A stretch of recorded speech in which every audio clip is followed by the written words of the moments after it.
Chapter 23:10. J5 was very familiar with the place. The unattended repair shop seemed to have been emptied due to the war, leaving only piles of scrap metal. There were also various scattered parts stained with black engine oil in the corner. Even the air was filled with the oily smell of engine oil, which was worse than the smell of gunpowder. From the outside of the repair shop to the inside, no one else went out except for the few of them. J5 was so familiar with the place that it was as if he owned the shop himself. They passed through a triangular canopy made of raindrops, passed through a small house made of wooden planks, went around a stone wall, and pushed open a self-welded iron door. Finally, they arrived at the second floor of the small wooden house that they could see from the outside. This place and the place they passed through were like two different worlds.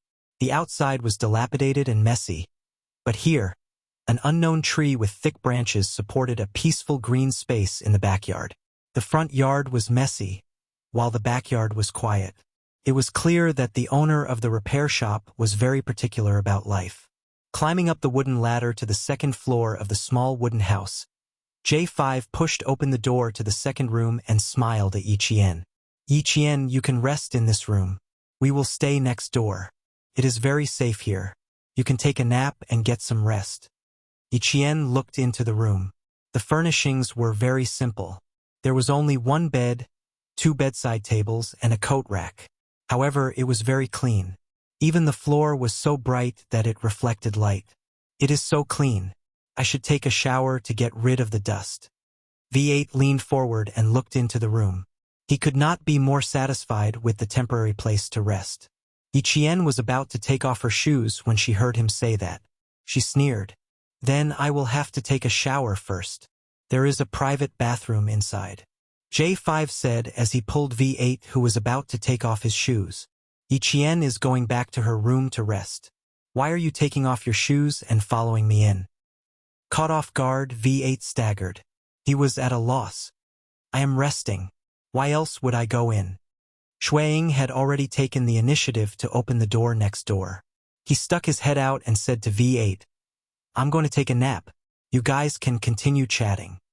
K7, who was the last to arrive, was the same as before. As soon as he exited the combat zone, he pushed open the door and walked into the first room. He needed to catch up on his sleep. J5 patted V8's back and said, "This is Yi Jian's room. You're a man. What are you trying to do by going in?" With his comrade's reminder, V8 immediately realized how stupid he was. She slapped herself hard on the forehead and hurriedly explained to Yiqian, I'm sorry. I thought everyone was resting in the same room, so I didn't think too much about it. Sorry. I'm sorry." He really did not think too much about it. Usually when he was on a mission with his comrades, he would not consider who was sleeping in the same room. He had forgotten that even though Yiqian was his comrade, they were of different genders. Yiqian saw the embarrassment on his face. Her eyes moved slightly and she vaguely guessed what was going on. She pursed her lips and smiled. "I can understand. You forgot that we are of different genders, right?" V8 was a little embarrassed after his thoughts were seen through. He smiled awkwardly. Yes, I really forgot. It was mainly because in the battle just now, Qing Miao's ferocity made it easy for people to forget that she was actually a female soldier. She was more like a male soldier than a male soldier. Chapter 23:11. Qin Xiu, who was standing next to him, couldn't help but cough lightly to hide the smile on his face. It was obvious that Yiqian had a good relationship with this group of Special Forces soldiers. Only comrades who had fought side by side could have such a harmonious camaraderie. J5 raised his hand to cover his forehead as he felt a headache coming on when his comrade admitted that he really thought of Yiqian as a male soldier. He said to V8 helplessly, "Why are you talking so much nonsense? Rest with the ambassador for now. I'll go down and look for someone." He then said to Yiqian, "Sometimes he's not very bright and sometimes makes stupid mistakes. You have to be more forgiving. If you really can't take it anymore, find a chance to settle old and new grudges together and teach him a lesson." V8 agreed. Of course.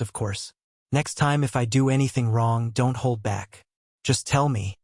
He just made a stupid mistake earlier and didn't think too much about it. Qin Xiu, on the other hand, understood V8's behavior earlier. It was just a habitual reaction. It meant that Yi Qian wasn't a female soldier in his heart, but a true comrade who had fought side by side with him. Yi Qian didn't feel offended. Just as Captain Xia said, on the battlefield, it didn't matter if you were a male or female soldier. Gender didn't matter. Soon, everyone went back to their rooms to rest. Shuiying went back to his room alone for the time being, while V8 accompanied Qin Xiu to the next room to rest. J5 had something to do, so he didn't let his comrade accompany him. He went downstairs alone. Knowing that there was still a fierce battle ahead, they went back to their rooms and took the time to recover their energy to prepare for the upcoming battle. J5 said it was safe enough to sleep here. Yi Qian went into the room and immediately laid down on the bed without taking a shower. Although the repair shop was located in the slums and the outside was dilapidated, the room was clean and tidy. Even the bedding had a faint fragrance of soap. The temperature in the city was pleasant, neither hot nor cold. The temperature in the wooden house was also very comfortable. Yi Qian, lying on the bed, smelled the faint fragrance of soap and fell asleep in less than 3 minutes. Even Qin Xiu, who had taken a nap in the car, fell asleep immediately after taking a shower. In terms of combat ability, he was worlds apart from them. Now that his home ground was over, he had to work hard to not be a burden to the special forces. No matter how he spent the night, he had to keep up with them. Yi Qian and the others arrived safely at their destination. Ruilala, who had nowhere to vent his anger, took out his pistol and fired randomly at the window of his office. Bang, bang, bang. The sound of dozens of bullets rang out. The subordinate who came to report the matter was so scared that his face turned pale and his legs trembled. When the guards outside heard the gunshots coming from the commander's office, they broke through the door almost at the same time and aimed their guns at the subordinate. There were less than 10 people in the Chinese cars. What about you? Even if you didn't send 100 people, at least 50. The cars were destroyed and the people were gone. In the end, you don't even know where the Chinese ambassador is now. I sent you out to solve the problem, not to create more problems for me. I'll give you one more chance. If you don't find the Chinese ambassador tonight, you can kill yourself. Ruilala smashed the empty pistol directly into the office. He smashed it so hard that the pistol bounced up and fell to the ground. The black hole happened to be right in the forehead of the subordinate, who was so scared that he lowered his head and didn't dare to make a sound. The subordinate, whose back was covered with layers of cold sweat, didn't say anything.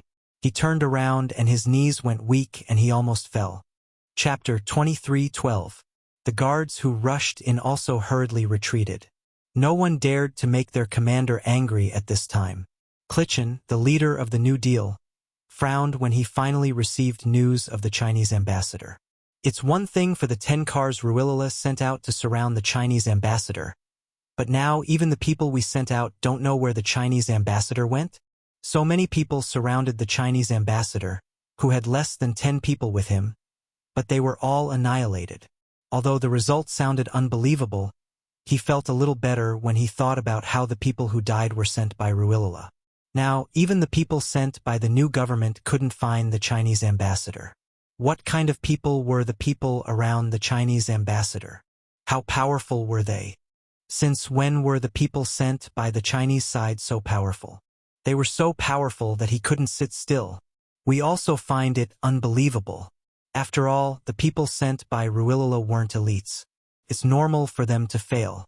However, the people we sent out were the elites of the military group, and even they lost track of them. Leader Clichin, the people around the Chinese ambassador are more powerful than we thought. The situation of the new government official was much better than that of Ruilala's subordinate. Although he was also reporting bad news, Clichin, the leader of the new government of the neighboring country, would not pull out his gun and shoot. He secretly wiped the fine hair on his forehead and said softly, "General Wu Wainu is very angry. He ordered his men to block the sentry posts outside the city. No one is allowed to leave." In the city, the war between the old government and the new government was not over. The whole city was locked down, and even the civilians couldn't leave. They could only stay at home. Only the city was locked down, and no one was allowed to leave. The other cities did not implement this. The civilians who were afraid of war fled with their families, not daring to stay in their homes that were destroyed by artillery fire. The new government and the old government knew that the Chinese ambassador had not left the city. But so what? They didn't know where the Chinese ambassador was hiding. For the neighboring country, this was definitely a disgraceful thing. The Chinese ambassador was in their country, in the city, but they didn't know where he was. It was too embarrassing. Clichen also felt embarrassed, but this matter was handled by General Wu Weinu. He couldn't interfere too much in case General Wu Weinu misunderstood that he was questioning the ability of the military group. But what if the Chinese ambassador left and returned to China? There was a Chinese saying, "There is no turning back." They had already made up their minds and did not regret the decision they had made. If the Chinese ambassador discovered their intentions and told the Chinese leaders, the diplomatic relations between the neighboring countries and China were not so friendly. "We will follow your arrangements, General Wu Weinu. The new government will continue to cooperate fully." Clichen thanked General Wu Weinu, who was close to the Western nation. The new policies and the military were inseparable, and they absolutely could not clash. Since they were both working for a common goal, it was natural to maintain the relationship between both sides.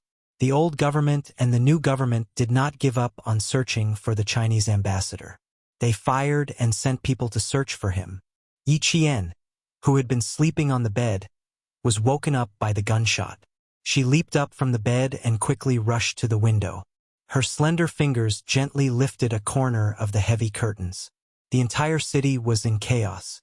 Even their slums, which were located at the edge of the city and not far from the suburbs, were affected. Chapter 23:13. There was a knock on the door. Yi Qian gently put down the curtains and walked to the door. She heard J5 say in a low voice, "Open the door. It's us." The door opened and J5, K7, Shueying, Qin Xiu, and V8 walked in one after another. All 5 of them had serious expressions and their eyes were dark. It was obvious that they were not optimistic about the current situation. Everyone underestimated Ruilala's madness. He has already started a civil war on a large scale. The entire neighboring country has fallen into a civil war on a larger scale than 1994. Sitting down, Qin Xiu's elegant and handsome face was dark and gloomy. Even the habitual gentle smile at the corner of his mouth had disappeared. He might have known that he would be defeated, and before he died, he dragged the new policies of the neighboring country down with him. "Our current situation is the worst that I had imagined." His gaze slowly swept across the faces of the special forces in front of him and slowly stopped on Yi Qian's face. He stared at her deeply. "I actually had a call with the Ministry of Foreign Affairs in the early morning. Ruilala's existence is a threat to our country. He dared to instigate a rebellion because he has the support of the Western hegemonic countries. He has enough ammunition and military support behind him. Therefore, he must be eliminated. He must not be allowed to contact any of the neighboring countries' armed forces. Especially the new policy. The new policy has always wanted to gain the support of the Western hegemonic countries. If the Western hegemonic countries want the new policy and the old policy to work together, the combined forces of both sides will further democratize the entire country. This is not necessarily a good thing for our country." V8 seemed to have thought of something and nodded in understanding. "What you said to Yi Qian in the car before was actually a warning to us in advance, right?" In the car, he told Yi Qian that the other half of his responsibility was to see the new policy and the old policy crossfire again. In fact, it was not a last-minute decision made during the negotiation, but a joint decision made with the Ministry of Foreign Affairs in the early morning. V8 was completely convinced by the courage and insight of the diplomat in front of him, who was no less than a soldier. With Qin Xiu's explanation, J5, Shueying, and K7 didn't look as worried anymore. J5 even smiled and said, "As long as our country has a plan, we'll be fine. Right now, we just need to leave this place safely and gather with our other comrades." Qin Xiu had never asked about the military's arrangements. He didn't know where the other Special Forces soldiers were or what they were doing. Out of curiosity, he didn't ask. Just like how the Special Forces protecting him did not ask about his arrangements with the Ministry of Foreign Affairs, these were all secrets of their respective professions. Outside the room, there was a series of thuds. It sounded like something was hitting the wooden floor. It came from afar until it finally stopped outside the room. The J5 in the room said in a low voice, "It's the sound of the shop owner. It should be the things we asked for." Just as he finished speaking, the owner of the motorcycle repair shop hissed, "Everything you need is here. Come down and have a look." After the innkeeper finished speaking, he left without waiting for a response. When Yi Qian heard this, he understood that the innkeeper was also a person who could not walk. There seemed to be a lot of people who could not walk in Linzhou, both men and women. J5 walked away. V8 smiled and said, "He's pretty good. No wonder we took such a long detour to find him." He was referring to the shop owner. After leaving for a while, J5 came back. "Everything is here. Come down and have a look. Ambassador, come down and have a look." This was an inconspicuous motorcycle repair shop. The outside was as run down as a house in the slums. However, when they walked in, they realized that it was a completely different world. Chapter 23:14. J5 led Yi Jian downstairs to the basement of the small building. After passing through a dim underground passage, she turned right and saw a snow-white light in front of her. It gave her the illusion that she was at the entrance to heaven from hell. Compared to the darkness of the building, the light in the basement where the guns were placed was so white that it was somewhat blinding. Yi Jian saw the owner of the shop. He was a middle-aged man whose right leg was broken and his pants were tied in a knot. He was slovenly dressed. Although the middle-aged man was disabled, he had a pair of eagle-like eyes. His gaze gave off an inexplicable sense of eeriness. 6 submachine guns. 6 pistols, each with 3 magazines. "You. Compare the numbers yourselves. Come out and tell me. The gun testing room is next door. There aren't many bullets. Try your guns sparingly." The owner with damaged vocal cords spoke slowly and limped away with his cane. When he passed by Yi Jian, he suddenly turned back to look at her. Yi Jian noticed his gaze and immediately turned back to look at him. He did not expect to be caught by Yi Qian the moment he turned back. After a short pause, he looked into Yi Qian's eyes. His eagle-like eyes flashed with a strange light. "You are very beautiful." He did not offend or flirt with Yi Qian. His voice was low and hoarse, as if he was reminiscing about something. He sounded a little sad. Yi Qian did not know how to answer for a moment. Finally, he nodded slightly. "Thank you." He has a daughter. When she was 10 years old, she was burned to ashes by artillery fire. J5 handed an American-made submachine gun to Yi Jian. Before his daughter died in the explosion, he had about 4,000 soldiers under his command. After his daughter was killed, he disbanded the 4,000 soldiers and went to seek revenge on Ruilala alone. Unfortunately, he didn't get his revenge. Instead, he lost a leg. After recovering from his injury, he became the biggest arms dealer in this area. He's a man of his word. Otherwise, he wouldn't have brought Qin Xiu here to stay. The man didn't seem to understand English. When he saw Yi Qian take the gun, he nodded very lightly as if to show his appreciation. Yi Qian did not look at him again. He lifted the gun with both hands to check if it was okay. As he lifted his hand, the silver wire wrapped around his wrist flashed a silver light under the snow-white light.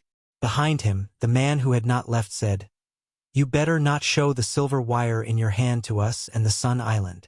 Yi Qian, who didn't understand the language of the neighboring country, realized that the man who hadn't left was talking to him.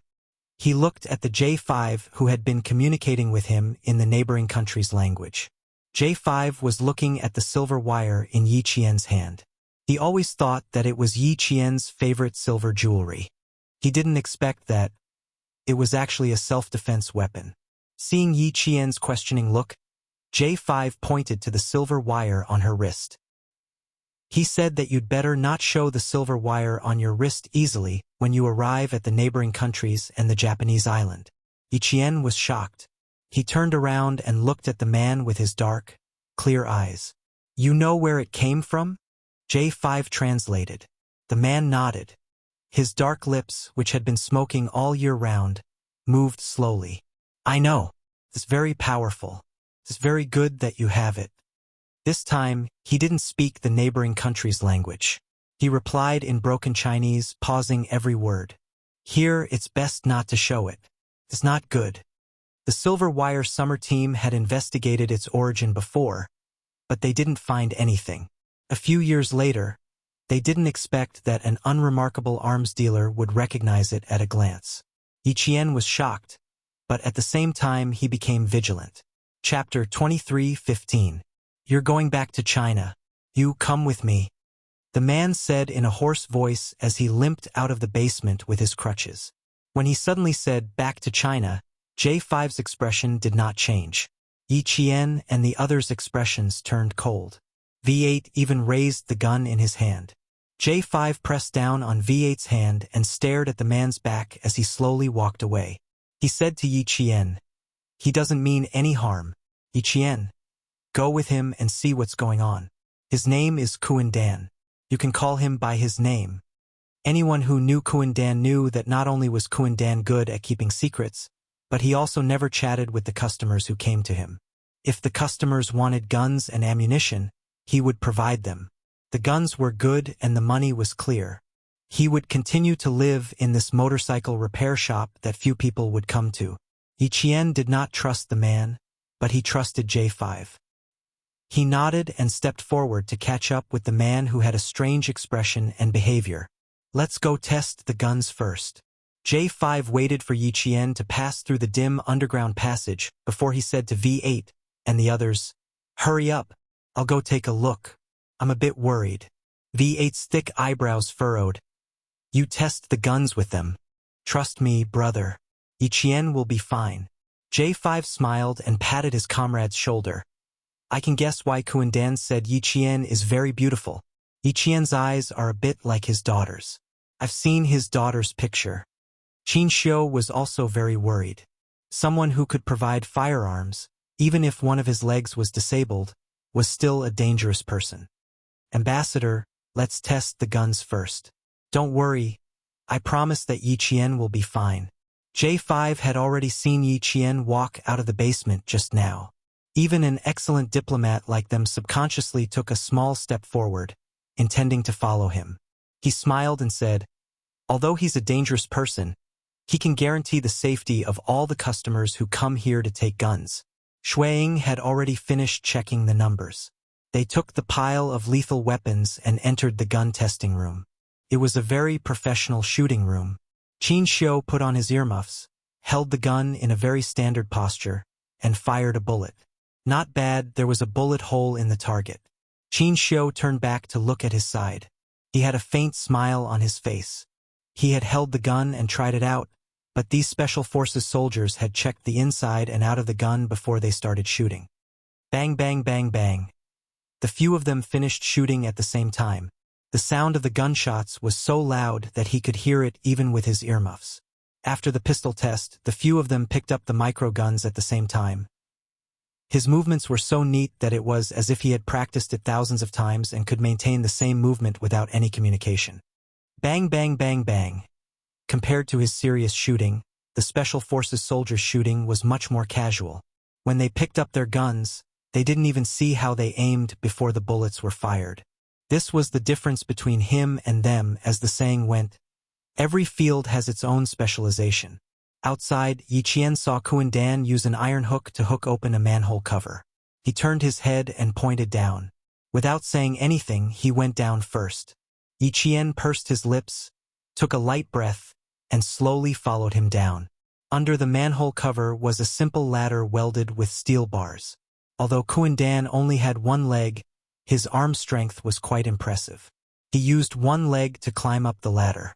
The seemingly inconspicuous motorcycle repair shop was full of surprises. Under the manhole cover was a complicated underground air raid shelter that was warm in winter and cool in summer. Kuan-Dan lived here and had everything he needed. Yi Qian walked in and stood at the exit. He didn't walk in immediately. Chapter 23:16. J5 said that Kuan Dan meant no harm, but since he knew about Silver Thread's background, it was better to be cautious.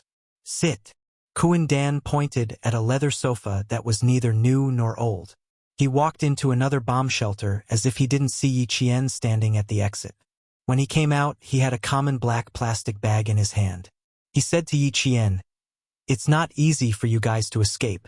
The leaders of Ruilala New Deal military group and a few ethnic armed forces are looking for you."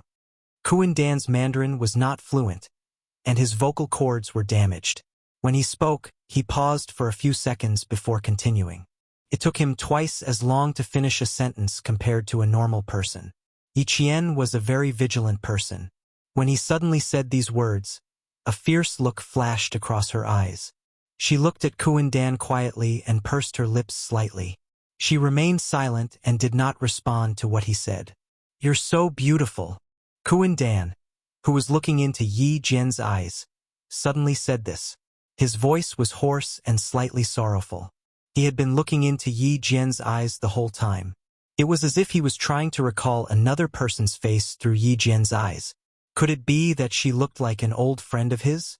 Yi Qian couldn't figure out what he was thinking.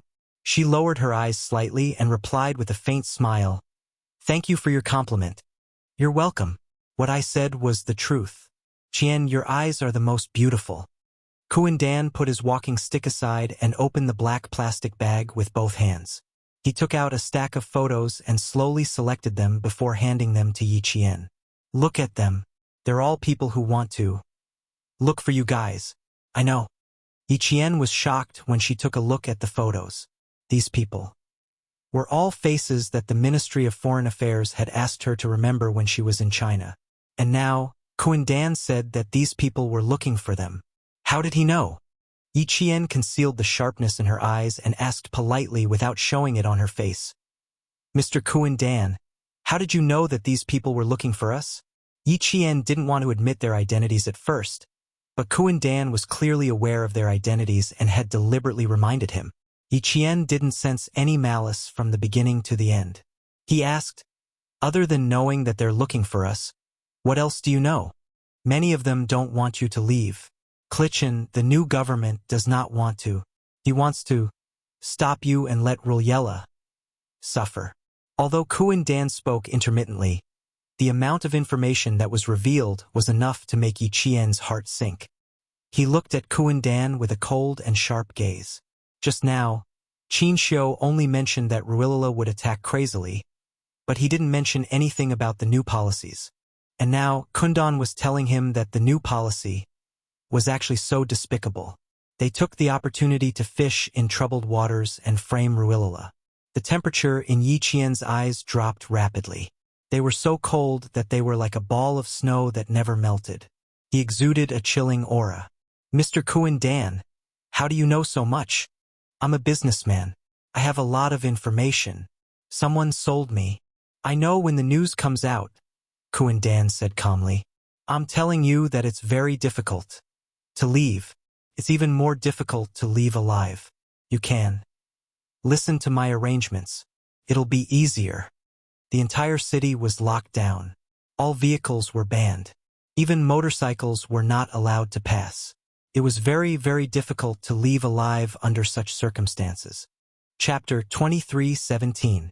Yi Qian was a little tempted, but she didn't trust Kuan Dan. However, she didn't mind listening to his arrangements first. She asked politely, "Mr. Kuan Dan, can you tell me about your arrangements now?" Then she would go back and discuss it with her comrades to see if it was feasible. Kuan Dan was experienced and could naturally see Yi Qian's concerns. He didn't feel much about it. He only felt that the girl's eyes, especially when they were fierce, resembled his daughter begging him to take her out to play. Her watery eyes were like burning stars when she wasn't satisfied. Just like the Chinese girl in front of him, bright, sparkling, and exceptionally beautiful. Kuan Dan, who had deep memories in his eyes, didn't bicker with Yi Qian. He couldn't bear to bicker with those lively and beautiful eyes. If his daughter was still alive, she would be almost 20 years old. "Map, motorcycles, leave, go this way, it's safe." He took out a waterproof map from a black plastic bag. There were many routes marked on it with a red fountain pen. This was a map that Kuan-Dan often used. It was also the route that his side used to transport firearms. Yi Qian, who didn't know why Kuan-Dan was helping them, narrowed his eyes when he saw the map. Kuan-Dan was an arms dealer. J5 only had a business relationship with him. Why would he risk his life to help them? He was from Lin, and they were the Chinese that Lin's new policies wanted to eliminate. Yi Jian felt a little uneasy about accepting his help. She also felt very uneasy. Kuan-Dan only looked into Yi Qian's eyes. As for what she was thinking, he didn't consider it at all. He also didn't think that what he was doing now was equivalent to going against the new policies.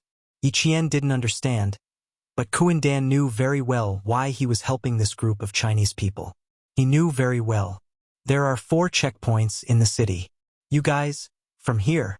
He pointed at the map with a finger covered in black grease. He immediately looked up and stared unblinkingly into Yi Qian's eyes. On the mountain, there are secret routes for illegal immigration and drug trafficking. It's much safer than other places.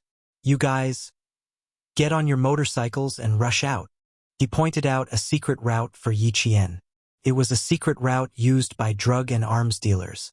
Finally, he told Yi Qian where he could enter Chinese territory. Yi Qian felt that the map in her hand was a little heavy. She pursed her lips and said softly, "Thank you. You're welcome. This is my daughter. Look." Kuan-Dan took out a picture from his pocket.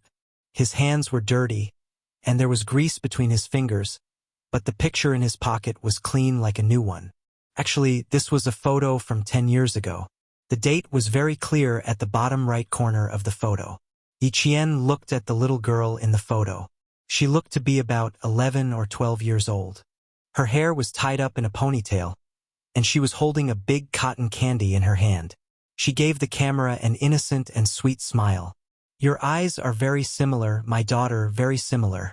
Looking at your eyes, I finally remember what my daughter's eyes look like." He spoke in broken Chinese with a strange accent, but it didn't stop Yi Qian from hearing the sadness in his voice. An arms dealer right in front of her with tears in his eyes. At that moment, Yi Qian finally understood why he kept looking at her eyes. It turned out that it was all because he thought her eyes looked like the little girl in the photo. Even though she couldn't tell how her eyes looked like his daughter's, Yi Qian said softly, "Yes, they do look very similar." Chapter 23:18. It's very bright, like a star. It's beautiful. Kuan-Dan carefully took back the photo. In his heart, Xiao Xiao's photo was the most expensive, beautiful, and priceless treasure in the world. No other treasure could be compared to this photo, because this photo was the only photo of his daughter, and it was worth protecting with his life. Kuan-Dan put away the photos of the other people on the table and only looked at Yi Qian's eyes. He coughed softly and said, "People of the Meng clan don't like fighting and xenophobia, but it's safe. You can go there, very good, but be careful." Yi Qian was very grateful that Kuan-Dan's eyes looked like his daughter's and gave her a precious kindness. She couldn't take the map away, so she took a pen and spread out a piece of white paper. Yi Qian drew the route and the villages that Kuan-Dan mentioned. Actually, she didn't know if this route would lead them to the rendezvous point with G3, but it was better than nothing. If the plan changed, they could go back to China according to Kuan-Dan's route. Took Yi Qian more than 10 minutes to finish writing. She checked it carefully again and then walked out of the bomb shelter with Kuan-Dan, who was waiting patiently for her. Qin Xiu and the others had been waiting in the basement for about 15 minutes. They were relieved when they saw Yi Qian return. Qin Xiu walked to her and asked worriedly, "Are you okay?" "No, he showed me a few photos to remind me to be careful. They are all faces that I remember in China." Yi Qian quietly looked at Kuan-Dan, who was finishing the deal with J5. She lowered her eyes and whispered to Qin Xiu, "He's really good. He even showed me a map that could lead us to our country and asked us to leave by motorcycle. I'll discuss it with them when I get back to my room and see if it's feasible." J5 was surprised and said to Kuan-Dan in the language of the neighboring country, "Motorcycle? I didn't order a motorcycle in my list." He was checking the list with Kuan-Dan, but there were 3 motorcycles in Kuan-Dan's list. But he didn't order one. He still had to bring the gun back to China to use. It was not worth it to buy a motorcycle and then abandon it after one trip in the neighboring country. There were a lot of motorcycles that had been thrown to the side during the battle. When the time came, all they had to do was to steal a few of them. Just like today, after abandoning the car, the motorcycles they were riding on were picked up from the side of the street. Many motorcycles were abandoned outside. It didn't matter if they had the keys or not. It was not a problem for the special forces of the Snowfield Brigade. Now that he had it, there was no need for him to resort to underhanded methods. Kuan-Dan replied. Perhaps she had mentioned Yi Qian. J5 turned to look at Yi Qian, who was talking to Qin Xiu, and said to Kuan-Dan solemnly, "Thank you very much. Because of Yi Qian, Kuan-Dan promised to give them 3 motorcycles with full gas for free to help them leave. Is it because my friend and your daughter have similar eyes?" J5 asked with a sigh. In return, he nodded without hesitation. That pair of eagle-like eyes flashed with a very bright light. "You also think her eyes look like my daughter's?" "That's right. Her eyes are exactly the same as my daughter's." Switching to the language of her own country, although Kuan-Dan spoke slowly, she was much more fluent. "If my daughter was still here, she would be almost the same. Thank you very much for your generosity." J5 thanked him again. Kuan-Dan was a strange person. He had a lot of resources in his hands, but he never took the initiative to help others. The buyer paid and he supplied the goods. No one knew each other when they walked out of this place. Chapter 23:19. But today, because of Yi Qian, he had made an exception. Not only did he provide them with motorcycles, but he also provided them with a secret route for the arms and drugs trade. For them, this was exactly what they needed. When they came out of the basement, they heard sporadic gunshots nearby, but the gunshots in the center of the city were still intense. When they returned to Yi Qian's room, J5 asked Yi Qian to take out the road map that he had prepared earlier. He then took out the city map for reference. The map was drawn on white paper that was neither waterproof nor fireproof, so Yi Qian was extra careful when he took it out. He was afraid that he would tear it. "Start from the auto repair shop and walk along the west side of the city. This way, we can avoid the old government and the new government." J5's finger gently traced the road map that Yi Qian had drawn. Then he looked at the city map and said solemnly, "The route that Kuan-Dan gave us is a secret route for the arms and drugs trade. It's much safer than the route that I had prepared earlier. The route that he pointed out is the same as the one that we left the city in, so it's much faster to leave the city. The way back to China is also very short. If we don't need to meet up with our comrades, the route that he pointed out is indeed a good way to get back to China. Unfortunately, we can't choose to go back to China." In the end, they needed to meet up with their comrades, not go back to China directly. Therefore, they could only use half of the route that Kuan-Dan had pointed out. The rest of the route remained the same. It's much more convenient to have motorcycles. If everything goes well, we will arrive at the Shan village around 2 o'clock in the morning. The village is semi-sealed. Together with several nearby villages, there is an armed force of about 100 people. We need to bypass them and enter the mountain. It will take us about 3 hours to reach the helicopter landing point. The airport in the neighboring country had been closed, and the traffic in the city had been paralyzed. Driving a car was much better than riding a motorcycle. After replanning the route, J5 smiled at Yi Qian and said, "Kuan-Dan only provides weapons, but never transportation. Thanks to Yi Qian, he provided us with 3 motorcycles so we don't have to go outside to get one." Yi Qian looked at the sky above the city, which was gradually being covered by darkness. The sporadic gunshots were much louder than during the day, and the sound waves when the bullets were fired were much wider. Wouldn't it make more noise when they drove motorcycles at night? At that time, wouldn't he become the center of attention? She voiced out her concerns. Night is also a good time for an ambush. After a period of rest, the battle at night will come at any time. This is our chance to leave, J5 explained with a smile. If the battle hasn't started, we can't leave for the time being. Yi Qian understood. She only thought that since the gunshots outside were getting softer and softer, it would be even quieter at night. She did not think that night was a better time to fight than day. This meant that Kuan was trustworthy. Yi Qian did not trust Kundan, but she trusted her comrades. There was one more important thing that he had to tell them, a shameful conspiracy about the New Deal. Kundan told me that the New Deal wants to take the opportunity to get rid of us and frame Ruilila. Qin Xiu, do you want to contact the Ministry of Foreign Affairs? Tell the country about the shameless schemes of the New Deal? Yi Qian knew what kind of reaction his comrades would have after he said those words. After he finished speaking, he watched quietly. Her comrades were like her. Their eyes were suddenly filled with murderous intent, and their gazes were as sharp as knives. But they controlled their emotions very well and turned to look at Qin Xiu. Chapter 23:20. It was up to their diplomats to decide whether or not they needed to inform the country immediately. Qin Xiu wasn't very angry. He accepted it calmly and said, General Wu Wainu of the neighboring country's military group has a deep grudge with Ruilila. Even if the new Klichin wants to do something, he has to consider the influence of the international community and doesn't dare to take action. General Wu Wainu can do it. He has people and power. He can also use this opportunity to ruin Ruilila's reputation. He won't let go of such an opportunity. I previously guessed that he would use this opportunity to take action, but I still denied it. Now it seems that Ruilila isn't the only crazy one. Wu Wainu is also one of them. It had been the case since ancient times that foreign countries didn't kill their ambassadors. It was even more so now. Other than those terrorists who dared to do it as a country, they absolutely couldn't kill another country's ambassador. They would be reviled by the whole world. Some countries might even break off diplomatic relations with the neighboring country. However, the neighboring country's situation was different. There was a civil war.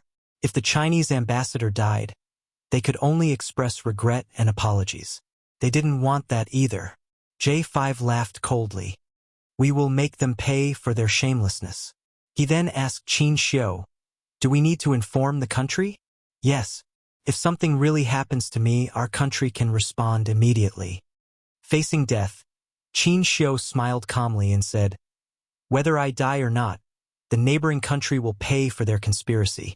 Qin Xiu was referring to the foreign trade between the two countries. J5 was referring to the actions of G3, V8, K7, and Shuang didn't say anything, but the murderous intent in their eyes was as cold as an arrow. As a hot-blooded soldier, they absolutely couldn't stand the neighboring country's shameless conspiracy that didn't care about the Chinese country. Our country is weak and has no status. Our country has kept a low profile for so long. It's time for us to slowly raise our heads, Qin Xiu said softly.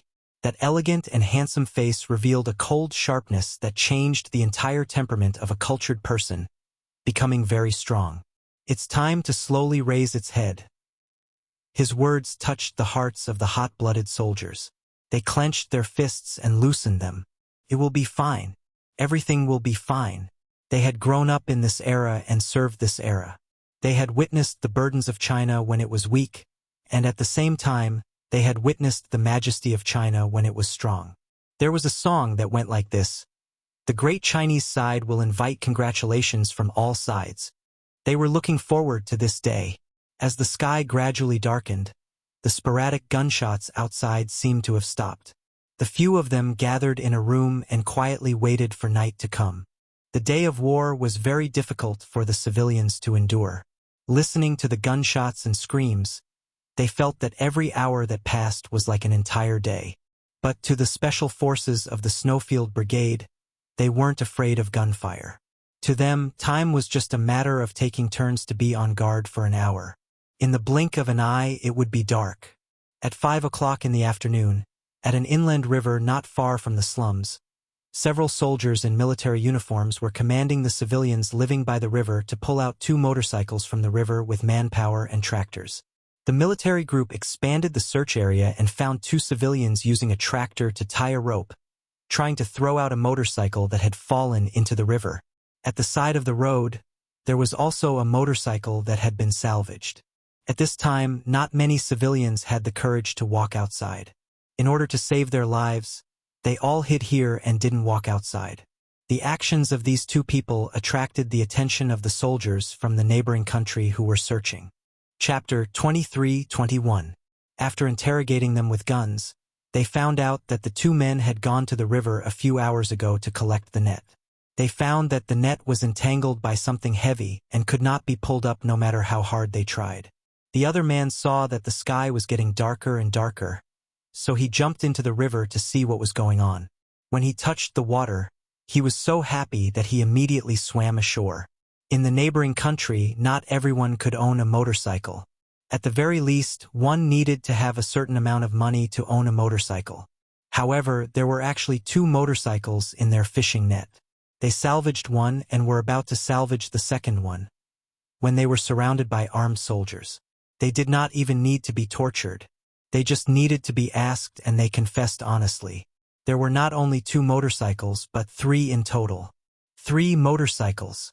It's very likely that they were left behind by the Chinese ambassador's people. The Chinese side sent 5 staff members to accompany the ambassador. Including the Chinese ambassador, there are 6 people in total. 3 motorcycles are just right. General Wu Wainu, the highest authority of the neighboring country's military group, held a large cigar in his hand. His voice was cold and fierce as he slowly passed down the order. Surround the area. Don't alarm them. Search slowly. We will find them tonight. General Wu Wainu was addicted to smoking. He smoked 4 or 5 cigars a day. His stubby fingers and middle fingers were smoky yellow from the smoke. Even his fingernails were smoky yellow. He was not tall and had a typical short stature. However, he had the ruthlessness of a soldier, which was intimidating. With his orders, Klitschin, the leader of the new government, even sat more lazily. The string in his heart was loosened, and the heavy stone pressing down on him was gone. He naturally felt more relaxed. The sky was very dark. It was so dark that it was as thick as ink. There was not even a single star in the sky. The city with the power cut was completely shrouded in darkness. Everywhere was dark. The atmosphere was so oppressive that it was difficult to breathe. There was a sense of despair everywhere. A young son was afraid of the dark. He hid in the arms of an adult and cried. Tears still hung on his eyelashes as he fell asleep. Children fell asleep without knowing anything, but adults did not dare. They kept their eyes wide open and guarded their homes, afraid that someone would come in with a gun and hurt their family. After dinner, Yi Qian and the others were doing the final inspection of their equipment. Kuan Dan stood on the second floor of the wooden house, his hawk-like eyes quietly watching the guests who were preparing to leave. Those who could find him for firearms were people who knew his rules. Just like these few people from the Chinese side, he knew their identities the moment they walked into his repair shop. The Chinese were here to get the firearms and needed to leave immediately. Other than one of them who had an elegant temperament, the rest of them walked in and exuded a fierce aura. He knew they were all soldiers. Coupled with the news from the old regime, the new regime, and the Allied army, he did not need to think too much to know the identities of these people. Now they had to leave. The girl whose eyes were the most similar to her daughter also needed to leave. Kundan's purplish lips were pressed tightly together. Leaning on his walking stick, he slowly turned around and left. War made people despair and turned them into abominable demons. V8 pulled open the seat cushion and was about to insert the bullet when 2 submachine guns came into view in the dim flashlight. V8 raised his head and looked in the direction of the second floor in surprise. What he saw was Kundan's back as he left. Brother, look under the cushion, he whispered to J5 and Shueying who were inspecting their equipment. I have 2 more submachine guns under this car. Yi Qian was sorting the magazines one by one. When he heard this, he stood up with 2 magazines in his hands. He heard Shueying whisper, I have some here too. There are also 2 pistols under the fuel tank. Chapter 23-22. There were 2 submachine guns and 2 pistols under the cushions of the 3 modified motorcycles. These were the extra guns that Kundan had given them. Yi Qian picked up the submachine gun that Kundan had given them. It was an Uzi 9mm submachine gun. When the stock was unfolded, it was only 460mm long. When the stock was folded to the right, It was only 250 millimeters long. It had a muzzle velocity of 350 meters per second and a firing rate of 1,250 rounds per minute. That was equivalent to 21 rounds per second. This type of submachine gun was most suitable for sitting on a motorcycle and firing directly. It was light and fast and could fire in an instant. It was a grade higher than the German submachine gun that J5 had ordered. Yi Qian put the submachine gun back on the cushion and turned to J5. "I'll go and thank Kundan." "Of course, Kundan. He made an exception for us again." J5 nodded slightly. If Yi Qian hadn't taken the initiative to mention it, he would have done the same. Kundan is a loner, but many people are willing to work with him. He has a good character and abides by some unspoken rules. You don't have to feel burdened. This was to tell Yi Qian that Kundan was a trustworthy arms dealer. Qin Xiu, who couldn't get involved in the inspection of the guns, said in a low voice, "I'll go with you." "Okay." Yi Qian handed the 2 magazines in his hand to J5 and quickly walked up to the second floor with Qin Xiu. Kundan thought that she had a pair of eyes similar to his daughter's. The extra weapons were exactly what they needed, so she should say, "Thank you." Kundan was a little surprised that Yi Qian came, but it was obvious that he was very happy to see Yi Qian. After he heard what Yi Qian said, he got up from his chair with the help of his crutches and limped over to Yi Qian. This somewhat famous arms dealer only looked into Yi Qian's eyes. After a while, he asked in a hoarse voice, "Can I touch your eyes?" He looked at Yi Qian expectantly. Even when he asked carefully, afraid that Yi Qian would reject him. A slightly famous arms dealer like Kuan-Dan could be very forceful when it came to what he wanted. However, when it came to Yi Qian, who had a pair of eyes that resembled his daughter's, this arms dealer, who was known as the Fierce Bandit, was just a father who missed his daughter dearly. He let go of his identity and forgot that he was just an ordinary father. Yi Qian didn't refuse. She knew that she couldn't bear to refuse when tears welled up in his eagle-like eyes, because she understood Kuan-Dan's feelings too well. He had lost his daughter, and she had lost her mother and father. When she was young, she saw Sun Dongqing, who resembled her mother. Even though Sun Dongqing hated her and scolded her, she missed her mother and still approached her again and again. Yi Qian did not know what kind of person Kuan-Dan was, nor did he know what he had been through. At this moment, he only knew that the person standing in front of him was just an ordinary father. She nodded gently and said, "Okay." Kuan-Dan, who was standing in front of her, was so excited that his purple lips were trembling. The fingers that covered her eyes were rough and filled with the smell of engine oil. His fingers were trembling violently, but he didn't stop for long. After a short caress, Kuan-Dan retracted his hand. Yi Qian, who had her eyes closed, could still hear him sigh heavily. "Thank you."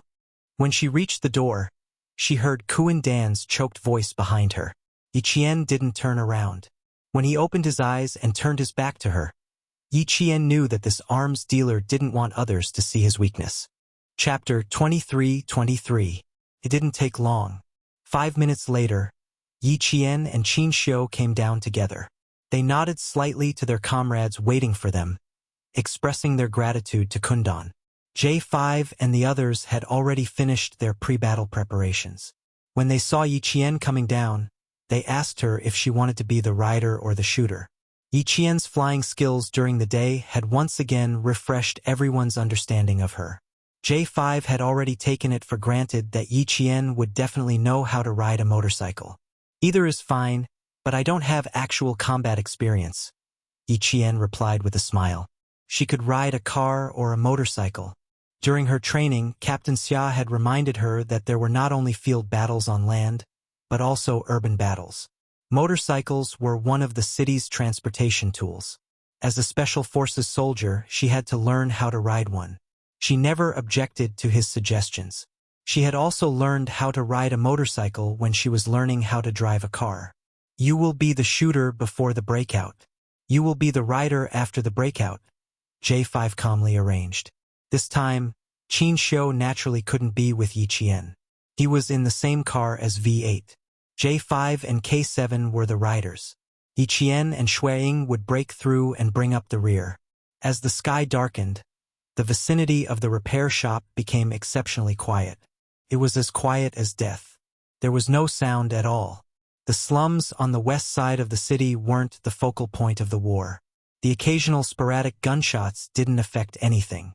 However, the overly quiet outside was so quiet that it made people feel anxious. The atmosphere around the inland river 5 kilometers away from the slums was even more tense. The armed military of the neighboring country had already searched the area thoroughly. They didn't even let go of the fishermen's homes who lived by the river. In the end, they didn't find the person they were looking for. At this time, 3 hours had passed since the motorcycle was found, but there was no progress at all. When Klitschin heard that there was no progress from the military, he was furious but helpless. At 7:30 p.m., Ruilala ordered all the armed forces of the old regime to launch the largest attack.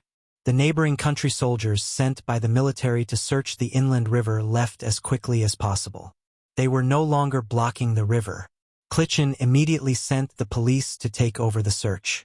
They no longer searched along the inland river, but expanded the search area.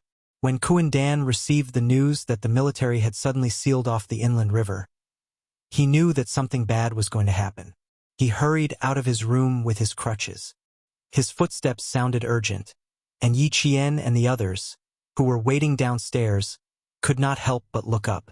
J5 and Shuiying's expressions changed drastically upon hearing Kundan's words. Yi Qian didn't know what he said, but the sudden change in her comrade's expressions made her heart sink.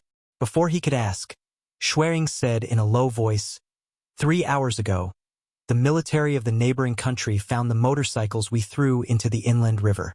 They started a search in the vicinity of the inland river and just withdrew their troops. Once the military left, the police who sealed off the news expanded their search area. We are only 5 kilometers away from the inland river. The police could come at any time. As soon as Shuiying finished speaking, the old regime fired the first shot at the new regime. With a boom, it was like a raging flood rushing out of a dam and wreaking havoc in the entire city. Yi Qian, who had a slightly gloomy expression, gradually smiled when she heard the sound of the gunfire. The military left in a hurry because the old regime had already opened fire. The police came too late. She looked at her comrades with a smile. We should go. That's right. We should go. J5, who had finished communicating with Kuan-Dan, turned his head and smiled at his comrades. The police came too late. Chapter 23-24. For the Snowfield Brigade members who were good at fighting at night, it didn't matter even if the police came. Before leaving, Yi Qian bowed slightly to Kundan, who had helped them a lot, to show his gratitude. Kuan-Dan smiled.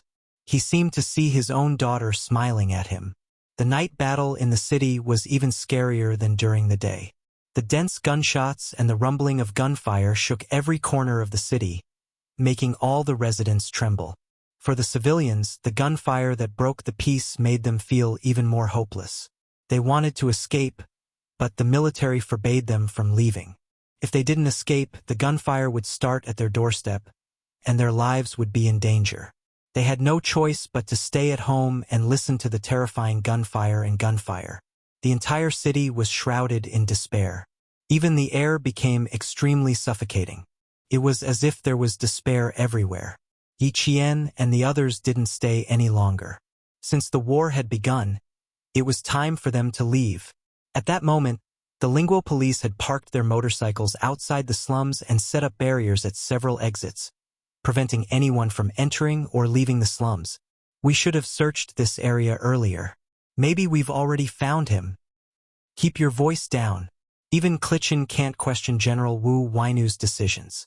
How many lives do you have to say such things? I'm not the only one who thinks so.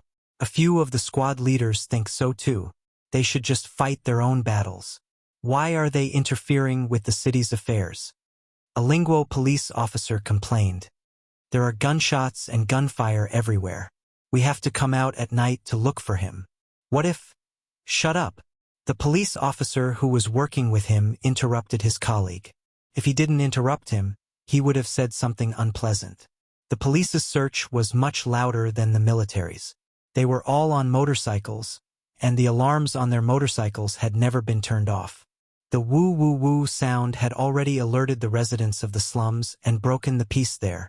The police came late, and not all exits were blocked. With Kundan's help, Yi Qian and the others rode their motorcycles around the narrow and complicated slums. Linguo's transportation was already backward, and the slums were located on the west side of the city. Needless to say, the traffic was even worse. The roads were so narrow that even a car couldn't pass through. Not only was there the smell of gunpowder in the air, but there was also a foul stench. Garbage and excrement could be seen everywhere. The low bungalows, the messy world, and the passing of motorcycles made these people, who had been tortured by poverty, shudder with fear. They were afraid that the motorcycles would rush into their homes in the next second. The stench got thicker and thicker. The K7 at the front opened up a narrow path and saw a small black river. The stench came from this small river. Kuan-Dan told them to go from here, so they rushed to the east of the slums. From the east, they reached the wide road into the city. If not for Kuan-Dan's guidance, they would not have known that there was such a shortcut. "Sit tight, Yi Qian," the K7 said in a low voice. He felt Yi Qian's arms around his waist. He sped up and the motorcycles rose into the air. With a loud boom, they rushed toward the other side of the small river. Yi Qian, who was sitting at the back, saw the situation on the road through his helmet. It was similar to the road they had just passed. It was narrow and uneven. On both sides of the road, there were bungalows with low roofs made of grass and tarps. If they were not careful, they could crash into one of the bungalows. Chapter 23-25. The motorcycle landed steadily. When the rear wheel touched the ground, Yi Qian bounced up and fell back down. The motorcycle didn't stop for even half a second. It continued to rush down. Yi Jian had already let go of K7's waist. She turned around and looked behind her. She saw J5's motorcycle flying over the river and landing steadily on the other side of the river. He caught up with her in the blink of an eye. Kuan-Dan's motorcycles were all modified, so they were as fast as racing cars. K7's motorcycle sped up to its maximum speed. With a whoosh sound, the motorcycle rushed out dozens of meters in the blink of an eye. Before the civilians who heard the noise could react, the motorcycle left a trail of exhaust and disappeared. It didn't take long for them to escape from the slums. When they reached a wide road, the police who entered the slums already knew that 3 motorcycles were heading towards the slums in the east. Motorcycles found. 3 motorcycles found. 3 motorcycles found. Heading towards the slums in the east. Block all routes in the east. Block all routes in the east. The police from the neighboring country didn't find any trace of the 3 motorcycles, and they didn't know who was driving them. However, they were certain that the people who escaped from the slums were their targets. But after all, it was a battle between the old regime and the new regime. The police didn't dare to chase after the motorcycles with their sirens blaring as usual. After the new regime's General Klitschin and Wu Wainu found out, they only had one request. Don't let the Chinese ambassador leave the city. The police on the west side of the city were mobilized. The east side of the city was filled with war. The new regime and the old regime were fighting to the death. Yi Qian and his men were fighting to the death with the neighboring country's police. With the cover of the artillery fire, the sound of the motorcycles was quickly drowned out by the sound of the war. It only brought a slight ripple to the night. Boom, boom, boom. Countless motorcycles chased after the 3 motorcycles that disappeared in front of their eyes. They were too fast, so fast that they didn't dare to chase after them. Yi Qian and K7 were the vanguard. V8 was protecting Qin Xiu in the middle. J5 and Snow Eagle were covering the back. The 3 motorcycles were like dragons, turning corners and rushing into another road. They didn't want to take the initiative to fight with the neighboring country's police. They wanted to find a way to get rid of the motorcycles that were chasing after them. But if they couldn't avoid them, then they would open fire. Can you confirm which outpost they planned to leave the city? Confirm and guard this outpost to the death. Klitschin's face darkened. He stood in front of the huge city map hanging on the wall and stared at the area where the Chinese ambassador appeared. Beside him was the police officer in charge of this operation. Hearing this, the officer said with some difficulty, "We can't confirm it for now. Now that the old government of Ruilala has launched a crazy attack, several of the city's outposts have been affected by the war. We can't confirm which outpost they will rush out from."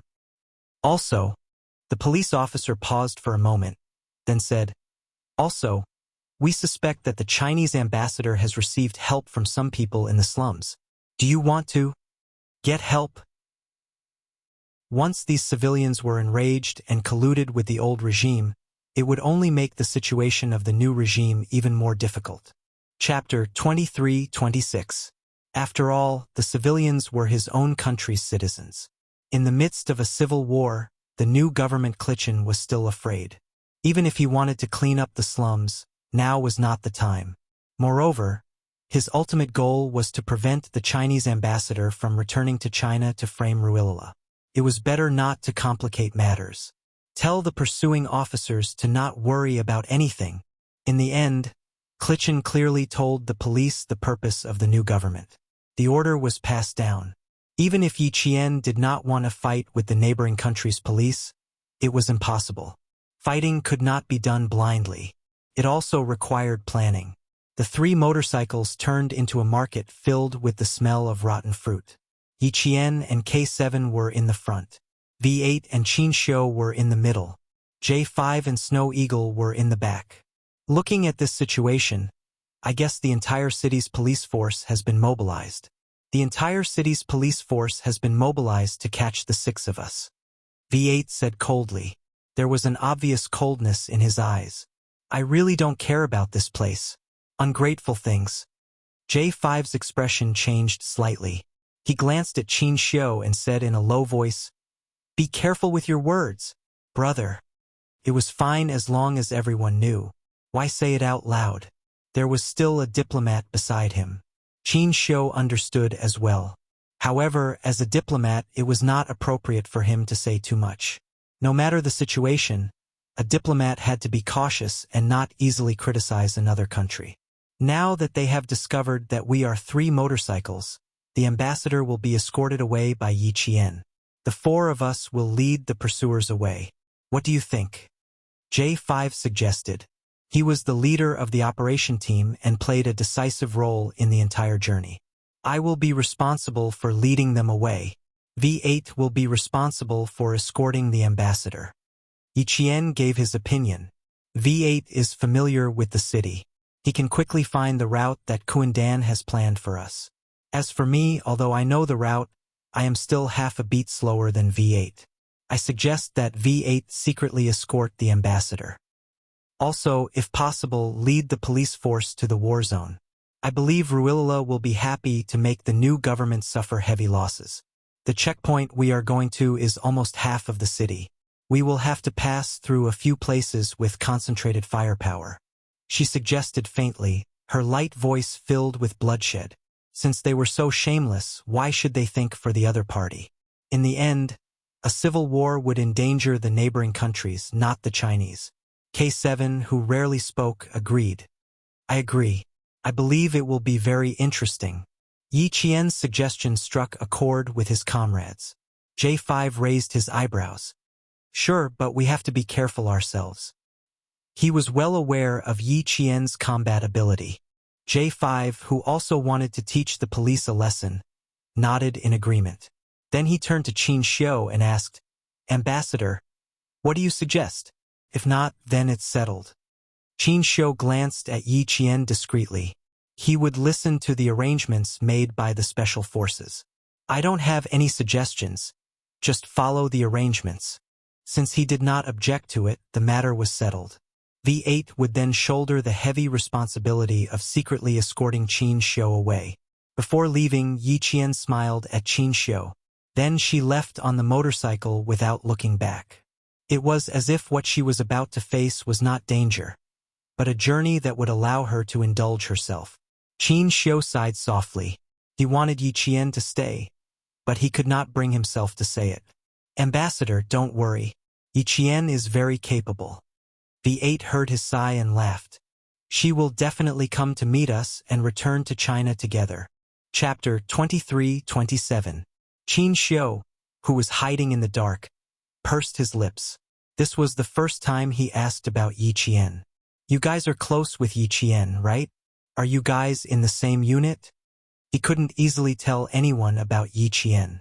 V8 smiled. Not really. The last time we went to Pakistan, wasn't the ambassador there too? We also met Yi Qian that time. It's even more impossible to be in the same unit. She's also a military school student. But why do I feel like the ambassador is closer to Yi Qian? The change of topic was equivalent to telling Qin Xiu that he didn't want to talk about Yi Qian anymore. Qin Xiu stopped asking and replied with a faint smile.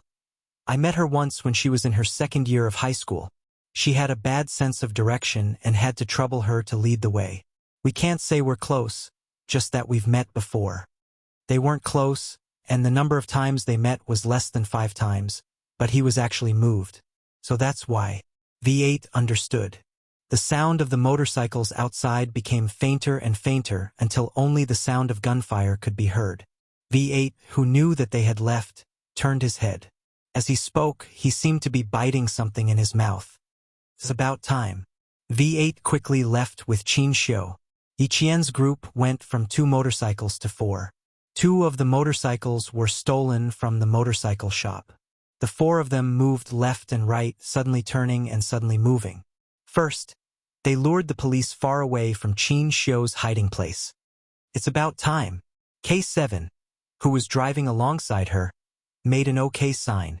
The 2 of them suddenly turned left and disappeared from the headlights of the motorcycles chasing them. Snow Eagle and J5 continued to move forward, luring away another wave. The scene of a motorcycle chase was quite spectacular. When the police saw that their targets had split into 2 groups, they immediately adjusted their tactics and split into 2 groups to chase after them. What they didn't know was that as the police split into 2 groups, the nightmare that everyone couldn't forget began. Yi Qian and K7, who turned left, circled behind the first group of police. They stopped and directly aimed their submachine guns at the motorcycles chasing after J5 and Snow Eagle. Shoot! Shoot! Everyone shoot! Quick! Quick! Behind! Behind! Turn around and shoot! Turn around and shoot! Even though they were suddenly ambushed, the neighboring police who were chasing after J5 were still able to maintain their composure and quickly sent out a portion of the police to deal with the rear. Yi Qian and K7 did not want to face them head-on. No matter how good a dash was, it would not be able to fight against so many guns. After the 2 finished the first wave of shots, they quickly drove to the left and right and rushed past the sidewalk. The police from the neighboring country turned around and chased after them. Unexpectedly, the Chinese suddenly rushed up the left and right sidewalks and rushed straight at them. In addition, a wave of brothers had already been sacrificed. The 2 Chinese motorcycles rushing straight at them made them a little flustered. One of the motorcycles reacted quickly and turned around, wanting to give chase. Unexpectedly, before the police officer beside him could react, he suddenly turned around and knocked down the motorcycles beside him. There were a lot of people, a lot of cars, and a narrow road. As long as one motorcycle messed up, the whole place would be in chaos. Before the Lingua police could react, Yi Qian and K7, who had rushed over from the side, opened fire again with their pistols. The 2 of them attacked the Lingua police from both sides, leaving no blind spots. While driving, they couldn't complete a dash, so the 2 of them shot at a single target with their pistols. How could the Lingua police be compared to the Snowfield Brigade's special forces?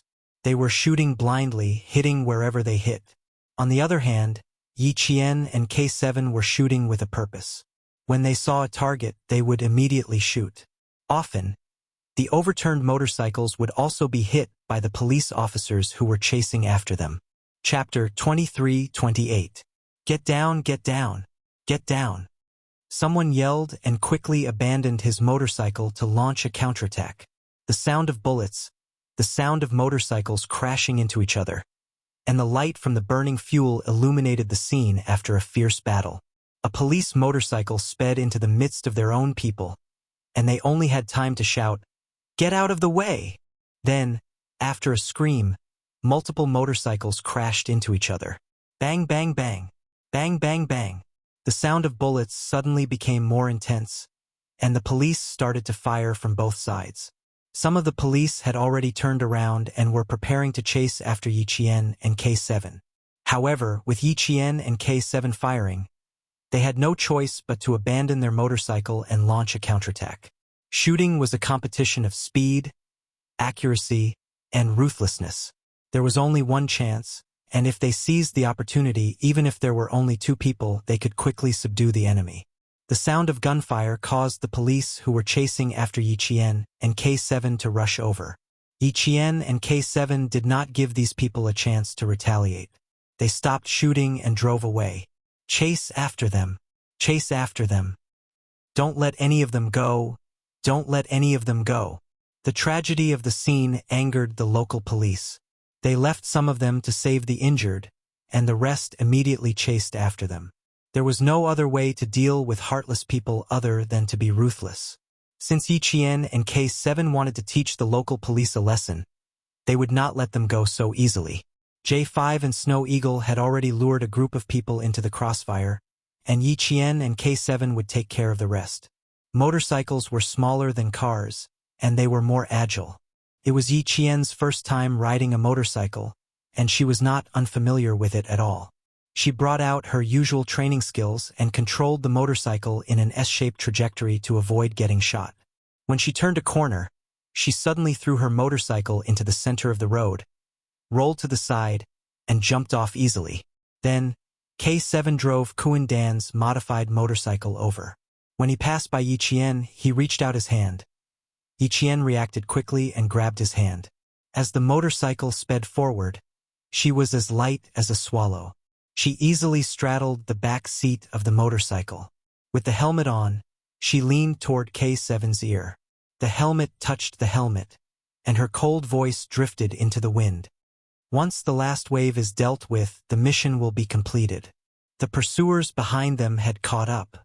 Yi Qian, who no longer needed to drive, turned around and aimed at the motorcycle she had abandoned in the middle of the road with both hands. 1, 2, 3. The police officers from Lingua, who were hot on her heels, were closing in on the motorcycle in the middle of the road.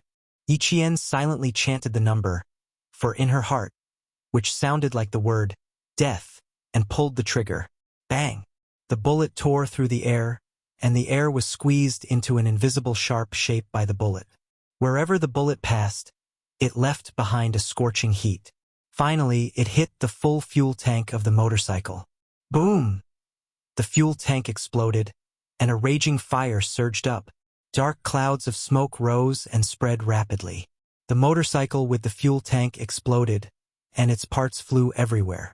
The few policemen at the front were engulfed by the fire before they could even scream. Out of the way! Retreat!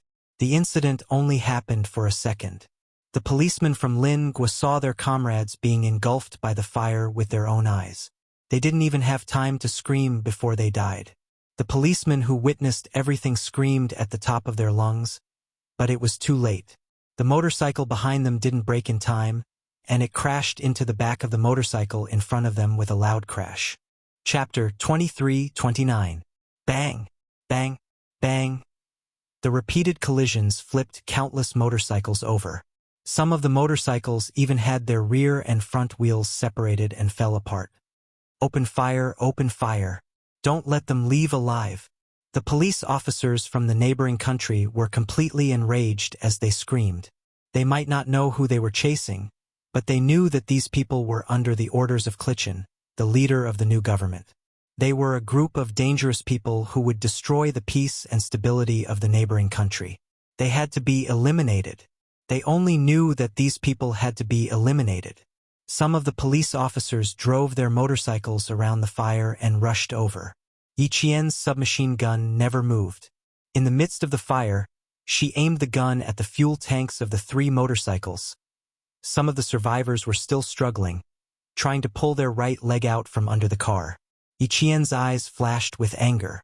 She pressed her lips together and fired without hesitation. This time it was not 1 bullet, but 3. With Yi Qian's shooting skills, the 3 bullets seemed to have been fired at the same time. There was only a 1-second gap between when the bullets hit the fuel tank. The explosion was louder than before, and the fire was more intense. The smoke spread and the scene was filled with billowing smoke. Yi Qian and K7 had already driven away. The tragedy of the scene had nothing to do with them. This was war. It was either you die or I die. There was no mercy, only shooting. On the other side, V8 left without a hitch. Wearing a helmet, he and Qin Xiu were like those troublemakers in Beijing racing in the middle of the night. They drove the motorcycle at top speed and headed towards the sentry post ahead. Qin Xiu, who was sitting behind V8, was very calm. The motorcycles drifted and swerved, but the elegant and handsome face under the helmet was calm. Back in the day, he used to race too. A group of friends rode imported modified motorcycles and whistled.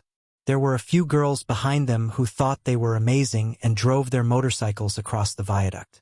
At that time, he also thought that it was very exciting. He was so arrogant that it was as if he could destroy the entire world.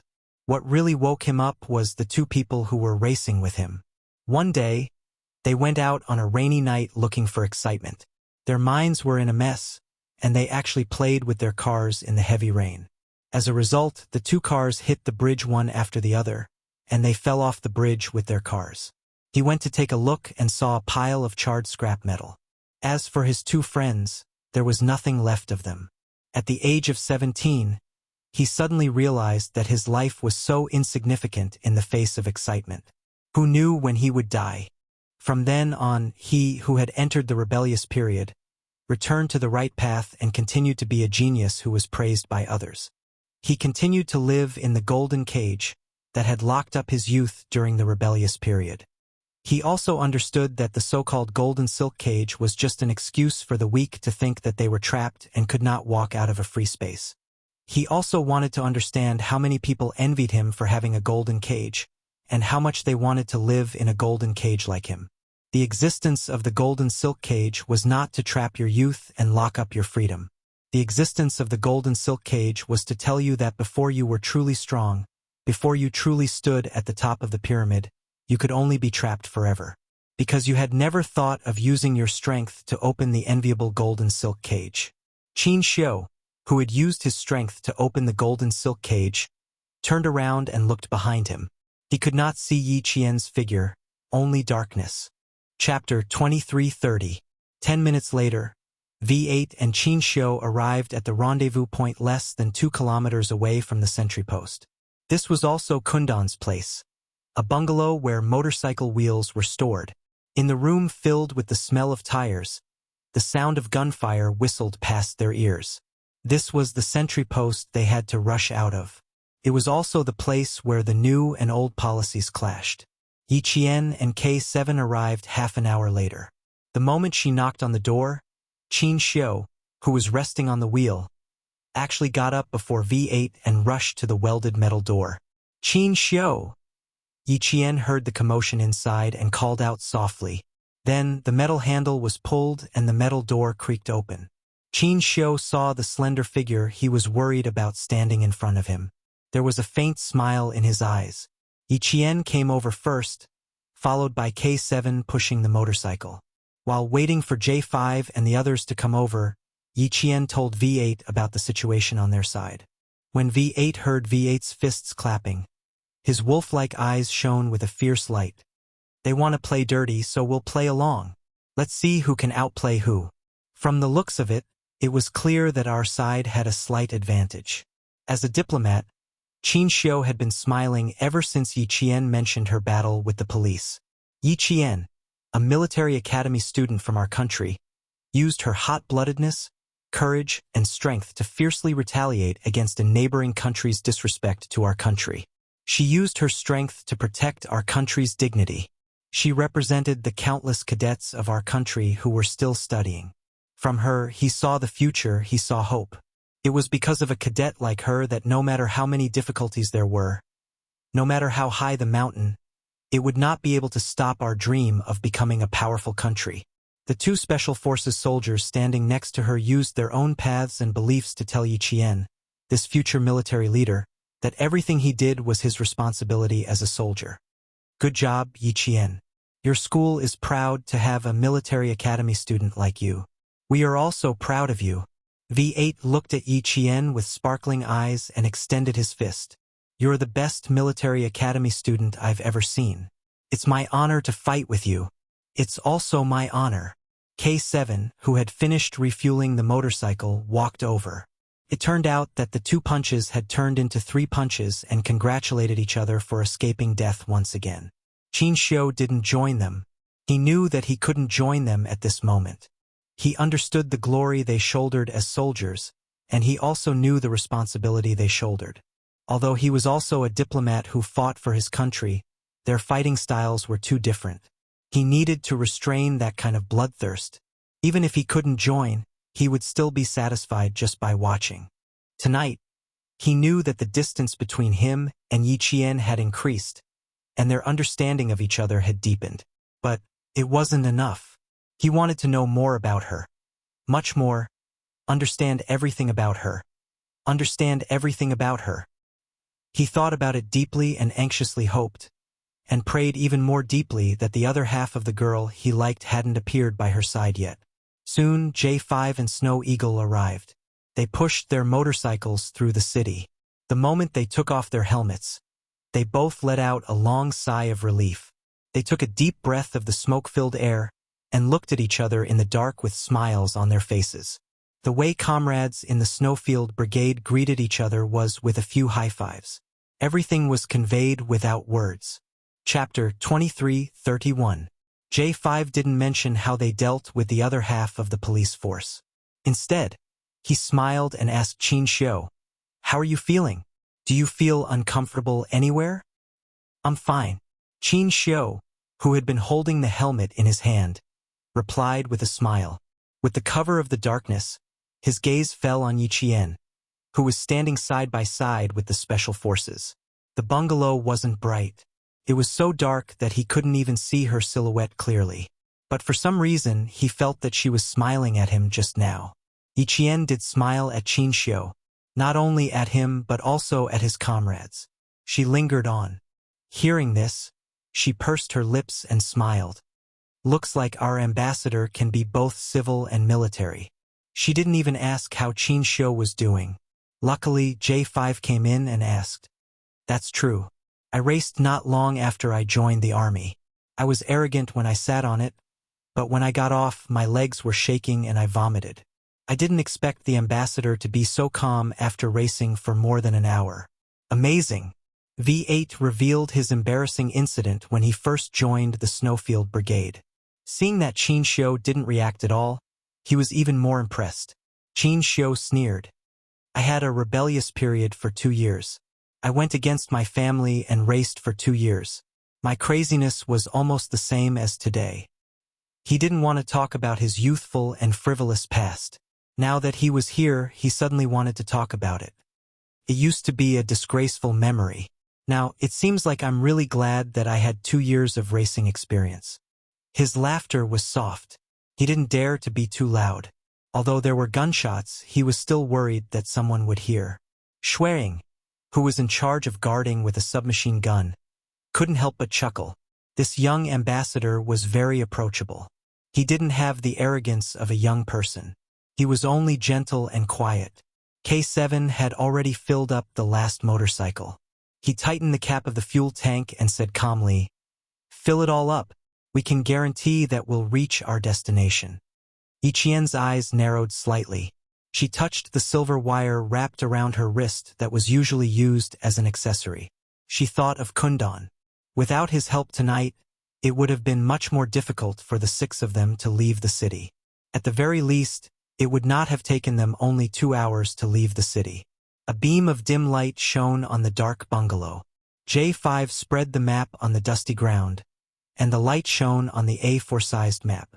The others, including Qin Xiu, knelt on one knee and squatted to check the map. "We're here now." J5's finger tapped on a spot on the map as his voice reached everyone's ears. "We're 3 kilometers away from here.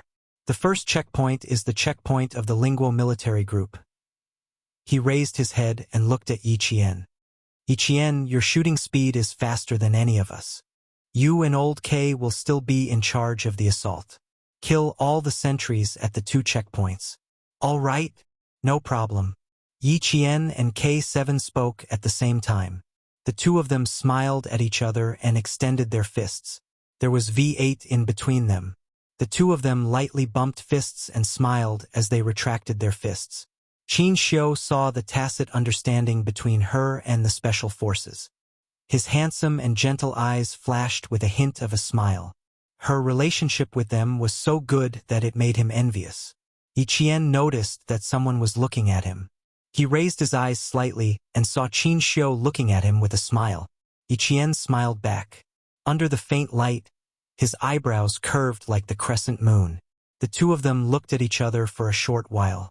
Yi Qian was the first to look away and look at the map. Chapter 23:32.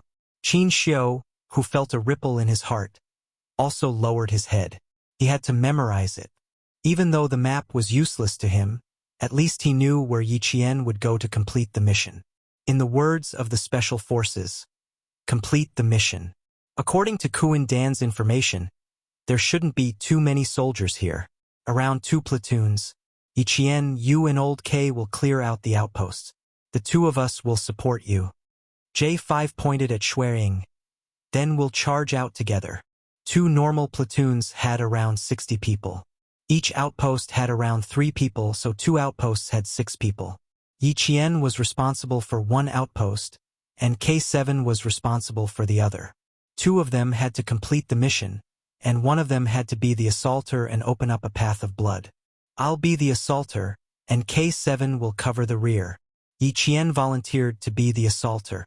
Her firing speed was indeed faster than her comrades, so she was the most suitable person to complete the mission. Other than Qin Xiu, everyone had seen how fast Yi Qian could fire. When someone else took out one, she was already ready to take out the third. No one could beat her speed. J5, Schwerin, and the others quickly looked at each other and agreed with Yi Qian's suggestion. She was indeed the most suitable person to be the assaulter. The final plan was, Yi Qian cleared out the second outpost, then went straight up the mountain. K7 cleared out the first outpost, and then J5 charged up the mountain on his bike. He would be the first to get a feel of the situation and attract the enemy soldiers. Yi Qian would cover for J5 and clear out the first wave of enemy soldiers. Then, K7 and Schwerin would charge up the mountain on their motorcycles, and V8 would cover Qin Xiu as they rushed into the mountain. Yi Qian successfully infiltrated the enemy's rear and used all his firepower to suppress the soldiers stationed in the neighboring country. K7 provided support while Schwerin covered V8 and Qin Xiu to rush out of the bloody path. Finally, J5 assisted Yi Qian and K7 to rush out. They had to ensure that there were no problems in every part of the battle. For example, if the second sentry post in Yi Qian was not cleared out before the K7, then the J5 would be shot dead by the second sentry post. As a result, Yi Qian, who was in charge of the assault, had to complete every part of the mission ahead of time. Only then could he ensure that his comrades behind him could continue fighting. Their communications with the neighboring countries had been cut off, and they did not have any communication equipment. They could only rely on their tacit understanding to fight. Qin Xiu pursed his lips. He couldn't understand why Yi Qian was always at the forefront and doing the most dangerous things. He didn't ask. He wasn't a direct combatant, so he couldn't discuss the battle. Even if he had questions, he could ask them after they rushed out. After the battle deployment was completed, V8 would protect Qin Xiu. He would rush out after his comrades had cleared out a bloody path. The J5 rolled up the map and placed the butt of his submachine gun on the ground. He looked up and coldly glanced at his comrades. Since the military group and the new government are using firepower to besiege us, we don't have to be polite. Let's kill as many people as we can without wasting our time. After the battle, they can only blame the casualties on Ruilala. It has nothing to do with us. This is called giving them a taste of their own medicine. It's the same for everyone. It's fair. Casualties were inevitable in war. Since the new and old governments were in a crossfire, the number of casualties on each side would naturally be counted on the other side. Even if Wu Wainu and Clichin knew who killed their men, they could not announce it to the world. They could only suffer in silence and suffer in silence. Chapter 23:33. You want to play conspiracy theory? Then let's play an eye for an eye. After all, the Chinese people's conspiracy theory was the essence of thousands of years of history. If they didn't return it properly, they would be letting down their predecessors who had been buried in the long river of history. It's not easy to come out on this trip. We can't let the other party be too disappointed, right? J5, who stood up with his gun, reached out and pulled Qin Xiu up. He smiled and said, "Ambassador, what do you think? Everything will be according to your arrangements." Qin Xiu smiled. He didn't have any opinions. As soon as he finished speaking, the faint smiles on everyone's faces disappeared.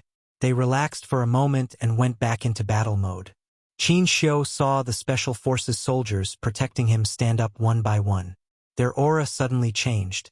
It was very cold, exuding a sense of chilliness. Yi Qian was no exception. She had the same aura as the Special Forces soldiers. Yi Qian, who had entered battle mode, had a strong murderous aura hidden in the depths of her dark eyes. Her thin eyes were the last barrier that blocked the murderous aura in her eyes. It was as if, with a slight blink of her eyes, the murderous aura would surge out. "Old V, give Yi Qian the submachine gun under your seat cushion. I'll take Yi Qian up the mountain first. Old K, you two bring up the rear." J5 tightened his riding gloves and switched the submachine gun under his motorcycle with V8s. When he was dealing with Snow Eagle and the neighboring police, he had used up a lot of ammo. He needed to replenish his ammo with his comrades. V8 nimbly opened the seat cushion of his motorcycle and took out a folded submachine gun.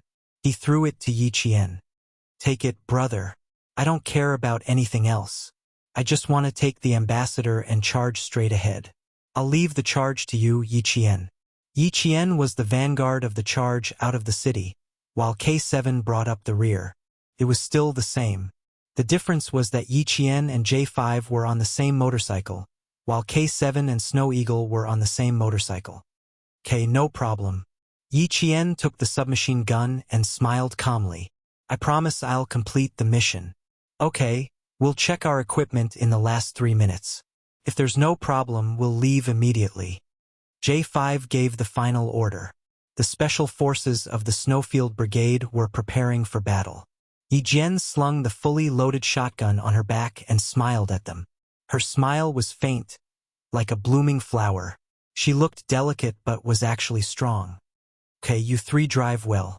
K7 and I will cooperate well. Good luck." After finishing their pre-battle preparations, they high-fived each other and encouraged each other. This was also a form of pre-battle tacit understanding. The closed iron door opened, and a cannonball exploded. There was a burst of fire in the dark sky. Qin Xiu subconsciously looked in Yi Jian's direction. He saw Yi Qian look up at the fiery sky. In his eyes, the fiery sky turned into a blood-red color. He also saw the fearlessness of a soldier who was not afraid to sacrifice himself. Qin Xiu, whose heart was trembling, slowly looked away. He lowered his eyes and used his eyelids to hide the undercurrent in his eyes. Yi Qian, who was in full combat mode, was even more dazzling than during the day. She was like a bright star that fell into his arms. He gently and quietly placed her in his heart. From then on, because of her existence, his world lit up. Vroom, vroom, vroom. The sound of motorcycles rang out. V8 took Yi Qian out of the room and headed towards the road that was created by the illegal immigrants. The 3 motorcycles were like arrows that were released from a bow. There was no turning back.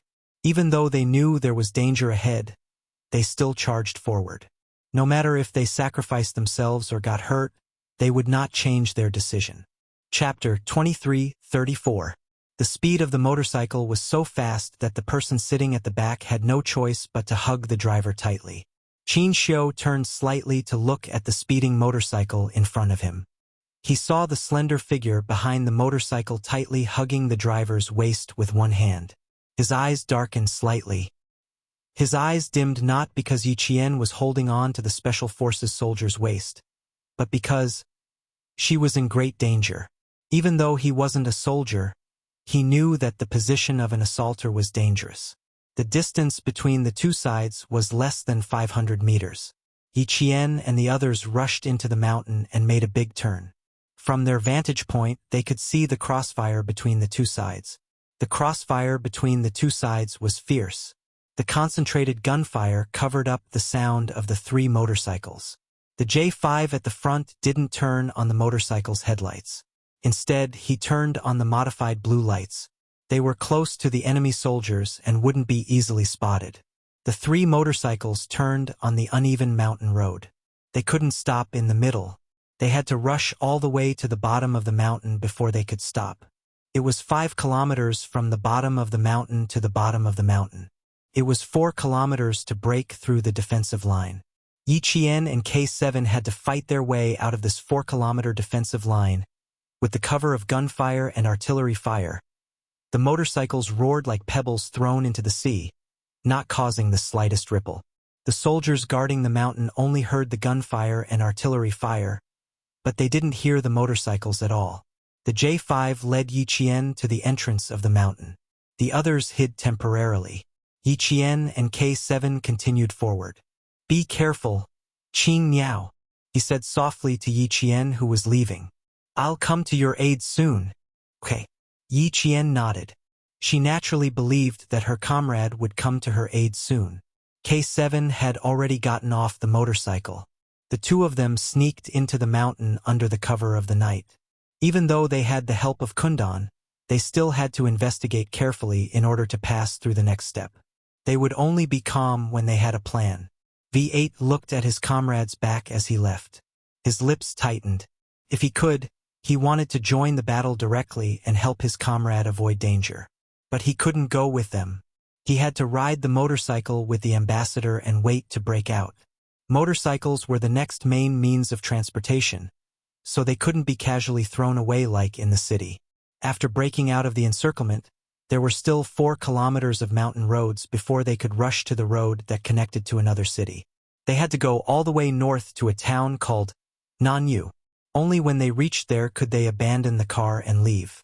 There was no way to sneak out of the city. It was a long journey, and they needed a vehicle. If there are heavy weapons on the mountain, the left side of the col is the best place to hide. K7 lay prone in the bushes and looked up coldly. They were very close to the first sentry post. The first outpost was right in front of them. This was K7's mission. Yi Qian lowered his head and said softly, "This is a smuggling route. According to Kuandan, heavy weapons do not exist." "You really believe what he says?" K7 was a bit surprised. He could understand why J5 trusted Kuandan, but why would Qing Niao trust him as well? Yi Qian nodded. She did trust Kuandan. She trusted Kuandan instinctively. He said there are no heavy weapons. I believe him. Kuandan had told them the safest route. The new government basically didn't care about it because this smuggling route was protected by both the military and the national armed forces. The new government couldn't do anything about it even if they wanted to. Chapter 23:35. The path to riches could only be guarded and not destroyed by heavy weapons. Even Ruilala had to abide by the rules. Otherwise, his road to wealth would be cut off. This was the rule of the drug and arms trade. You could not destroy someone's path to riches, or you would be asking for death. This was also why he could ride a motorcycle up the mountain without worrying about being shot by heavy weapons. K7 was silent for a few seconds and said, "I don't trust Kuandan, but I trust you and J5. On the battlefield, only the comrades who fought side by side with you could be trusted." Yi Qian smiled at him. She trusted Kuandan, but she was not willing to risk the lives of her comrades. She trusted Kuandan more than she trusted herself. The wind was getting stronger. Yi Qian looked up at the sky that was as dark as ink. There was not even a single star in the sky.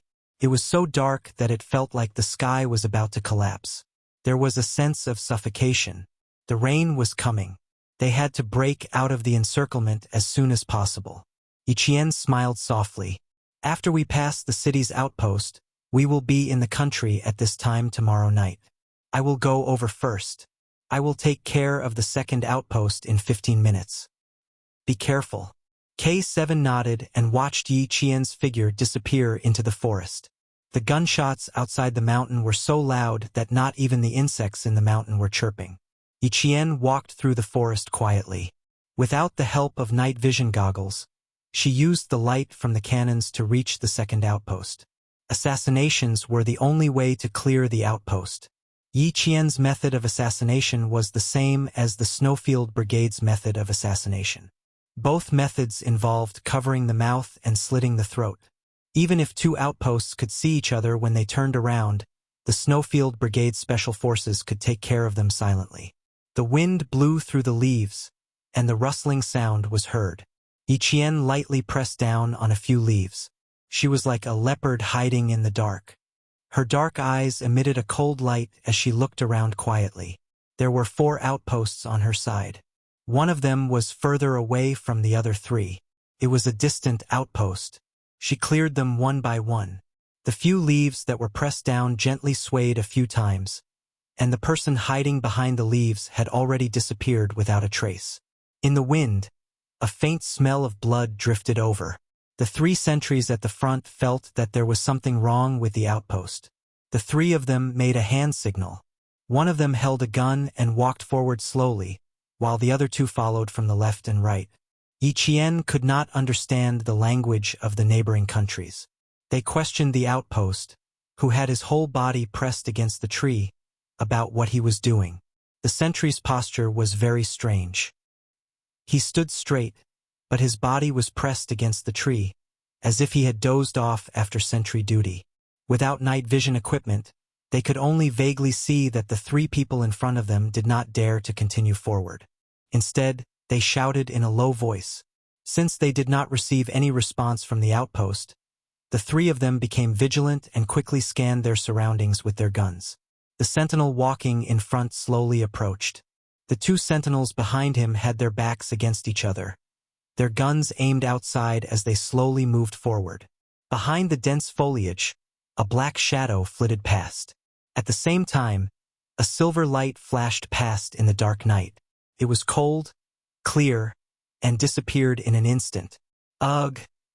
Then, the sentinel on the left, who was following closely behind, suddenly clutched his neck tightly. He only had time to make a low, monotonous ugh sound before his whole body fell to the ground. The sentinel who was back to back with him turned his head in shock. Suddenly, he felt as if something had fallen from the top of his head. Before he could turn his head to look up, he felt a cold and sharp pain on his neck. The sentinel opened his mouth weakly. He wanted to raise his hand to touch his neck, but the gun in his other hand fell with a bang. He fell to the ground with his hand half raised. Chapter 2336. With 3 people in a triangular search, it was undoubtedly difficult to finish them off without alerting anyone else. Yi Qian made good use of the terrain and quickly adopted the most useful and effective combat method. She climbed up the tree and strangled one to death with a silver wire. Then she hung upside down and used the dagger in her hand to finish off the 3rd one. As for the 4th one, it was even easier to deal with. Yi Jian, who was hanging upside down from the golden hook, exerted strength in her waist. Before the other party could raise his gun and shoot upwards, she swung herself directly towards the other party like a swing. Yi Qian was light and agile. Back then, Principal Chun had sent her to the 100,000 forests in the southern part of the western province for 3 months of training. During these 3 months, she had undergone comprehensive forest combat training. Climbing, crawling, jumping, rolling, everything was done. In Principal Chen's words, when you enter the mountains, not only do you have to be like a leopard, but you also have to be like a monkey. Hanging upside down and swinging forward using the strength of her waist were also part of her 3 months of training. At the beginning, she fell and bled, and her hands and feet were bruised. By the end, she could easily control her body. Only she knew how hard it was. While swinging, Yi Qian saw that the enemy had finished loading the gun. Her eyes were filled with hostility as she grabbed the enemy's gun with both hands and spun it forcefully. Using the enemy's gun as a support, she landed firmly on the ground.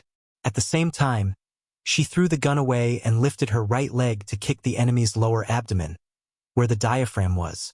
The diaphragm was the most sensitive part of the abdominal pain nerves. Using all her strength, The enemy sentry was in so much pain that his face turned pale and his entire body constricted. He held his abdomen with one hand while his right hand reached for the gun at his waist. Yiqian didn't give him a chance. She grabbed onto a tree branch and swung forward. While in the air, she kicked the enemy's weapon out of his hand. Her left foot stepped on the enemy's arm first. Then she twisted her foot and bent her knee to the enemy's jaw. With her right hand, she attacked from the side with the dagger and stabbed it into the enemy's neck. Yiqian had been too hasty and used too much force, so the dagger was stuck in his throat. When he pulled it out, he had no choice but to twist it around a bit. In the night breeze, the smell of blood grew stronger. Yiqian, whose pants were stained with blood, had no time to deal with the 4 sentinels. She needed to take care of as many targets as possible to ensure that her comrades could attack. Kuan-Dan had only said that there were about 2 normal platoons, but no one knew exactly how many people there were. Someone came down from the hill. Yiqian, who was hiding behind a tree, could tell from the sound of the footsteps that there were 3 people in total. It was the patrol team. Yiqian tightened her grip on the dagger in her hand. Fighting alone, she took a deep breath of the smoky air and slowly exhaled. 3 figures walked past her. Now is the time. Her hands were as fast as lightning. One of her hands covered the mouth of the last sentry, while the other used a dagger to slit the sentry's throat. The entire process was too fast, and a sentinel had been taken care of in just a few seconds. Yiqian's movements were swift and nimble. The 4 sentinels were 1 meter apart from each other. She had taken care of the last sentinel without alerting the 3 in front of her. Even so, Yiqian's palms were slightly sweaty. It was her first time being so close to so many people trying to assassinate her. She stepped on a withered branch, and there was a crisp cracking sound. The 3rd sentry sensed something was wrong and instinctively turned around to take a look. Chapter 23:37. To Yiqian's relief, these people didn't have night vision equipment. The man said something in the language of the neighboring country, and Yiqian couldn't answer. Her eyes dimmed, and the sound of water came from behind the tree. When the man heard this, he slung his rifle over his shoulder and said something to the 2 people in front of him. After the sound of water, there was also the sound of water. Yiqian's mouth twitched. She had faked the sound to relieve herself, but this was really done. The sentinel comfortably shuddered as he lowered his head to fasten his belt. Someone used their elbow to clamp down on his neck. A crisp sound of bone breaking came from his neck, and his head tilted to one side at a strange angle. "Who's there?" The sentinel at the front realized something was wrong. At the same time, he turned on the searchlight on his helmet. In the snow-white light, he saw a figure running towards him. He didn't even have the chance to raise his gun, let alone open fire. Yiqian was too far away from the sentinel. She didn't want to shoot, so she treated the mountain as flat ground and ran towards him. When she saw that he was about to raise his gun, she shouted softly. She rushed in front of the sentinel and grabbed the butt of the gun with one hand. Her fingers moved nimbly, and she unloaded the magazine and smashed it into the center of the sentinel's head. Within 15 minutes, Yiqian had taken care of 7 people. It was already very fast, but for them who needed to break out of the encirclement, it was too slow. They only had half an hour to break out of the encirclement. Snow Eagle, who was baiting the enemy, started the motorcycle. The K7 had already eliminated the 1st sentry, and now they needed to rush up the mountain to support Yiqian. Yiqian, who had vaguely heard the motorcycle, got up and ran towards the side of the road. She needed to intercept the first alerted neighboring country soldiers. A light flashed through the forest. It was the light of the motorcycle's headlights. Yiqian was lying in ambush by the side of the road, and she fired at the first wave of alarmed neighboring country soldiers. Bang, bang, bang, bang. The sound of concentrated bullets came. The first few neighboring country soldiers who rushed down didn't even have the chance to raise their guns. They fell to the ground. The sound of motorcycles and gunshots alerted the soldiers guarding the smuggling road. This time, they didn't make the same mistake as before and rushed down to check. Instead, they opened fire directly. Yiqian, who had fired the first shot, had already moved to her combat position. When she heard the footsteps, She fired almost at the same time as the soldiers from the neighboring country. The Xiaowei could fire at a rate of 1,250 rounds per minute, which meant that it could fire 21 rounds per second. Yi Qian's side was able to wipe out their enemies in an instant. "Get down, get down!" The soldiers of the neighboring country who found that they were ambushed roared, picked up the rifles in their hands, and fired directly at the opening point. More than 10 rifles fired blindly. Even Yi Qian was suppressed to the point that his entire body was pressed against the ground. Even his face was pressed against the ground, and he did not dare to raise his head at all. The bullets hit the ground, hitting pieces of dirt one after another, and then smashing them into pieces. The bullets hit the rocks, and sparks flew everywhere as the rocks shattered with a bang. After a while, the motionless Yi Qian was covered with a thick layer of soil. Yi Qian did not move. She allowed the bullets to fly past her head. Her backup had not arrived yet, so she needed to wait calmly. K7 and Snow Eagle had already rushed up. They were Yi Qian's backup. Later, they would coordinate with Yi Qian and rush to the highest point, leaving K7 to finish the shooting from the rear. Motorcycle, motorcycle. Straight ahead. Fire, fire. Chapter 23:38. There were indeed only 2 platoons of soldiers stationed in the mountains. When the K7 came up, more than half of the firepower that had been focused on Yi Qian was directed at the motorcycle. The modified motorcycle was extremely fast. With a sweep of the snow-white headlights, the K7 saw several soldiers from the neighboring country hiding behind the trees. Xueying cooperated well. He stepped on the accelerator to the maximum and crossed the crossfire before the soldiers could shoot. He instantly rushed to the rear of the soldiers from the neighboring country. The motorcycle made a turn, and the K7 rolled off the motorcycle. He opened fire and supported Yi Qian from behind. After receiving support, Yi Qian could finally take a breather. She didn't move carelessly. Instead, she stuck close to the slope and rolled toward the side of the road. A normal person wouldn't be able to complete a roll on a slope. Once they rolled, they would definitely roll down. Yi Qian didn't. She only completed the roll by grabbing onto the rocks, roots, and shrubs on the ground to ensure that she didn't fall down. Roll, hide, sweep. After a series of actions, Yi Qian's submachine gun was extremely stable as she attacked from the side. There were only 3 bullets left in the first magazine. Yi Qian had already found a new magazine. When the last bullet left the muzzle, she finished the action of changing the magazine. The interval between the first bullet fired from the new magazine and the last bullet fired from the old magazine was only a few seconds. It was as if she had fired continuously. No one could tell that she had changed the magazine. Yi Qian rolled and climbed. Her hands and face were bleeding from the shrubbery. Her eyes were filled with malice as she suppressed all the firepower on the mountain. Screams came from the mountain. It was the screams of someone who had been shot. "Over here, over here. Quick, someone's here." Shouts came from the mountain. No one could calm down. They were on the high ground, but they were suppressed by the firepower from below. In an instant, several people were sacrificed. The K7 supporting Yi Qian found another platoon's firepower. He crouched down and hid. Then he opened fire from the enemy's back. Bang, bang, bang. Concentrated gunfire swept across. There was a mist of blood in front of them. V8, who had yet to make a move, clenched his jaw tightly. Even his spine was stretched into a straight line. There were at least 50 to 60 people in the 2 platoons. 50 to 60 people. The only ones who could really fight were Yi Qian and K7. J5 and Snow Eagle had to drive their vehicles to break out of the encirclement. It was impossible for them to lend a helping hand. Qin Xiu, whose eyes were cold, slowly clenched his fists. At this moment, he regretted not practicing his spear skills. Otherwise, he could have been a support. Let's wait a little longer. We'll rush in as soon as the higher-ups give us the order. The senses of the special forces were very sharp.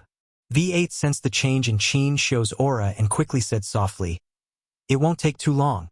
They'll settle it soon." In this battle, other than the camouflage provided by Kundan, they didn't even have night vision goggles.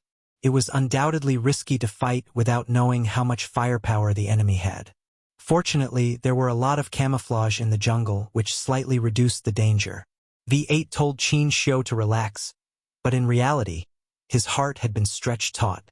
During the exercise, the Special Forces of the Snowfield Brigade had specifically gone through combat training without any weapons on them. But in the end, they would take the enemy's weapons for themselves and complete the mission. What weapons did the neighboring countries have for themselves? Even night vision goggles would be enough. Where would there be night vision goggles? K7 opened fire. The stationed soldiers of the neighboring countries immediately concentrated their fire. Snow Eagle drove his motorcycle down. He needed to cover V8 and take K7 with him. Chapter 2339. J5 couldn't make a move. He needed to wait for V8 to catch up so that he could grab Yi Qian and break out of the encirclement. The soldier at the highest point of the sentry post thought the motorcycle was heading straight for them when he heard it. He reflexively turned on the searchlight and wanted to finish shooting. He didn't know what a stupid thing he had done. As soon as the searchlight shone, Yi Qian, who had crept up from the side of the road, shot at the sentry post. K7 broke the pole that was holding the searchlight. The searchlight that lost its support fell down. The shaky searchlight swept toward the camp of the soldiers. K7 put out the searchlight with a shot. Yi Qian, who could see the corner of the searchlight, finished shooting immediately. Everything happened too fast. The two platoons of soldiers split into 4 waves. One wave was aimed at Yi Qian's original position, one wave was aimed at K7, one wave was aimed at Xueying, and the last wave was aimed at Yi Qian's current position. Half of the soldiers had been wiped out, so they didn't have enough firepower. Now that they were split into 4 waves, they were shot down by Yi Qian and K7 with their submachine guns. In less than 10 minutes, Yi Qian and K7 used the guns in their hands to open a bloody path for their comrades. The firepower on top of the hill decreased significantly. It wasn't until K7 fired into the air that V8 knew he could bring Qin Xiu to break out of the encirclement. "Ambassador, sit tight, we're going to charge." He started the motorcycle and pushed it to the maximum speed. With a roar, he brought Qin Xiu out of the last sentry post in the city. With Yi Qian and K7 firing from the front and back, the 2 platoons of soldiers suffered heavy losses. In the end, they had no way to fight back. Someone once said that a special ops soldier could take out a platoon or even a battalion in secret. Infiltration, sneak attacks, luring the enemy, and so on were all seen in this battle. If it wasn't for the fact that they needed to leave as soon as possible, Yi Qian and K7 would have directly infiltrated and killed the 2 platoons one by one. Now that they had broken out of the encirclement in such a direct battle, it was undoubtedly a slap in the face to the neighboring country's military group, letting them know that 2 platoons were also so weak. Xueying heard the sound of the V8's motorcycle. He pedaled with both feet and grabbed the motorcycle with both hands. He turned the motorcycle around and rushed up the mountain again. He still needed to pick up the K7 and leave. In front of him, J5 started his motorcycle when Xueying rushed down the mountain. He, who had been hiding all this time, started his motorcycle and rushed up the mountain. The mountain road was bumpy, so he could not reach out to help Yi Qian. Moreover, it was uphill, so he could only slow down slightly to let Yi Qian catch up. Yi Qian did not let J5 help him. The motorcycle whizzed past her. She grabbed J5's arm and used the momentum of the motorcycle to jump over him. In the blink of an eye, she was already sitting on the back of J5. Then, V8 carried Qin Xiu and rushed up the mountain. Xueying carried K7 and rushed up the mountain. They rushed out of the city's last line of defense. At the same time, the military received the location sent back by J5. Through the location, the military knew that they had brought the ambassador out of the encirclement and were heading towards the rendezvous point. The wind in the mountain blew gently and blew away the smell of gunpowder, but it could not blow away the thick smell of blood. In the end, there were less than 5 survivors from the 2 platoons. One of them had his shoulder pierced through, revealing the white bone underneath. Chapter 2340. Sitting in his office, Klitschin rubbed his temples as he listened to the police report. His face was as black as the bottom of a pot. He hadn't had a good rest for the whole day. His chest heaved with anger. Since the old government suddenly rebelled, He hadn't had a good night's sleep. Today, the strength of the Chinese ambassador made everyone feel pressured and humiliated. He and General Wu Wainu both wanted to take this opportunity to get rid of the ambassador who had humiliated them and then shift the blame to Ruolila. News came one after another, but in the end, they told him that the Chinese ambassador had escaped. 500 police officers were sent out. Some were dead, some were injured. In the end, only a dozen police officers could stand in front of him, detonating the fuel tank, leading them to the crossfire between the old and new governments, and being shot by their own people and the old government. More than 100 police officers were instantly killed. And what about the Chinese ambassador? There was no news of his life or death. The Chinese side had begun to pressure them to find the missing ambassador as soon as possible. Otherwise, they would send troops into the neighboring countries to look for him. Now that there was civil strife, how could they allow the Chinese to send troops in? He was so anxious that he didn't know how many strands of hair had turned white. But what he didn't know was that there was more news that shocked and angered him. An official reporting the situation knocked on the door. Before Klichin could answer, he pushed the door open and came in. What? He escaped the city. The Chinese ambassador escaped the city. Klichin was shocked after hearing the report. What's the situation with General Wu Wainu? He didn't know how heavy the military's losses were. The official, sweating profusely, quickly replied, General Wu Wainu is furious. The 2 platoons stationed on the mountain were almost completely wiped out. Only 5 people survived. 2 platoons were wiped out. Only 5 people survived. Klichin, who was shocked, pressed his hands on the desk. He slowly sat back in his chair. What kind of people did the Chinese side send out? What kind of people did they send out? The people sent by Ruolila were wiped out, the people sent by the new government were wiped out, and now General Wu Wainu's 2 platoons were wiped out. Who were these people? How could they be so terrifying? Sitting back in his chair, Klichin's back was covered in cold sweat. After a long time, he asked in a deep voice, Does General Wu Wainu have any arrangements? After sacrificing so many people and letting the Chinese ambassador return, where would the face of their neighboring countries go? It was simply a great humiliation. They sent an elite platoon. There's no news yet, but the old government has also discovered the Chinese ambassador.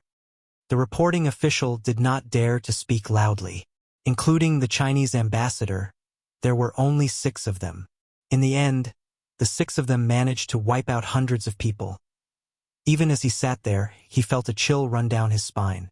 There was only one thought that flashed through his mind. The Chinese side is not to be trifled with. Their calculations were wrong. Although General Wu Wainu is very angry, with the participation of the old regime, if the Chinese ambassador accidentally dies, we can directly explain to the Chinese that this is Ruolila's bad deed. Neighboring countries' new policies and military groups will definitely eliminate Ruolila to give China an explanation. This was the best way to push all the blame onto Ruolila. Klichin felt a little better when he learned that the military group had sent another elite platoon to hunt him down. The elite platoon was the special forces of the military group. Chapter 2341. With the help of the special forces, even if the Chinese ambassador escaped from the city, it would be difficult for him to escape from the hands of the special forces of the neighboring country. Klichin trusted the special forces of his country very much. Klichin took a sip of cold water to moisten his throat and smiled. General Wu Wainu is a truly great general. Everything he does is for the sake of democratizing our country. No matter what happened to the Chinese ambassador tonight, all the consequences would be borne by the madman Ruolila. Qin Xiu knew very well what the new policy was, and so did the Chinese side. G3, who had completed the mission, received the order to quickly provide support without delay. Damn it! Dirty tricks. After learning about the new policy and the military group's plan, G3 cursed in a low voice. He said in a tense voice, In that case, let's play a trick too. Being kind to others is being cruel to ourselves. Major General, we can't be cruel to ourselves. If a tiger doesn't show its power, it will be treated as a sick cat? Bah! Either we don't play or we play big. Let's see who can win. Blowing up the oil depot was not a small matter. The Major General pondered for a few seconds before replying. The oil depot is located in the north. The forest in the north of the neighboring country is connected to our country's forest. Once it is detonated, there will be a forest fire. Even if I agree with your idea, the military is unlikely to agree. The news from the diplomat made the military very angry. Now that Yi Qian had already broken out with our ambassador and taught the neighboring country a lesson, if they only blew up the oil depot now, the loss would outweigh the gain if the fire spread to our country's forest. They would have to send troops to put out the fire. G3 laughed coldly. His gravel voice was like a sharpened knife, revealing a sharpness that seeped into his bones. Don't worry, their oil depot is buried very deep. Even if a fire rushes up, the soil above will suppress the fire. There's also a small reservoir above. They set up the oil depot here, so it's obvious that they have made sufficient fire prevention preparations. The oil depot is not big and there isn't much oil stored. If we blow it up here, at most the neighboring country's military group will be angry, but they won't feel bad. Also, our face hurts from the heavy rain. Even if there is an open fire, the rain will extinguish it. Major General Liu was concerned about whether his country's forests would be affected. Since it was feasible, Major General Liu said in a low voice, "Give me 5 minutes to inform the higher-ups first." The small oil depot was located in the forest near the Northland Armed Forces. From here, it could be seen that the neighboring country's military forces were secretly preparing to attack the Northland. The northern lands were of great importance to China, and China did not wish for the northern lands to fall. The Major General spread out the map and sent it to the higher-ups of the Army Department at the same time. Soon, G3 received the latest order and said to his comrades, Come, brothers, let's help the Northland Armed Forces. Burn them all." After completing the decapitation mission, they arrived at the oil depot of the neighboring nation's military group. This was their logistics oil depot. If there was an explosion, the oil depot in the Northlands would basically be finished. Wiring, blow them all up. G3's tone was harsh, and his eyes were filled with hostility as he stared ahead. He said ruthlessly, "They are heartless, so don't blame us for being unjust. Since they want to play with us, I'll grant them their wish. Daring to play dirty tricks? Then let's play bigger." Half an hour later, the underground logistics oil depot of the neighboring country's military group, in the depths of a mountain, suddenly exploded. Raging flames soared into the sky, and a huge fireball soared up. It was like the power of an atomic bomb explosion, and a mushroom cloud appeared. Chapter 2342. When G3 and the others finally came out, they were covered with nearly 10 centimeters of dust. "You are all a bunch of useless trash. Useless trash. Even the logistics oil depot was found by Ruilala.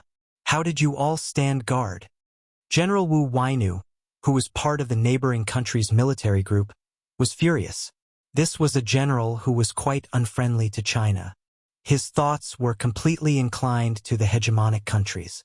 He believed that only by following the hegemonic countries could the neighboring country become the largest country in South Asia. Now that there was a fire in his backyard, he, who wanted to sit firmly on the hook, was furious. A small hidden logistics oil depot in the military was found and detonated in the most violent way. If the logistics were not guaranteed, how could they take down the North? Tonight, hit hard and chop off Ruilala's head.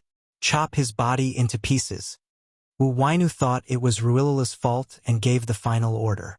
Concentrate all the artillery fire to annihilate. Looking at the furious General Wu Wainu, someone asked nervously, "Then, the elite platoon you sent out, are they still chasing the Chinese ambassador?" "Chase my ass." The rear was in chaos. What was there to chase?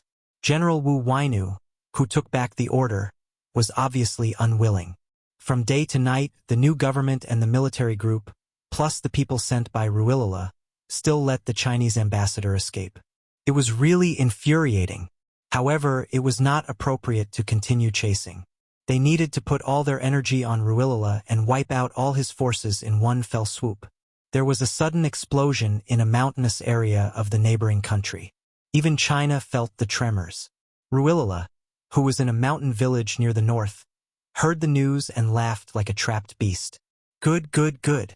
Well done. This was the last voice Ruilala left for his subordinates. Wu Wainu and the allies concentrated all their firepower and launched the biggest fire attack.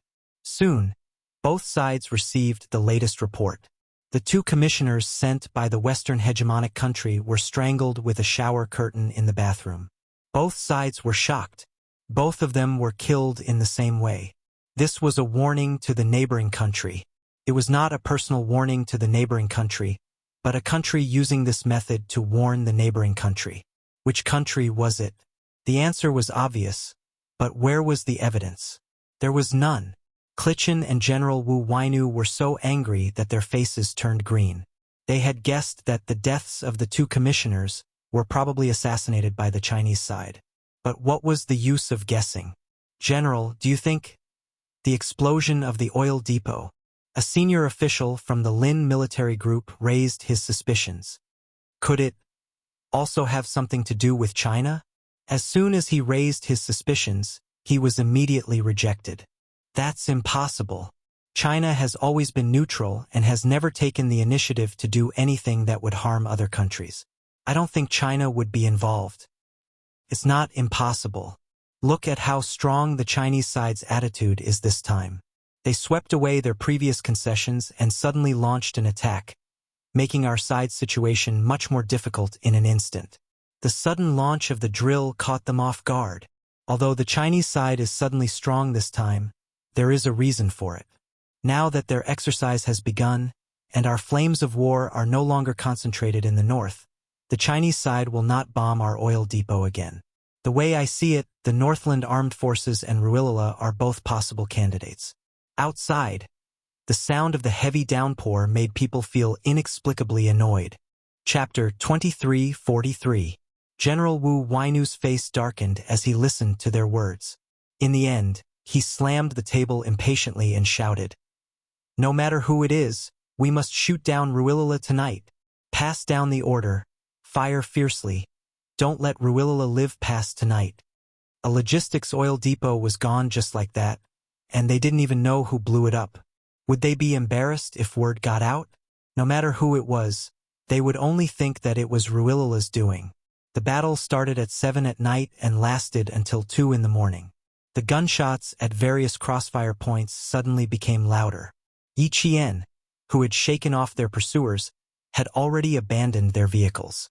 They arrived at Nanyang within 2 hours in the heavy rain and sent the latest location back to China. It was 3:40 in the morning, and the rain showed no signs of stopping. The sky was still as dark as ink. G3, who received the latest location from J5, sped up.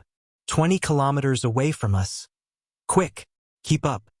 G3, who was carrying a rifle, wiped the rain off his face and waved his hand. He sped up and walked into the dense forest. There were many poisonous insects in the forests of neighboring countries, and there were also drought leeches that would quietly stick to people and suck their blood. When they passed through the forest, they could shake out countless unknown insects with a shake of their bodies. Yi Qian, who was soaked all over, had a drought leech stuck to the back of his neck. It was sucking until it hurt. He raised his hand and touched it. He didn't know when, but the leech had already sucked until it was round. Yi Jian, who had just walked out of a hail of bullets, couldn't help but shudder. Yi Jian, who had just walked out of the rain of bullets, couldn't help but feel goosebumps. Drought leeches were longer and bigger than water leeches, and the suction cups were tighter. It might not be possible to pull it off by hand. She said to K7 beside her, "Help me, dry leech. You got hit? Where?" K7 stopped and turned on the flashlight in his hand. In the rainy night, he saw a black thing stuck to the back of Yi Qian's neck. Yi Qian pulled out the dagger, and the sharp blade touched his skin. He could feel the cold touch. He could feel K7 using the blade to pry open the suction cup at the front of the leech, and then the suction cup at the other end. It sucked blood until the bloated thing fell off. K7 raised its leg and stomped on the ground. Then, it raised its leg and stomped on the ground to bury the black leech and the crimson blood. The rain washed away the leech, and there was not a single trace left behind. Yi Qian was not the only one who was stained. Along the way, almost everyone was stained. There were stains on their arms, legs, and even on Shui Ying's face. The rain was too heavy, which made it difficult for them to walk in the forest. They grabbed the leaves with one hand and slid down slowly on the thick, withered leaves. If they were not careful, they would fall on their buttocks and their tailbones would hurt so much that their facial features would be twisted. The air in the forest was not fresh. Walking in the valley, other than the smell of rotting trees, there was also the smell of burning smoke in the wind. It was 4:30 p.m. Although the rain did not stop, there was finally a thin line of smoke in the sky. Yi Qian, who had braved the rain and climbed up the mountain, saw thick smoke billowing in the mountains to the north. There was the smell of burning oil in the wind. They looked at each other, and there was an answer in each other's eyes. There was the smell of burning oil in the wind, and the heavy rain could not suppress the smoke. No matter how they looked at it, it looked like an oil depot explosion. It was possible that the underground oil depot had exploded. The collapse of the soil around the oil depot would cover the fire, and the thick black smoke would rise into the sky. That was why they couldn't see the fire. Chapter 23:44. J5's gaze flickered slightly, and a dark glint flashed across the depths of his eyes. From the direction, why did it look a little like the route G3 and the others would take to complete the mission? Could it be G3 and the others doing? Since they were still in the neighboring country, they could not confirm if their pursuers were still behind them. After a short rest, they immediately set off. According to their original plan, they should have arrived at the rendezvous point by now. After rushing out of the city and being circled by their pursuers, they were already an hour late. There's a sound. Yi Qian, who was going down the mountain, whispered. He pulled Qin Xiu and quickly hid behind a tree, using the dense foliage to hide their figures. J5 and the others were already hiding behind a tree. They held their breaths as they listened to the faint rustling sounds at the foot of the mountain. When they tried to listen more carefully, the rustling sounds they heard earlier had disappeared. It seemed like the people walking had also discovered them and immediately stopped to hide. Damn, don't tell me we've encountered the local armed forces. The T6 combatant, who was wearing a military uniform of an unknown country and had paint smeared on his face, whispered to Z7. At the same time, he gripped his rifle tightly, ready to fire in the next second. Z7 Han Zheng shook his head and stared coldly ahead. The people above did not move. It was obvious they had also discovered them and were in a silent standoff. This kind of standoff was very time-consuming, and they could not afford to waste time. Yi Qian and the others felt that they could not afford to waste time either. So J5 spoke in the neighboring country's language. He had just spoken when a loud shout came from below. Damn! I was so scared my heart almost jumped out of my chest. It was the T6 combatant's voice. Those on top of the mountain rushed down the mountain, while those at the foot of the mountain rushed up the mountain. The tense standoff was immediately broken. Several figures flitted past the trees like cheetahs to welcome their victorious comrades. I was so scared I had a heart attack. I thought we'd encountered the local armed forces and was wondering if we should fight them. In the end, you made a sound. The gun in my hand almost slipped out of my hand. The excited T6 combatant did not pay attention to his image. He rushed up and roared, his voice full of joy. Yi Qian is behind me. There's also the ambassador. Kid, pay attention to your image. J5 hurriedly reminded his comrade in case he said something even more rude. Couldn't be helped, sometimes soldiers could be very rude in private. Even their team leader, Q King, who was an elegant man, would swear in front of her. Yi Qian was there too. The T6 combatant immediately said, whoosh! His relationship with Jiasun was still ongoing, so he could not afford to leave a bad impression on Yi Qian. In the heavy rain, the comrades in arms bumped fists and palms against palms. Yi Jian, who had a smile that was brighter than the rising sun, greeted the 7 members of G3 one by one. The sudden reunion made all the comrades so happy that they couldn't suppress their smiles. After greeting each other, the 2 groups of people stood in their respective positions and gave their comrades a military salute for their triumphant return. Once again we've met again, and once again we've completed our mission. You will always be the comrades that I trust the most in my heart, the comrades that I'm most proud of. News of the meeting between the two parties quickly spread back to the country. The higher-ups in the military who knew about it all heaved a long sigh of relief. Finally, everything was safe and sound. Then the next thing to do was to condemn the neighboring country. At 8 a.m., everyone arrived at the border between the two countries. A helicopter was already waiting for the hero's return. Rumbling sounds could be heard as the helicopter's propellers rotated at high speed, crushing the surrounding vegetation. When the helicopter took off and left, some of the vegetation was even snapped by the wind. Chapter 23:45. It didn't matter if he apologized or not. The little fox that he was so worried about was coming back soon. Reporting. The soldier's loud voice came from outside the door. Xia Jinyuan turned off the television and opened the door with his long legs. His little fox had arrived at the Border Defense Company's helicopter airport. Xia Jinyuan didn't need the soldier to lead the way. He strode towards the Border Defense Company's airport. On behalf of the military, he was going to welcome the brave Special Forces soldiers back to their country safely. After the helicopter landed, Qin Xiu was the first to come down, followed by Yi Qian, followed by the male soldiers. And the ones who welcomed them back were the soldiers who would always be their strong backing. The deputy commander of the Yun Province military region who sent them off stood at the front of the rows of pine trees. When all the heroes came down, he shouted in a deep voice, "Salute!" Swoosh! In the heavy rain, hundreds of soldiers in combat uniforms raised their hands and saluted at the same time.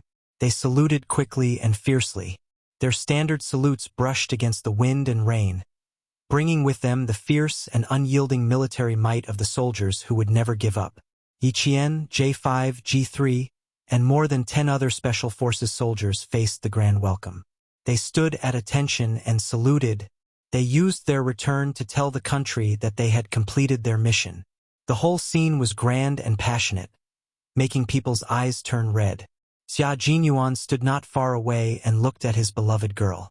He looked at his lover who fought side by side with him. He looked at her towering figure standing in the sun. His tightly pressed lips finally lifted into a smile. That was his pride, a pride that he would protect with his life. His girl had grown up. She was no longer a delicate little girl, no longer a little girl who trembled and was afraid of her first target. His girl had become an indomitable and fearless soldier. She used her gun to defend the country's dignity and used bullets to tell those people why China dared to be strong. He accompanied her through the wind and rain and witnessed her metamorphosis again and again. Finally, she broke out of her cocoon and became the most dazzling star. Yi Qian, who had shaken hands with the deputy commander, seemed to feel something. Her gaze passed through the rows of soldiers and landed in the distance. She saw the most familiar figure, tall and slender, as proud as a mountain. Their gazes were separated and even passed by the soldiers. In the crowd, in the mountains and rivers, no matter where you are, my gaze will always find you, because standing there, you are the target that I will never give up on. Yi Qian, whose face was covered with fine scars, smiled. Her lips curved and her eyes revealed the sweetest, most beautiful, and most gentle smile. Every time she returned, she would always see the figure that he was waiting. Chapter 23:46. As the soldiers left, Xia Jinyuan's figure gradually disappeared from Yi Qian's sight. Yi Qian didn't stay any longer. She said to J5 softly, "Q King is here. I'll go look for him first." His wound was still recovering, and he was standing in the rain waiting for her. She had to hurry over and drag him back to his room. "Q King is here?" J5, who didn't notice anything, looked around and asked Yi Qian to leave first. He was one of the few people who knew about their relationship. Yi Qian didn't stay any longer. She followed the soldier's footsteps to look for the figure who left. She didn't need to spend any effort to look for him. The figure who was waiting for her was definitely not far away, quietly waiting for her arrival. Yi Qian walked very quickly without looking back. She didn't notice that there was a gaze following her closely. "Is Yi Qian in a hurry? Why are you in such a hurry?" After talking to the staff sent by the Ministry of Foreign Affairs, Qin Xiu walked over to J5 and asked in a low voice, shouldn't she be changing first? The rain had been pouring since midnight. Although she was a female soldier, she was still a girl. Walking in the rain for 8 to 9 hours was very bad for a girl's body. J5 naturally wouldn't say that Yi Qian was going to see Xia Jinyuan. He smiled and said, she's a female soldier. She can't change with us male soldiers. She left in a hurry to change alone. This explanation was very good. Qin Xiu didn't suspect anything. They were going to go back to their rooms to take a shower, rest for a while, and then set off for Beijing. Yi Qian had already seen Xia Jinyuan. The tall and slender man was standing in front of her with a smile on his handsome face. He was looking at her with gentle eyes as he walked over step by step. He stood still and waited for Yi Qian to come to his side. Yi Qian, whose clothes were completely soaked, walked very quickly. Xia Jinyuan could even see water droplets dripping from the corners of her clothes and pants. Her shiny black hair was completely soaked, and it stuck softly to her body, accentuating her fair skin and exquisite facial features. The high-intensity battle did not tire her out at all. Her eyes were bright and shiny like gems. Xia Jinyuan suddenly did not want to stand there anymore. He wanted to go over and hug his lover. He was no longer standing in the corner. He moved his long legs and strode towards her like a shooting star. Yi Qian's smile deepened. He was standing in a blind spot and would not be easily discovered. Now that he had walked out, any soldiers passing by would be able to see him. So what if she saw him? A hug at such a time was not just a hug of lovers reuniting, but a hug of a comrade returning safely. As he strode over, Yi Qian couldn't help but trot over. Yi Qian still had an injury on his waist, so he had to be careful. Xia Jinyuan did not care about his injury. It was precisely because of his injury that he did not participate in this operation. When he found out about the new policies of the neighboring country and the shameless scheme of the military group, he really wanted to grab 2 guns and rush to the neighboring country. Now that the lover he was worried about was back, he did not care about his injury. When he got closer, Xia Jinyuan's handsome face darkened slightly. There were several thin streaks of blood on her fair face. The longest one ran from the corner of her eye to her chin. After being drenched in the rain, the area around the wound was already red and swollen, showing signs of inflammation. Xia Jinyuan gently touched her wound with his fingers. His thin lips were tightly pursed as he wrapped his long arms around her and pulled her tightly into his embrace. His tall and straight body arched slightly and hugged Yi Qian like a harbor. Yi Qian could not help but gently close her eyes. His warm embrace made her tense body and mind completely relax. Chapter 23:47. His embrace was her harbor. She felt more at ease now that she had returned to her harbor. Congratulations, Qing Niao. He hugged her tightly and called out her code name in a low voice. This was a hug between comrades in arms, not a hug between lovers. Yi Qian took a deep breath of his refreshing scent and opened her eyes. She smiled and replied, "Thank you. I made you worry." He was indeed worried, but he also felt proud. "My little girl has grown up. I'm proud of you, little fox." Xia Jinyuan couldn't bear to let go of her in his arms. Her small and soft body was in his arms. Instantly, all the emptiness in his heart was filled. He truly felt that she was back, safe and sound. He felt a little helpless. He clearly told her that no matter who went out to fight, the people who stayed behind should wait patiently. There was no need to worry, no need to be afraid, even if they had to sacrifice themselves. That was the path a soldier should take. But when he found out that she had gone out to fight alone, accompanied the Chinese ambassador to a war-torn country without any equipment, he felt as if his heart had been struck by a heavy object. It was so painful that his heart stopped beating. Waiting was a scary thing. It was torturous both physically and mentally. If he wanted to get used to fighting separately, he had to get used to it too. Yi Qian felt his arm tremble slightly and knew that he had been worried about her. She patted his broad back gently and said softly, "Because you are my goal. I have to work hard to catch up to you. I can't let you wait too long."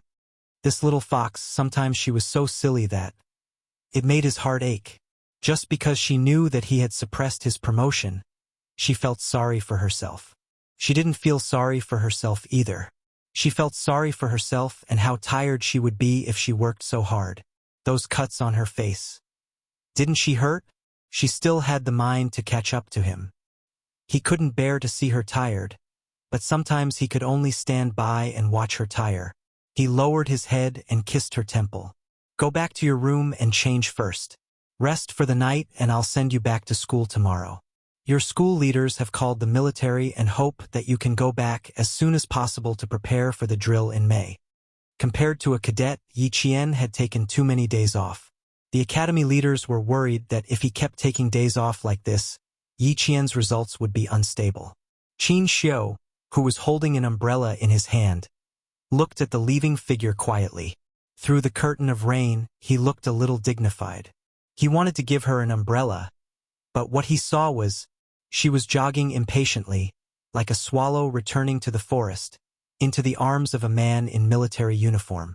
Between heaven and earth, it was as if only that pair of figures hugging each other existed, and he was an intruder who saw a scene that he shouldn't have seen. Lover? Comrade? He suddenly felt a little uncertain, but in his heart, he hoped that it was her comrade and not her lover.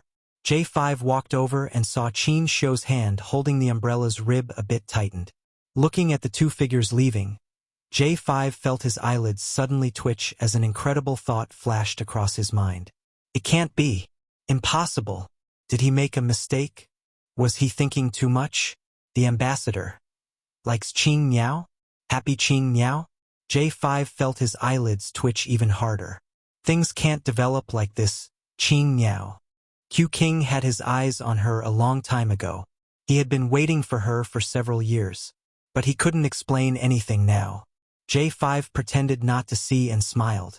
Ambassador, let's go back to our room and change as soon as possible. It's not easy to come back home, we don't want to catch a cold. Chapter 23:48. Qin Xiu, whose chest felt heavy, lowered his eyes slightly and quickly concealed the undercurrent in his eyes. He smiled faintly and said, "Okay." He wanted to ask who the man who hugged Yi Qian was, but when the words came out of his mouth, he found it difficult to say them. He had to admit that he was a little timid. He was afraid that he would ask the answer he didn't want to hear the most. J5 didn't want to say anything. He held the umbrella and walked with a natural expression, as if what he saw just now was nothing out of the ordinary. Fortunately, the two of them knew their limits and separated after hugging. If the ambassador really wanted to ask, he could explain that it was a comrade in the military. Otherwise, it would be really hard to explain. He had to remind the two of them later that they had to exercise more restraint. They were in a secret relationship. Even a simple hug would reveal a different kind of sweetness. It would be best if they didn't hug each other so that others wouldn't be able to tell that something was going on. All of a sudden, J5 felt that he was very worried. Previously, because Yi Qian was still underage, he was worried that Xia Jinyuan would break the rules and date an underage girl. Now that Yi Qian was an adult, he was still worried. Yi Qian was a military school student. How could he date? If that was the case, he would have to continue worrying until Yi Qian graduated. In the meantime, he would probably have to cover for the two of them. It was tiring. He was a worrisome person. Even when his comrades were in a relationship, he had to be on tenterhooks about it. When they reached the second floor of the Border Defense Company, J5 breathed a sigh of relief. Along the way, the diplomatic ambassador, who had a verbal battle with a neighboring country's negotiator, remained cold and calm. He didn't say anything and just walked slowly. Every step he took was extremely steady. It looked like he was strolling in the rain, happy and carefree. In fact, that wasn't the case at all. Walking beside him, J5 could clearly feel that the ambassador's aura had become very fierce. It swept away his elegant temperament and was even more powerful than yesterday's negotiation. Previously, J5 thought that he was overthinking things. Now, it seemed that he didn't expect it at all. This outstanding diplomat was really interested in Yi Qian. That's right, Yi Qian was really attractive. Especially those who were extremely outstanding, such as Q King, they would all be attracted to her. Now, with the addition of an outstanding diplomat, J5 was not surprised.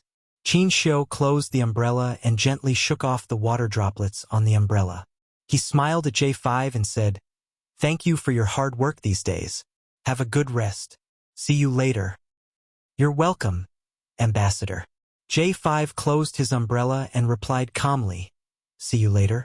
Qin Xiu's room was on the second floor, while J5 and the others were on the first floor. J5 stood still and politely watched Qin Xiu go upstairs with the umbrella.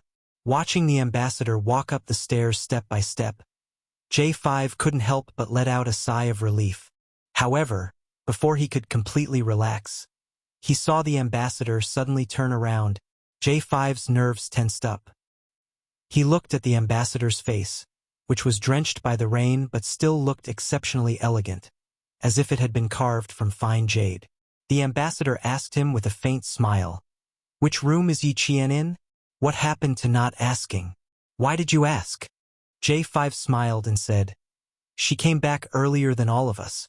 I'm not too sure which room she's in. Is there something you need from her, Ambassador?" "I want to ask if she's returning to the capital or returning to the academy. I want to see if she needs to explain the reason for her leave to the academy. If necessary, I plan to accompany her back to the academy," Qin Xiu said with a smile. J5's heart tightened when he heard this. It seemed that this ambassador was suspicious. "Rest assured, Ambassador. Yi Qian's mission is arranged by the military. The military has already communicated clearly with the academy, so there's no need to trouble you, Ambassador," J5 replied calmly. His tone was normal and there was nothing strange about it. Chapter 2349. Seeing this, Qin Xiu didn't ask any more questions. There were some things that didn't need to be asked in detail. Just by looking at it, he already had the answer. Without asking any more questions, Qin Xiu said, "See you later." Then he turned and went upstairs. When he looked up, there was a faint darkness in his eyes. He didn't need to get the answer from someone else. He wanted to hear Yi Qian tell herself. But what right did he have to ask about her personal matters? Facing an outstanding diplomat from another country who was deliberately making things difficult for him, he felt unprecedentedly confused about his children's affairs. If Yi Qian really had a boyfriend, what would he do? Give up? Or continue to pursue her? Knowing that she already had a boyfriend, if he continued to pursue her, wouldn't he be an immoral third party? Psychologically, he couldn't get over this hurdle. But when he thought about giving up, Qin Xiu closed the door, but his slender fingers holding the umbrella didn't put it down. Qin Xiu's fingers were very slender, and his joints were as delicate as his person. Even though he was holding the umbrella tightly, the lines of his fingers were still beautiful. After a while, he put the umbrella in the corner with a cold expression. He took off his suit and unbuttoned his white shirt while thinking about walking towards the bathroom. Giving up was also difficult. He couldn't go against his morals and he didn't want to give up. Then let's just leave it at that. He would pretend that he didn't know anything, that nothing had happened, and let nature take its course. After turning on the showerhead, Qin Xiu raised his head and let the warm water splash on his face. Soon the bathroom was filled with steam. Amidst the sound of the water, the man's slender but graceful body was faintly discernible in the steam. Qin Xiu, who had been learning Sanda for a long time, was also a classic example of a man who looked thin in clothes, but had great body when he took them off. Yi Qian, who came back earlier than him, had already finished washing up. She sat on the edge of the bed and dried her hair by herself with a hairdryer. There was no one in the room. The man who came back with her saw the countless small cuts on her palm. His eyes were clouded and he went out to get the first aid kit. With some pain on her face, Yi Qian put down the hairdryer and went to the bathroom to look in the mirror. She saw a few bloody cuts from the shrubbery on her face. The cuts from the corner of her eyes to the side of her jaw were the most conspicuous. Her skin was the kind of skin that wouldn't get tanned no matter how much it was in the sun in her previous and current life. After being drenched for 8 or 9 hours, her originally fair skin was sickly pale, and this made the bloody cuts on her face even more. There were many wounds and there were signs of inflammation. No wonder Captain Xia immediately sent him back to his room to get the first aid kit. She had to treat it. Although she didn't really care if there was a scar on her face, she couldn't let the wound get infected. Yi Qian's in the bathrooms to see Xia carrying the first aid medicines. Dr. Essa doctor. Yi Jian nodded her head in satisfaction when she saw that he had changed into his military uniform and was now dry. S2. S2's at they have they been taken care to be treated? To treat to have it be treated to be treated, T-test to be taken care of those wounds T. S treated. S's treated A's.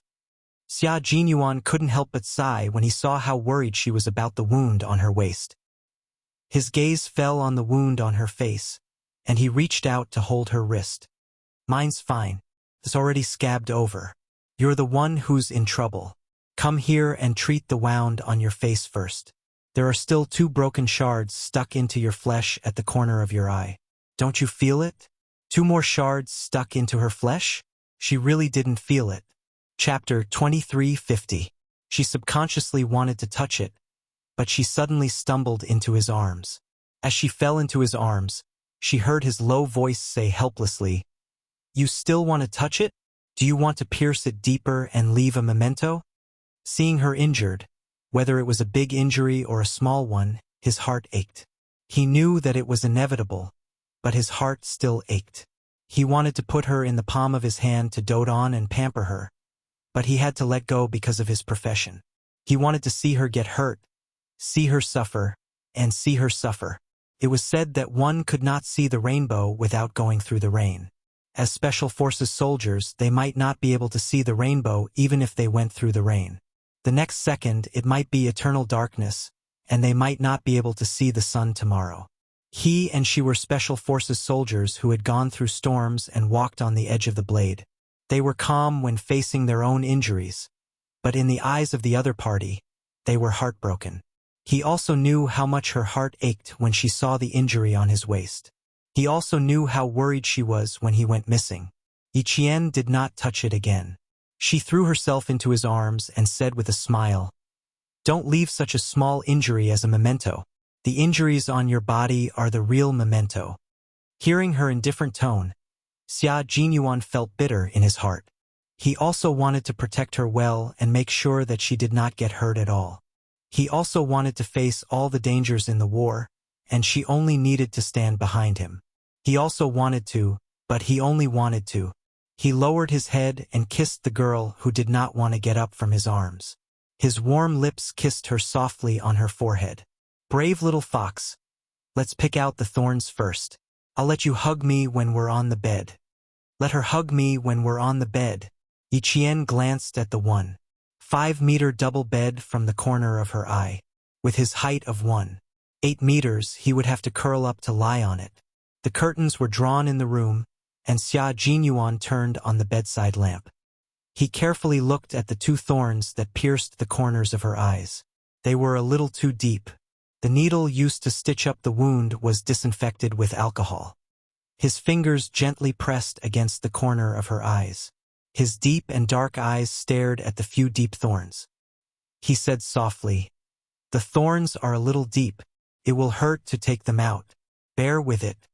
The thorns pierced into the flesh instantly, so there wouldn't be much pain. Especially when she was fully focused on the battle.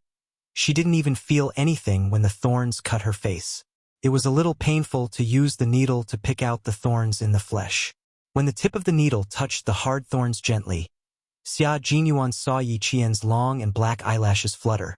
He subconsciously blew on the thorns as if to coax a child that it wouldn't hurt. He even coaxed gently, "It doesn't hurt, it doesn't hurt. Be good, it won't hurt in a while." Yi Qian couldn't help but laugh out loud at the way she was trying to coax a 3-year-old. When she laughed, the corners of her eyes twitched, scaring Xia Jinyuan so much that she quickly moved the needle away from her hand so as not to stab her. "Be serious. You're not allowed to laugh." He pretended to be angry and spoke with a threatening face, but in less than 2 seconds, he broke his facade. His handsome face was gentle as he continued to coax her. "It'll be fine soon. It's not 2 thorns, but 3. It's been stuck in your flesh for so long, and you've been drenched in water for a few hours. The wound is too close to the corner of your eyes. Don't let it fester and hurt your eyes. He usually didn't have time to take care of her. Now that he was by her side as her boyfriend, he naturally had to take good care of her. Yiqian didn't move again. The sharp needle had touched the edge of her eyelashes just now, so she wasn't afraid that it would fester and hurt her eyes. She was afraid that if she laughed again, the tip of the needle would accidentally poke her eyes. Chapter 23:51. Every Special Forces soldier knew how to perform simple suturing operations. Removing a thorn was a piece of cake. After removing all 3 thorns, there were 3 bloody cotton balls on the stainless steel plate. The thorns were indeed deep, but fortunately, they weren't long. It wasn't much of a problem to remove them with iodine. His face, palms, elbows, and knees were all injured to varying degrees. The most shocking injury on his leg was the injury on his calf. After a night, the injury on his calf was bruised, and there were even purple spots of blood on it.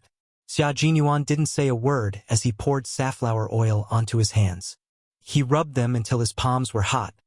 Then he pressed them against Yiqian's calf and rubbed them. Yiqian didn't even know when he had been hit. He lay on the bed and endured the pain while Xia Jinyuan rubbed away the blood clots. Slowly, his calf began to feel a burning sensation. The warm energy brought an indescribable sense of comfort. You don't have experience fighting alone in the jungle, but the J5 soldiers do. Why didn't they remind you to check your body for injuries that need treatment? If it's inconvenient to use safflower oil, they should at least spray it with painkillers. Your skin is fair to begin with. Even a slight bump would leave a bruise. Now that you're bleeding under your skin, the J5 soldiers on the helicopter should have reminded you to treat it. Xia Jinyuan's deep voice was a little tense. If you listened carefully, you could faintly hear the anger in his voice. She didn't know if the oil had a hypnotic effect, but the warm energy slowly crept up from her calf to her head.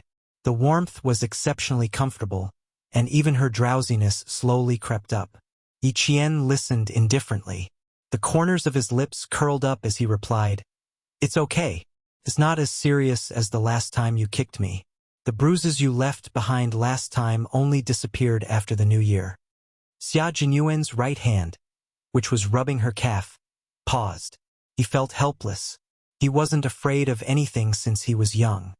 He could do whatever he wanted outside the house and had been like this for the past 20 years. Until now, there was only one thing he was afraid of. He didn't look up. He poured the safflower oil and rubbed the bruises on her calf. He smiled helplessly and said, "Little fox, are you remembering? What should I do? What do I have to do for you to forget?" She was talking about last year's training with the Marine Storm team. In order to teach her how to play tricks on the battlefield, he taught her a lesson. His purpose was to let her remember that there was no such thing as playing tricks on the battlefield. Only true abilities were needed. Who would have thought that she would still remember it after more than 2 months? Now he was afraid that she would mention it. Your boyfriend is really ruthless. It's hard to forget him. Yiqian answered in a muffled voice. Lying on the bed, Yiqian's breathing gradually became longer. By the time Xia Jinyuan raised his head to ask what he should do, Yiqian had already fallen asleep. She was too tired after 2 consecutive nights of high-intensity combat. Now that she had returned to the safe harbor, she couldn't stop herself from falling asleep. Xia Jinyuan's hands didn't stop moving. Looking at her sleepy face, he realized that she didn't really want to argue with him when she mentioned it. At the same time, he reminded himself that it was normal for him to have bumps and bruises during training and combat. It had nothing to do with his comrades. On the other hand, he was a little scared. Although he was a little scared, if he had to choose again, his choice would still be the same and wouldn't change. The room was very quiet. It was a peaceful time to enjoy. Xia Jinyuan's hands moved until he pushed the purple blood away. Chapter 23:52. She was wearing a short-sleeved shirt and shorts, and the room was slightly cold. In order to prevent Yiqian from catching a cold, Xia Jinyuan carefully placed her legs on the bed and gently covered her with the quilt. He carefully twisted the corners of the quilt before getting up. He put away the medicine and opened the curtains to let in the fresh, moist air to disperse the smell of medicine in the room so that she could sleep better. After he was done, Xia Jinyuan did not go to bed to rest. Instead, he sat quietly in the lounge chair alone. His handsome face was slightly cold, and he seemed to be thinking about something.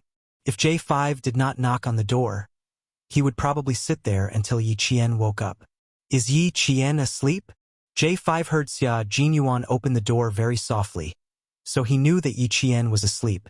He pointed to his room and said with a slightly serious expression, "Come to my room to talk about something." J5's room was next door.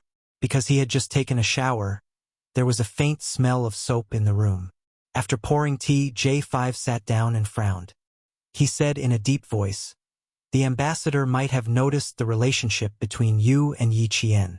Before he went back to his room, he asked me if Yi Qian would return to Beijing. If not, he planned to send Yi Qian back to school." Q King, not only did he discover something, but he also seems to be interested in Yi Qian. Qin Xiu and Yi Qian seem to be interested in each other? Xia Jinyuan focused on this sentence. How can you tell that he is interested in Yi Qian? The two of you hugged each other in the rain. TSK, TSK, TSK.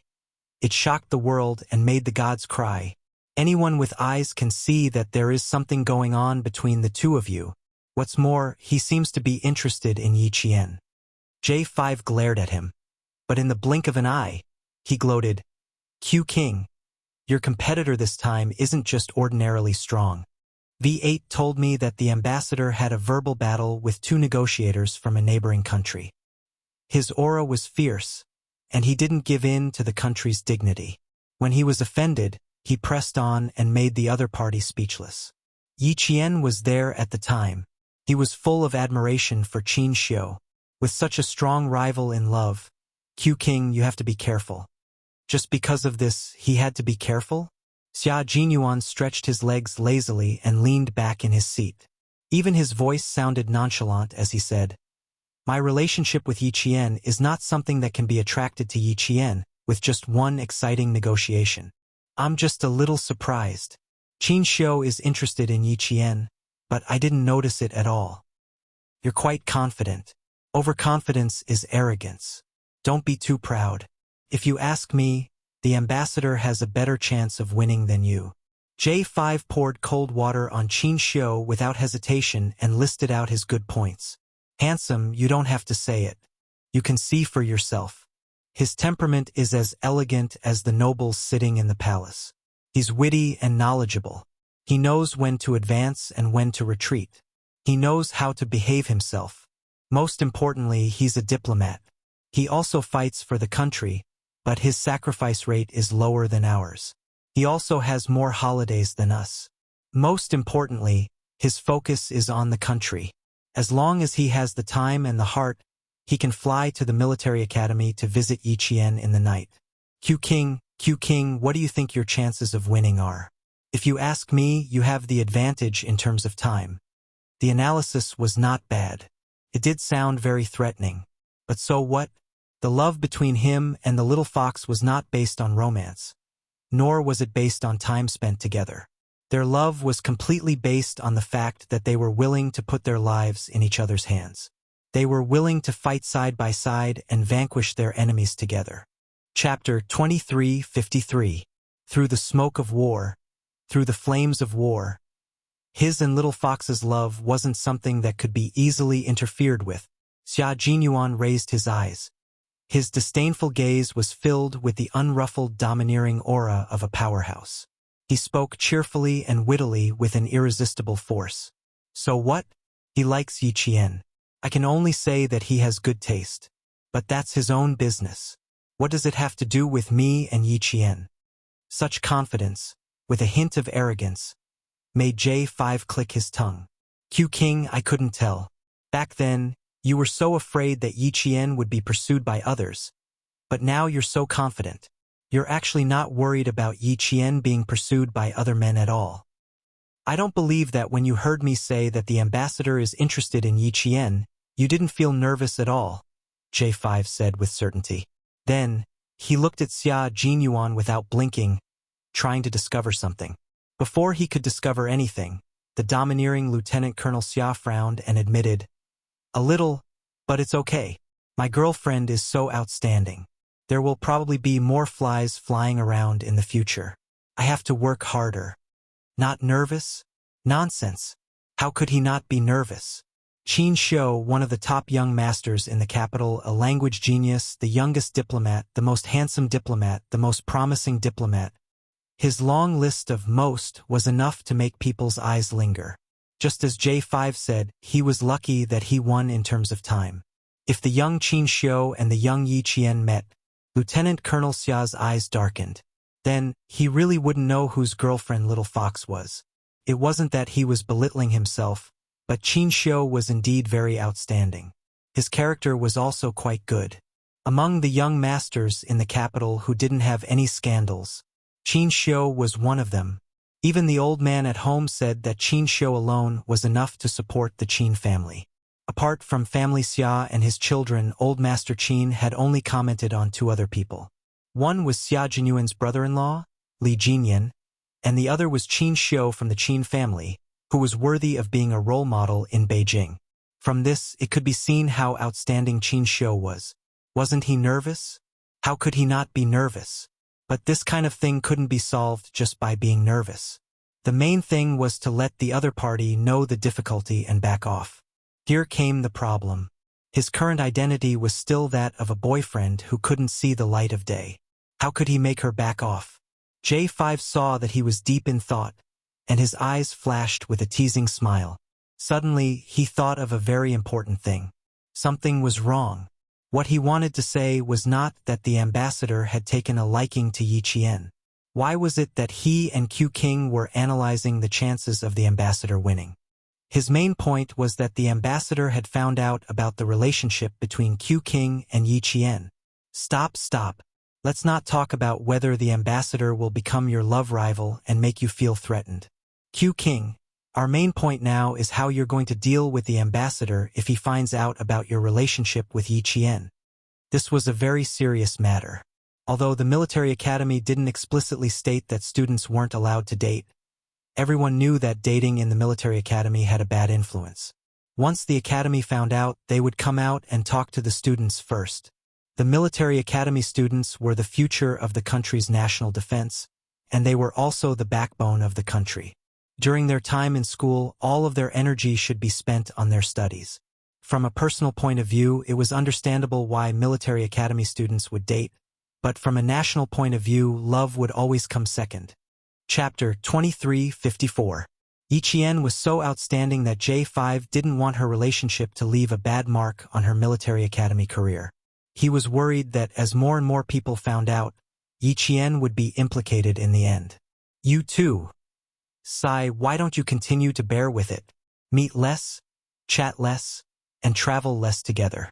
If you really need to meet, why don't you bring a few more comrades with you? What if the two of you travel together and there's a bit of distance between them? Don't let others see any signs? J5, who was worried sick, came up with one idea after another. It could be seen that he was really thinking for Xia Jinyuan and Yi Jian. However, Xia Jinyuan had already considered this matter, so it wasn't a big problem for him. However, because Yi Qian was worried that her relationship would affect the academy, he understood her concerns and respected her decision. Seeing J5's serious expression and unconcealed worry, Xia Jinyuan smiled and said, "Qin Xiu, although I'm not familiar with him, I believe he's not the kind of person to gossip. Since he discovered something but didn't ask any of you, it's obvious that he's not someone who likes to ask about other people's private affairs. The Qin family has strict rules. If he really likes Yi Qian and discovers my relationship with Yi Qian, I think with his upbringing, he won't do anything immoral to interfere with other people's relationships. After all, he's a diplomat who represents the image of the country, not an ordinary person. Anyone who interferes with their relationship would be a third party. With Qin Xiu's upbringing and pride, he wouldn't allow himself to become a third party." After hearing Xia Jinyuan's detailed explanation, J5 felt that he was worrying for nothing. He yawned and waved his hand with a tired expression. "I have to go to sleep. When the situation in the northern land stabilizes, we should return to the base and prepare for the overseas competition. Xia Jinyuan didn't intend to leave yet. He raised his eyebrows and said with a faint smile, I haven't asked you anything yet. Why are you in such a hurry to sleep? We haven't seen each other in a while. Let's catch up and have a chat. J5 stood up with his hands on the armrest of the chair and slowly sat back down. What do you want to talk about? Or do you want to ask me something? Since he didn't even let him rest, it was clear that he had something to ask. I want to know more about Qing Niao's performance in this operation, Xia Jinyuan said. If he didn't want to ask about Yi Qian, he wouldn't disturb his comrade's rest. He crossed his slender fingers and there was still a faint smile on his handsome face, but the darkness in his eyes was slightly darker. This is the first time she has received a mission to protect the safety of an important person. I want to know some details about her operation this time. She probably wanted to know if Qing Niao had any shortcomings. The smile on J5's face disappeared, and his expression gradually turned serious. Qing Niao's performance has always exceeded our expectations. She's very calm, and her reaction speed is amazing. When did she have car training? This time we were surrounded by more than 10 cars. Her driving skills were eye-opening. A one-sided breakout from the encirclement has truly shocked all of us. There's a car training ground in the southern province. She basically spent all her time there during high school. Xia Jinyuan saw the unconcealed admiration in his comrade's eyes when he mentioned Yi Qian, so he knew that his little fox had performed well in this operation. His thin lips curved slightly, and there was a faint smile in his dark eyes. She seems to have an extraordinary talent for combat training. As long as there's a start to any training, the follow-up will always surprise us again and again. Chapter 23:55. Then we were right. When she broke out of the encirclement old V old K, and I also guessed that Qing Niao must have undergone professional special operations vehicle training in the southern province. Talent. J5 let out a long sigh. Her talent isn't just focused on one type, it's all round. Take a look at her shooting skills. No one in our team has reached her level of shooting so far. When she gets a gun, there's a three-dimensional image of the gun in her mind. It's even a living one. She can clearly feel where the bullet passes and where it goes. She can complete the shot without deliberately aiming. Q King, Qing Niao's talent, is amazing. Even a veteran like him was envious. Xia Jinyuan raised his eyebrows. This was natural. Otherwise, how could Little Fox have carried out so many important missions before reaching the age of puberty and still be remembered by the Navy commander? His Little Fox was an all-rounder talent. Judging from your expression, Qing Niao's mission this time was not bad. What about her shortcomings? From the perspective of a veteran Special Forces soldier like you, what does she need to improve? Or does she need to improve? Xia Jinyuan had heard a lot of praises for Yi Qian. He wanted to know if she had any shortcomings. Only by constantly discovering her shortcomings could she continue to improve. J5, I need to know if she has any shortcomings. Please tell me carefully and seriously. Xia Jinyuan said slowly, word by word. There was an indescribable coldness in his voice. Sensing his seriousness, J5 couldn't help but straighten his back. At present, Yi Qian has no shortcomings. As if he had something to say, Xia Jinyuan pursed his lips. But there are still shortcomings. Please ask. There were too many uncertainties in a mission. With him by their side, he couldn't guarantee that their lives would not be in danger. Without him by her side, when he couldn't see, he only hoped that she could cooperate well with her comrades and return safely. Qing Niao is more suited for individual actions. As for group actions, although we cooperated well and completed the battle beautifully, we were always worried that she would suddenly rush out and complete a mission by herself. I think it's because we haven't been training together for a long time. She's not in the army, so she can't participate in our daily coordination and training. It's normal for such a problem to occur. In the future, when she joins the army and trains with us, these problems will naturally be solved. Yi Qian's individual combat ability was so strong that sometimes the J5 and the others could not keep up with her. And Yi Qian was a sniper who had been trained by Principal Chun, a world-class sniper. An individual's independence was greater than the group's training. Therefore, the other comrades were worried that she would suddenly finish the mission ahead of schedule. There were two problems. First, although Yi Qian had established a tacit understanding with the Snowfield Brigade, it was only the beginning. She had not established a tacit understanding with all her comrades, so there was a certain degree of unfamiliarity. Second, Yi Qian was not used to working as a group, or rather, working with the group to complete the mission. She completed the mission too quickly, so the comrades behind her could not keep up with her. The two problems were actually one problem. The tacit understanding was not good enough. Chapter 2356. Xia Jinyuan, who had already figured out the reason, fell silent. After a long time, he pursed his thin lips and said, "Our teamwork still needs to be improved. After we go back, I'll redo the weekly training plan." Qing Niao's individual combat ability is strong, which means that the combat ability of the male soldiers still needs to be improved. We can't slow down and wait for the male soldiers just because her individual combat ability is too strong. Our training is only about chasing, not waiting. J5, you're the vice captain. You'll take the lead to improve our individual combat ability. Yes, sir. J5 nodded and said seriously, "After the battle with Qing Niao, I've also been thinking about this. We need to improve our individual combat ability as soon as possible.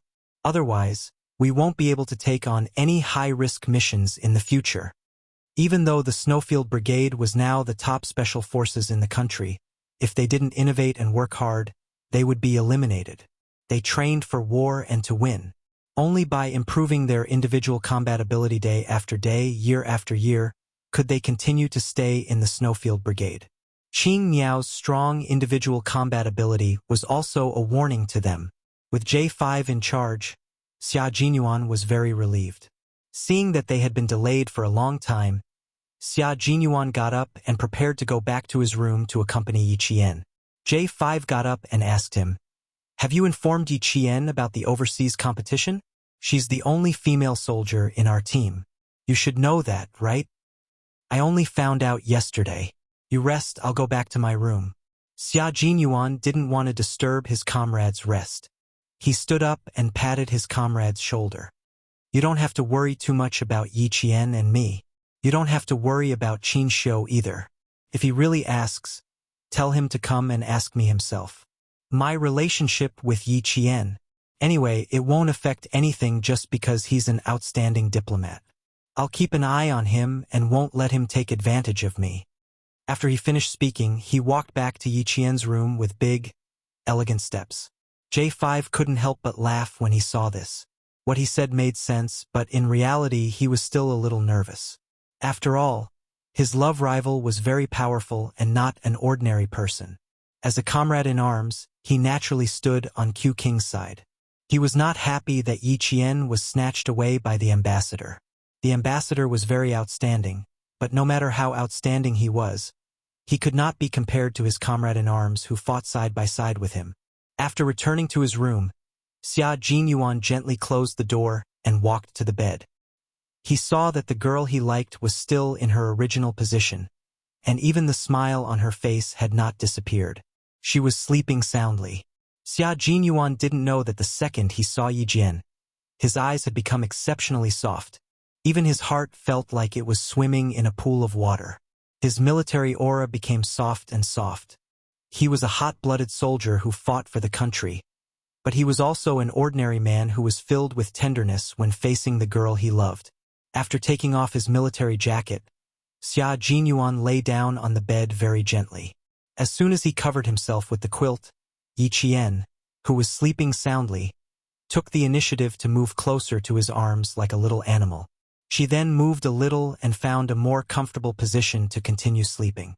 Xia Jinyuan looked at her, who was sleeping soundly, with a defenseless and innocent smile on her face. He couldn't help but laugh. This little girl was quite proactive. He was still thinking about how to make her sleep in his arms without waking her up. Now that she took the initiative to move closer to him, he was pleasantly surprised. It also showed that even though she was sleeping soundly, She knew that the person lying next to her was him. This kind of reliance that was like a natural instinct made Xia Jinyuan very satisfied. Chapter 2357. He gently caressed her shoulders with his hand from the back of her neck. His dark eyes were filled with a gentle smile. He lowered his head and kissed the top of her head. "Sleep well, little one." Throughout the journey, it could be said that she was solely responsible for Qin Xiu's personal safety. J5 and the others were responsible for the perimeter. Yi Qian's contribution to not injuring Qin Xiu despite being heavily surrounded was undeniable. This also showed that she had the dedication of a soldier. Such Yi Qian made Xia Jinyuan feel proud and heartbroken at the same time. With Xia Jinyuan by her side, Yi Qian slept very soundly and peacefully. With him by her side, she didn't have to think about anything. She could sleep and eat whenever she wanted. She was relaxed and carefree. She really enjoyed this kind of leisure time together. Xia Jinyuan was in good spirits. During this period of recuperation, he had made up for all the sleep he had lost. Now that his girlfriend was lying in his arms and he was hugging her soft body, his heart was filled with tenderness. He closed his eyes for a while, then slowly opened them again to look at Yi Qian's sleeping face. He didn't rest at all and was thinking about something. Qin Xiu was also a man of character. As for his taste, it was extraordinary.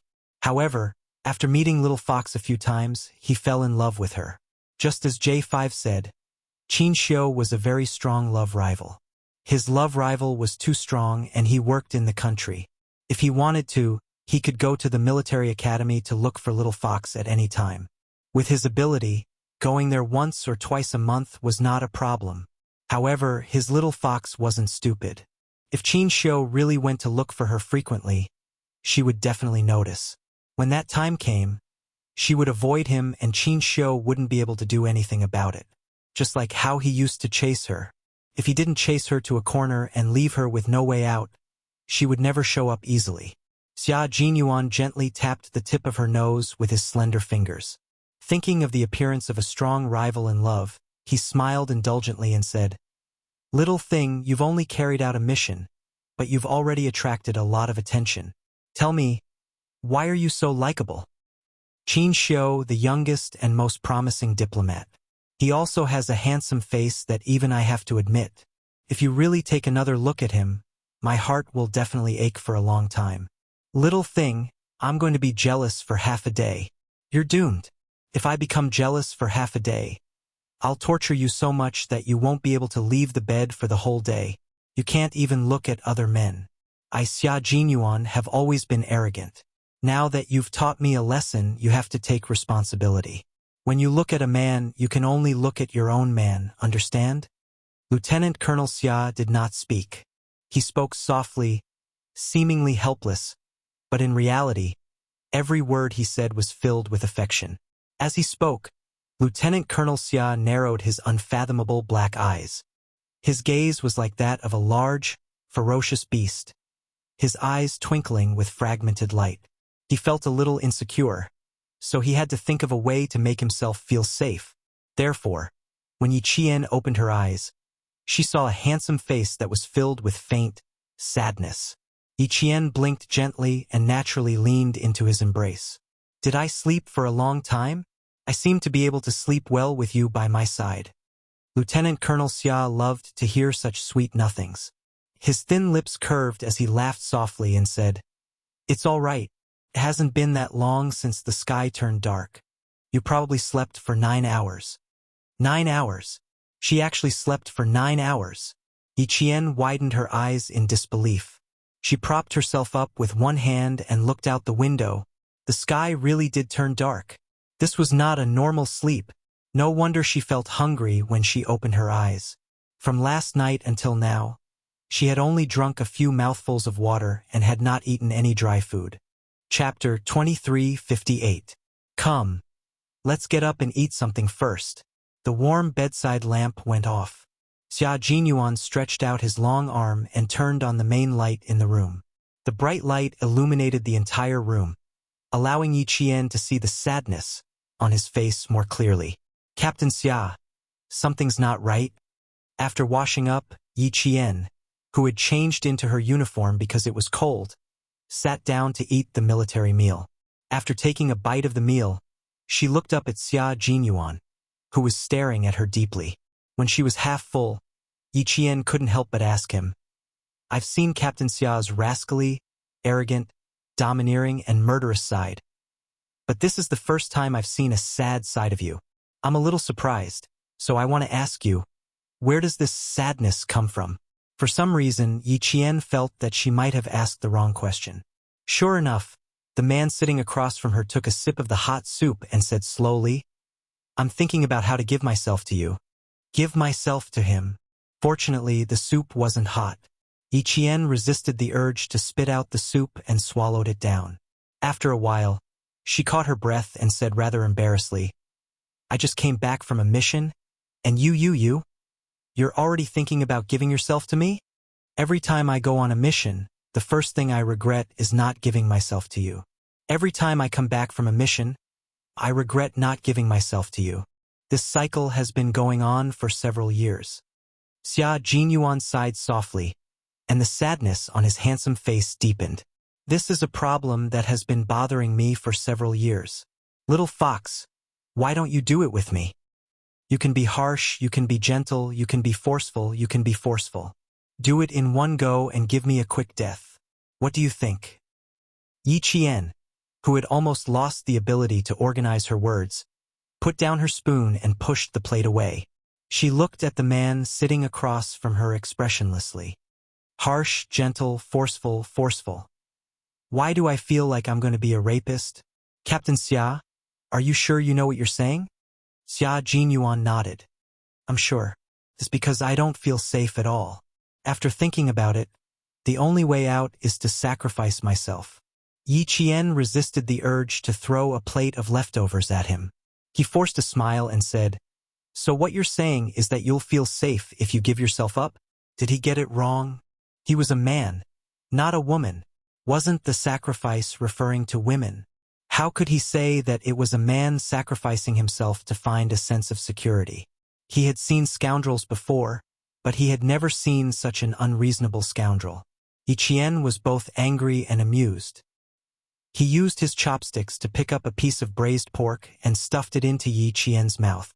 "You're offering yourself to me, but I don't dare to accept it. Eat a piece of meat as compensation." 10 years later, eating meat would become a graceful expression of love between a man and a woman. Xia Jinyuan had no idea how a piece of braised pork could compensate him. His gaze deepened and he smiled. "I lack a sense of security. After thinking about it, I still think it's not a bad idea to offer myself to you first. Why don't we do it in a few days?" As pitiful as he was, he still had to rely on offering himself to find a sense of security. Yi Qian did not believe him. He glanced at him and snorted. "Save it, Captain Xia. Uncle said that you like to be a scoundrel since you were young. You mustn't agree to anything easily." He had never seen a father take the initiative to trick his own son. The corners of Xia Jinyuan's mouth twitched slightly. He gritted his teeth at Commander-in-Chief Xia. His son charged forward with the intention of taking over the position in one fell swoop.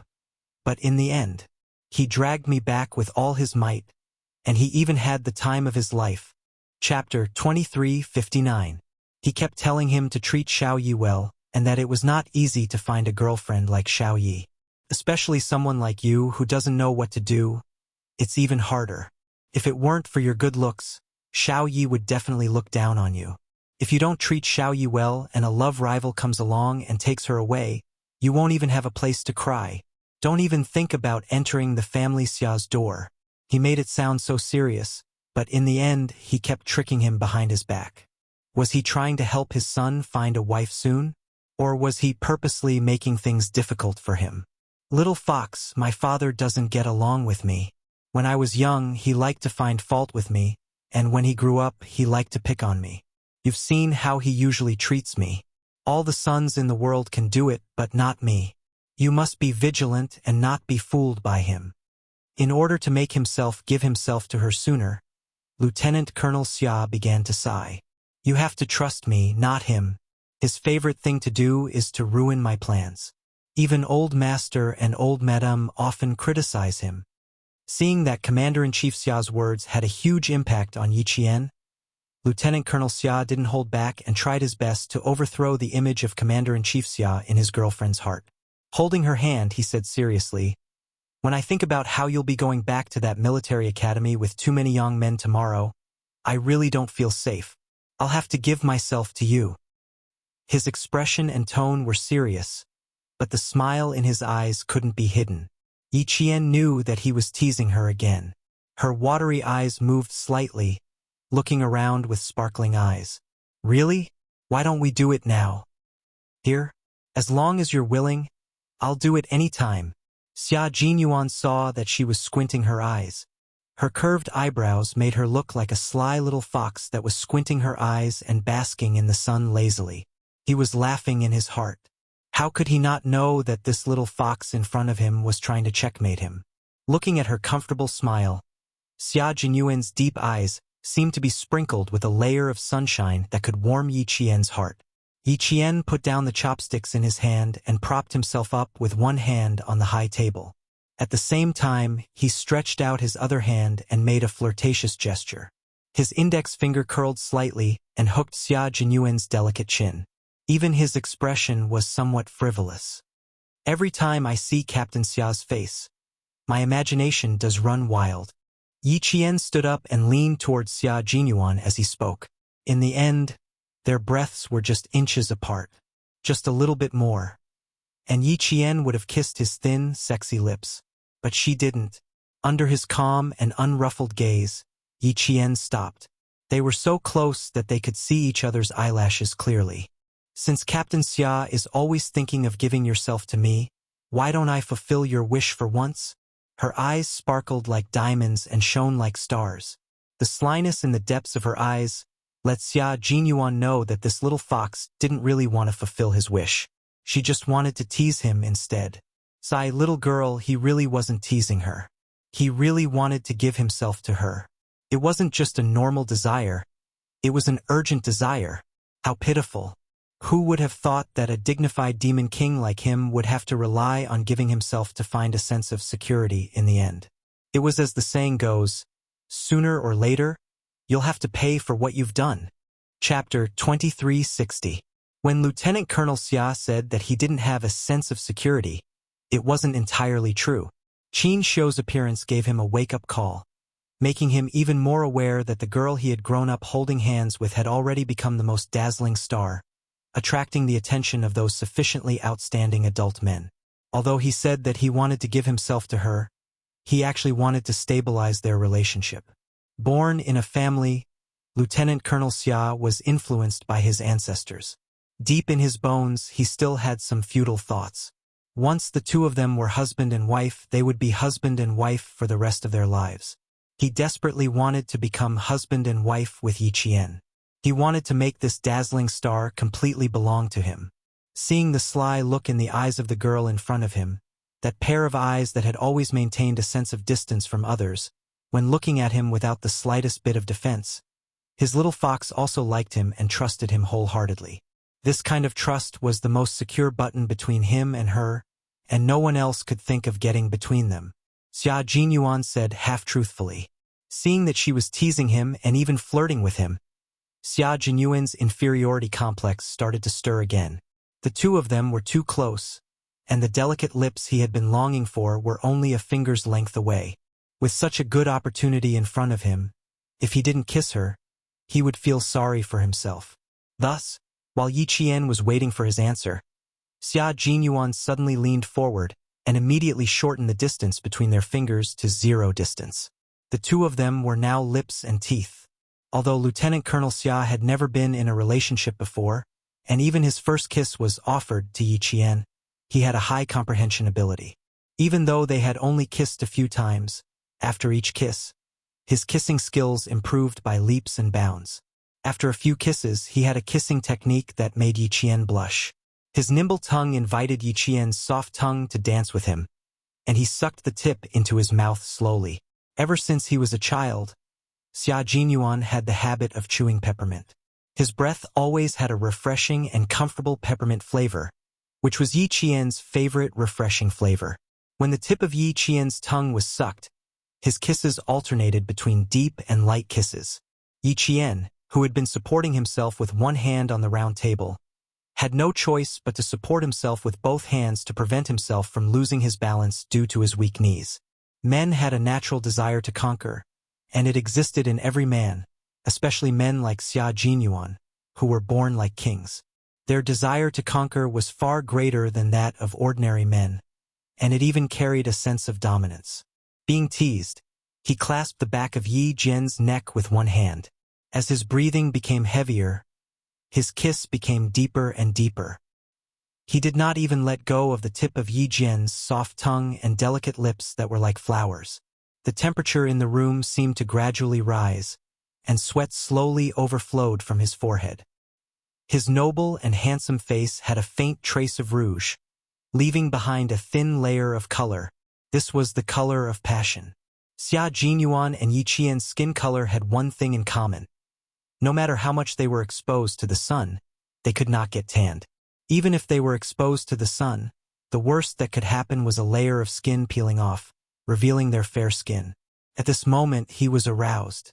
His fair and handsome face had a faint rouge-like color, which made him look even more handsome and elegant. His brows were like mountains and rivers, and only the majestic green mountains could be seen. He was as handsome as a god. Seeing that her breathing was getting heavier, Xia Jinyuan finally stopped his invasion and ended the kiss that made their hearts race. Chapter 2361. He let go of Little Fox in his arms so that she could breathe some fresh air. Little Fox, your lung capacity is still not enough. It needs to be improved. Xia Jinyuan chuckled deeply. His voice was hoarse and so sexy that it made one's ears tingle. Looking at Yi Qian, who was as beautiful as a peach blossom, Xia Jinyuan's dark eyes became even darker. His sexy Adam's apple, which represented his masculinity, couldn't help but move slightly.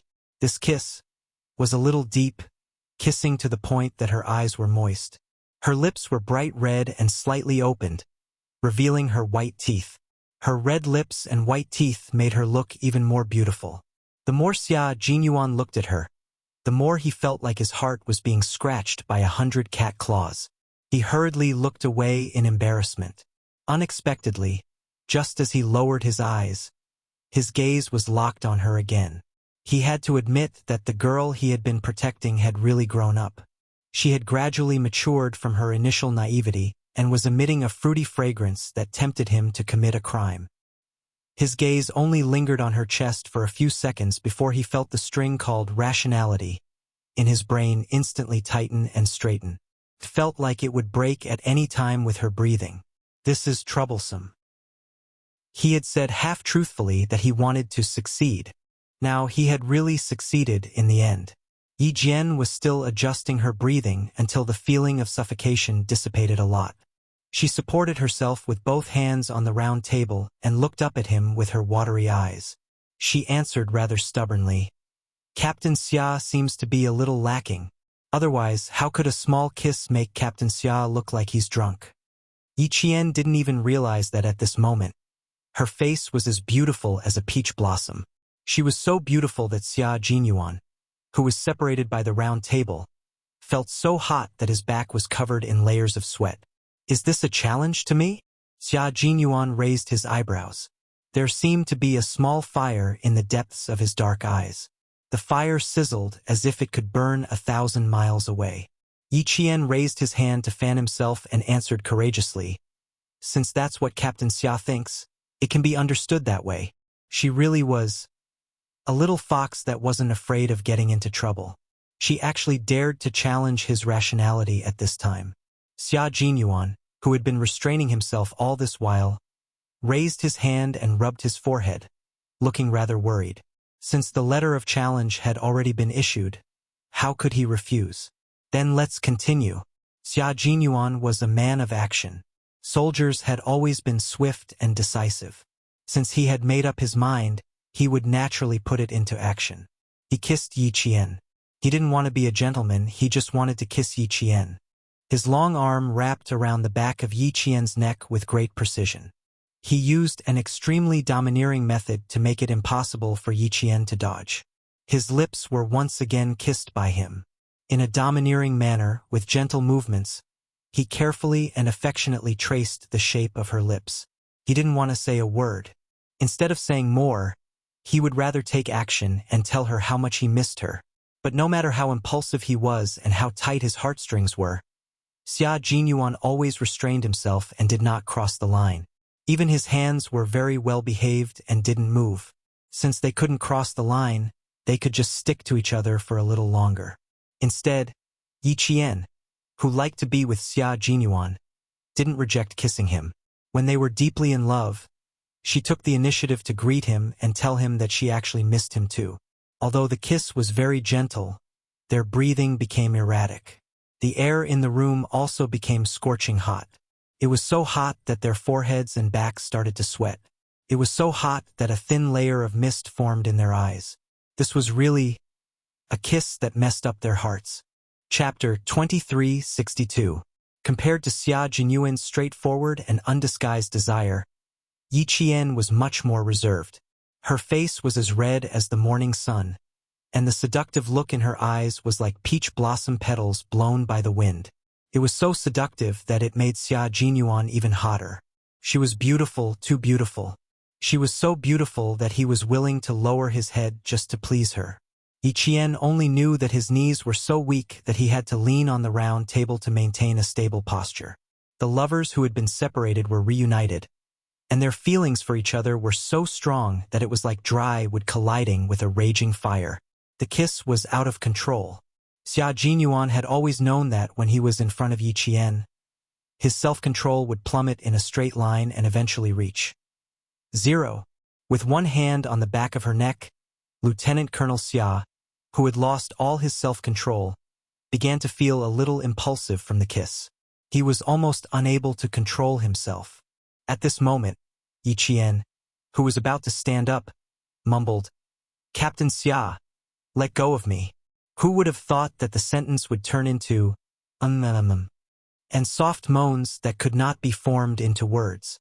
Xia Jinyuan could clearly hear the string called rationality in his mind snap with a snap. The string called restraint in his heart snapped along with it. While gasping for breath, Xia Jinyuan, who was reluctant to end the kiss, simply used the strength of his lower body to push the round table to the side in a very manly manner. Yi Qian, who was caught off guard, suddenly widened her eyes. She had concentrated all her strength on the round table, and now that the round table was suddenly pushed away by him, Yi Qian's entire body naturally pounced directly into Xia Jinyuan's arms. It was just a kiss with a special forces soldier, but Xia Jinyuan managed to push the round wooden table between them to the side. When Yi Qian pounced over, the young lieutenant colonel happened to hug her. Yi Qian was a little embarrassed. He was not afraid of biting his tongue. She was beautiful, and her voice was even more beautiful. Her beauty carried a hint of seduction, causing him to be completely intoxicated. Xia Jinyuan, who had finally ended the kiss, lifted his head and looked at the girl in his arms. His voice was hoarse as he asked softly, "Little fox, what you said just now, was it true? What? Yi Qian was very nervous. He was so nervous that he was stuttering.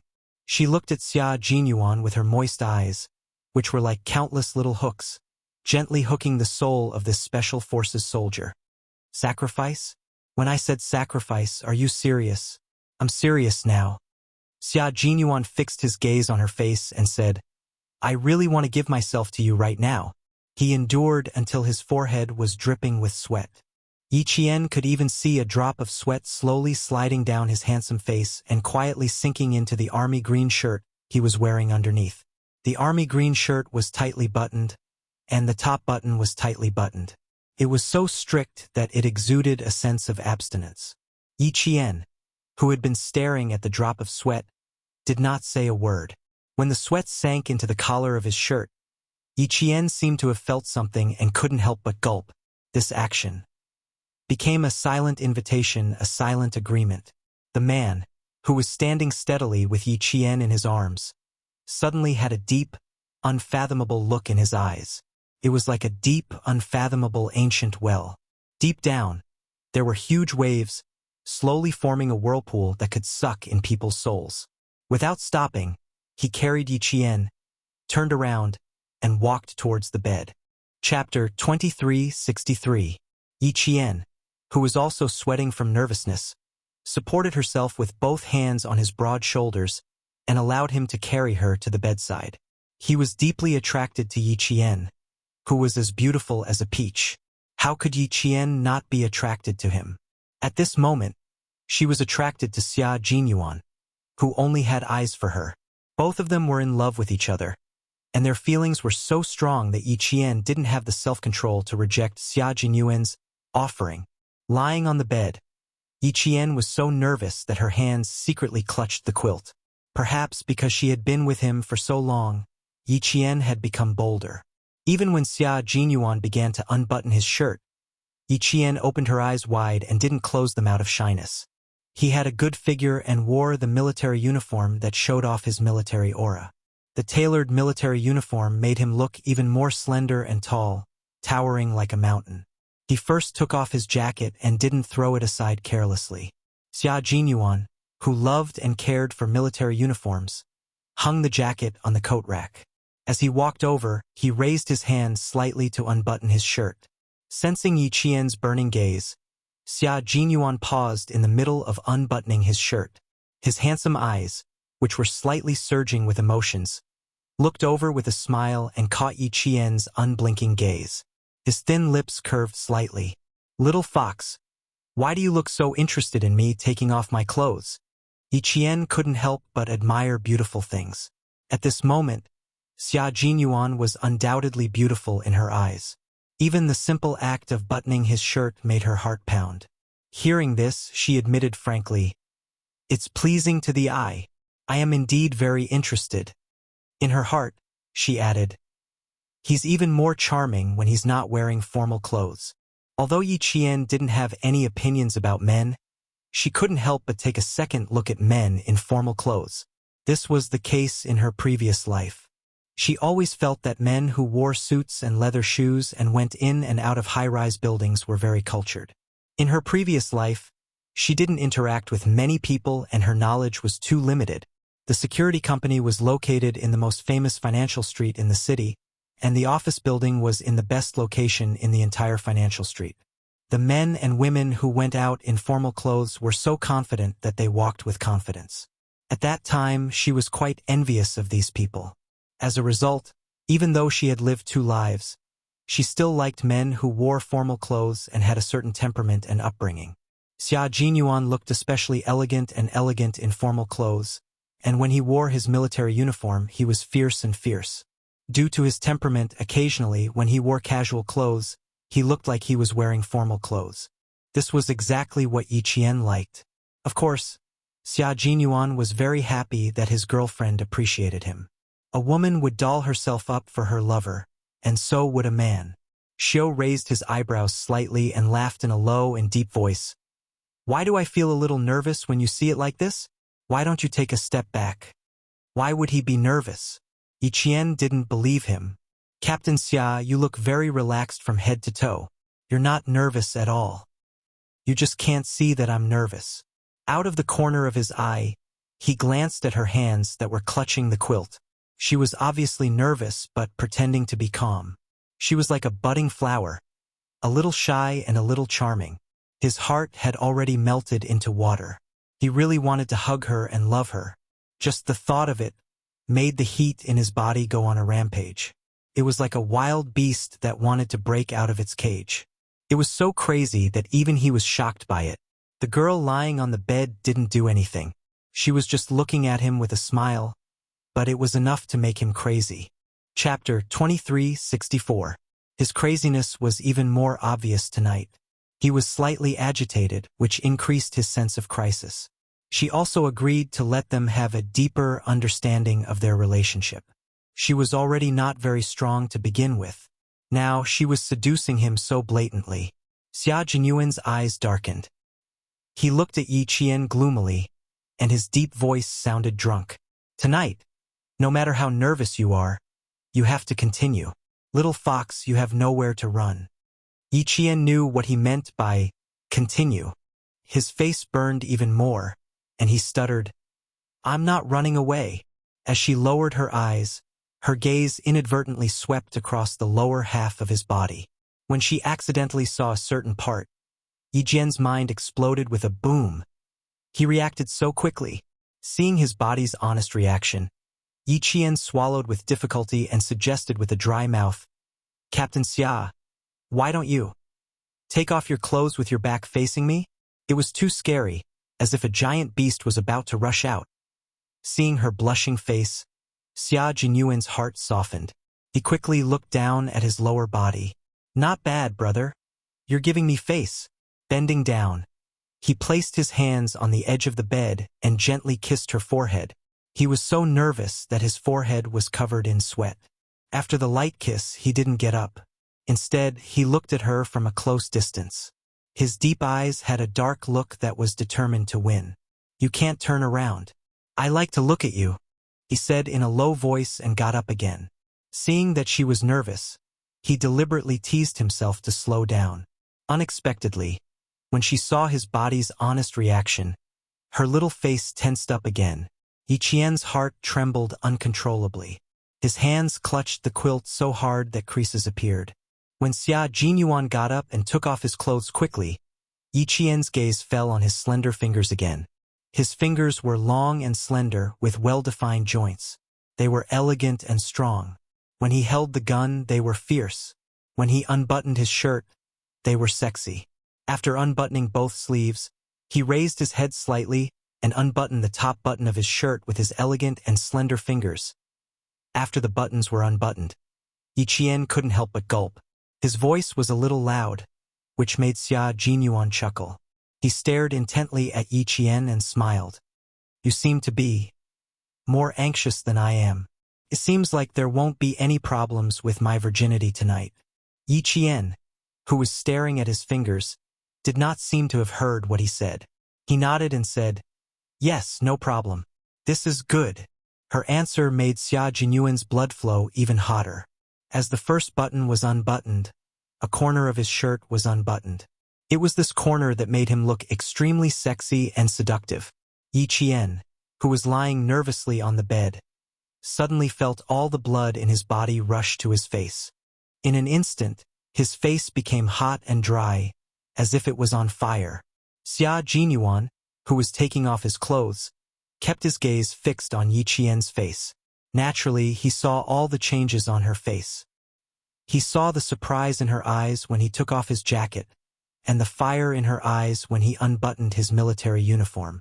At that moment, Xia Jinyuan realized that his little fox liked to watch him take off his clothes. It seemed that he had misunderstood. He thought that she liked his face, but it turned out that she liked to watch him take off his clothes. With this discovery, Xia Jinyuan knew what he had to do. Since she liked to watch, then he would make her even more satisfied. Chapter 2365. It wasn't just women who targeted men, it was also men who targeted women. The buttons on the light green shirt were unbuttoned one by one. Yi Qian saw the man standing by the bed, revealing a small part of his sexy chest. Then he pulled out the corner of his shirt that was tucked into his trousers. His slender fingers slid down the edge of the shirt and unbuttoned the last button. Yi Qian felt her mouth go dry. She couldn't help but swallow to moisten her throat. Xia Jinyuan smiled. She looked at him with a burning gaze. It was obvious that his was very successful. He had perfectly locked onto Little Fox's gaze. His thin lips curved slightly. He didn't immediately take off his shirt. Instead, he stopped and looked at Yi Qian with a deep and burning gaze. Compared to taking off his own clothes, he wanted to see her take off his clothes. Yi Qian didn't meet his gaze. Instead, her gaze landed on the shirt that he hadn't taken off completely. From the corner of her eye, she looked at the sexy chest that was faintly discernible under the unbuttoned shirt. As long as he took off his shirt completely, she would be able to see his muscular upper body. Yi Qian waited for him to take off his shirt for a while. She couldn't help but blink. Why isn't he taking off his shirt? She was still waiting for him to take off his shirt completely. Just as she thought about it, Xia Jinyuan's deep and sexy chuckle came from above. His chuckle instantly woke Yi Qian up. She was startled and hurriedly looked away to hide her embarrassment. Her cheeks became even redder and hotter. He must have been laughing at me. I was mesmerized by watching him take off his shirt. Yi Qian was so embarrassed by her behavior that she wanted to get up and run away. Embarrassing, embarrassing. So embarrassing. The blushing Yi Qian made Xia Jinyuan's thin lips curve even higher. He said in a deep voice, "Look here, little fox." Yi Qian, who had already looked away, looked up reflexively. She saw the man who was originally standing slowly leaning down as her gaze landed on him. Yi Qian's eyes widened even more. Her gaze was deeply attracted by his eyes. It was as if there was a magnet in his eyes that had already sucked her into the depths of his soul, and she could not escape. "Are you satisfied now? Do you want to have more fun?" He slowly leaned forward and spoke in a low voice. There was an obvious undercurrent in his eyes. Yi Qian couldn't help but tighten his grip on the blanket. Tonight, Captain Xia's sacrifice was most likely going to succeed. She was already tempted by him and wanted to drink water to quench her thirst. Xia Jinyuan, whose shirt was completely unbuttoned, approached Yi Qian. His scorching hot breath was like a giant net, instantly trapping Yi Qian. Yi Qian felt as if her entire body was on fire. She couldn't help but close her eyes, and her hands secretly gripped the blanket even tighter. She was so nervous that even her eyelashes were trembling slightly. She was like a butterfly that had jumped into a flower. Her wings were trembling, making her look pitiful. "Little fox, I've already unbuttoned my shirt and you're helping me take off my clothes?" He didn't completely lean down. Instead, he placed his hands on both sides of her shoulders and stared at her with a gentle yet scorching gaze. He coaxed her in the softest voice. "Be good. Raise your hands and help me take off my clothes." This man was also the pinnacle of masturbation. It wasn't like a woman's actions. It was more like an impulse that came from the darkness. Even though he knew it was dangerous, he couldn't help but want to embrace the darkness. This kind of temptation was a temptation to human nature. It was difficult to escape. Yi Qian didn't want to escape. She liked this man's sexiness and loved every part of him. Even if she knew that there was a dark abyss in front of her, she would step forward without hesitation. She would throw herself into the darkness and fall into the abyss. Chapter 2366. She hooked her arms around his neck and used a little strength to pull him close to her. Her red lips parted slightly as she said, "But I prefer to watch Captain Xia take off his clothes." The moment she opened her mouth, Xia Jinyuan's deep and unfathomable eyes suddenly became turbulent. It was as if he would swallow Yi Qian whole in the next second. That gaze made Yi Qian's scalp tighten a little. "You!" She had just opened her mouth to say one word when the man, who was originally slightly elegant, came over her like a storm. His tall and straight body pressed against hers, and in the end, his body was tightly pressed against hers, leaving no gap between them. His kiss came with a domineering swallowing force. It was like a stormy wave that broke the dam and drowned all of her rationality. "Yi Jian, my baby," he said in a low voice. His voice made a circle on the tip of his tongue. Although it was vague, it made Yi Jian's heart beat even faster. Thump, thump. Her hands had unknowingly slipped into his unbuttoned shirt. Her scorching palms were pressed against his skin. She could feel the firmness of his skin and feel the blood vessels under his skin expanding. A steady stream of heat seeped through his skin and into her palms. "Injury, your injury. Be careful." At this moment, she still remembered the injury on his body.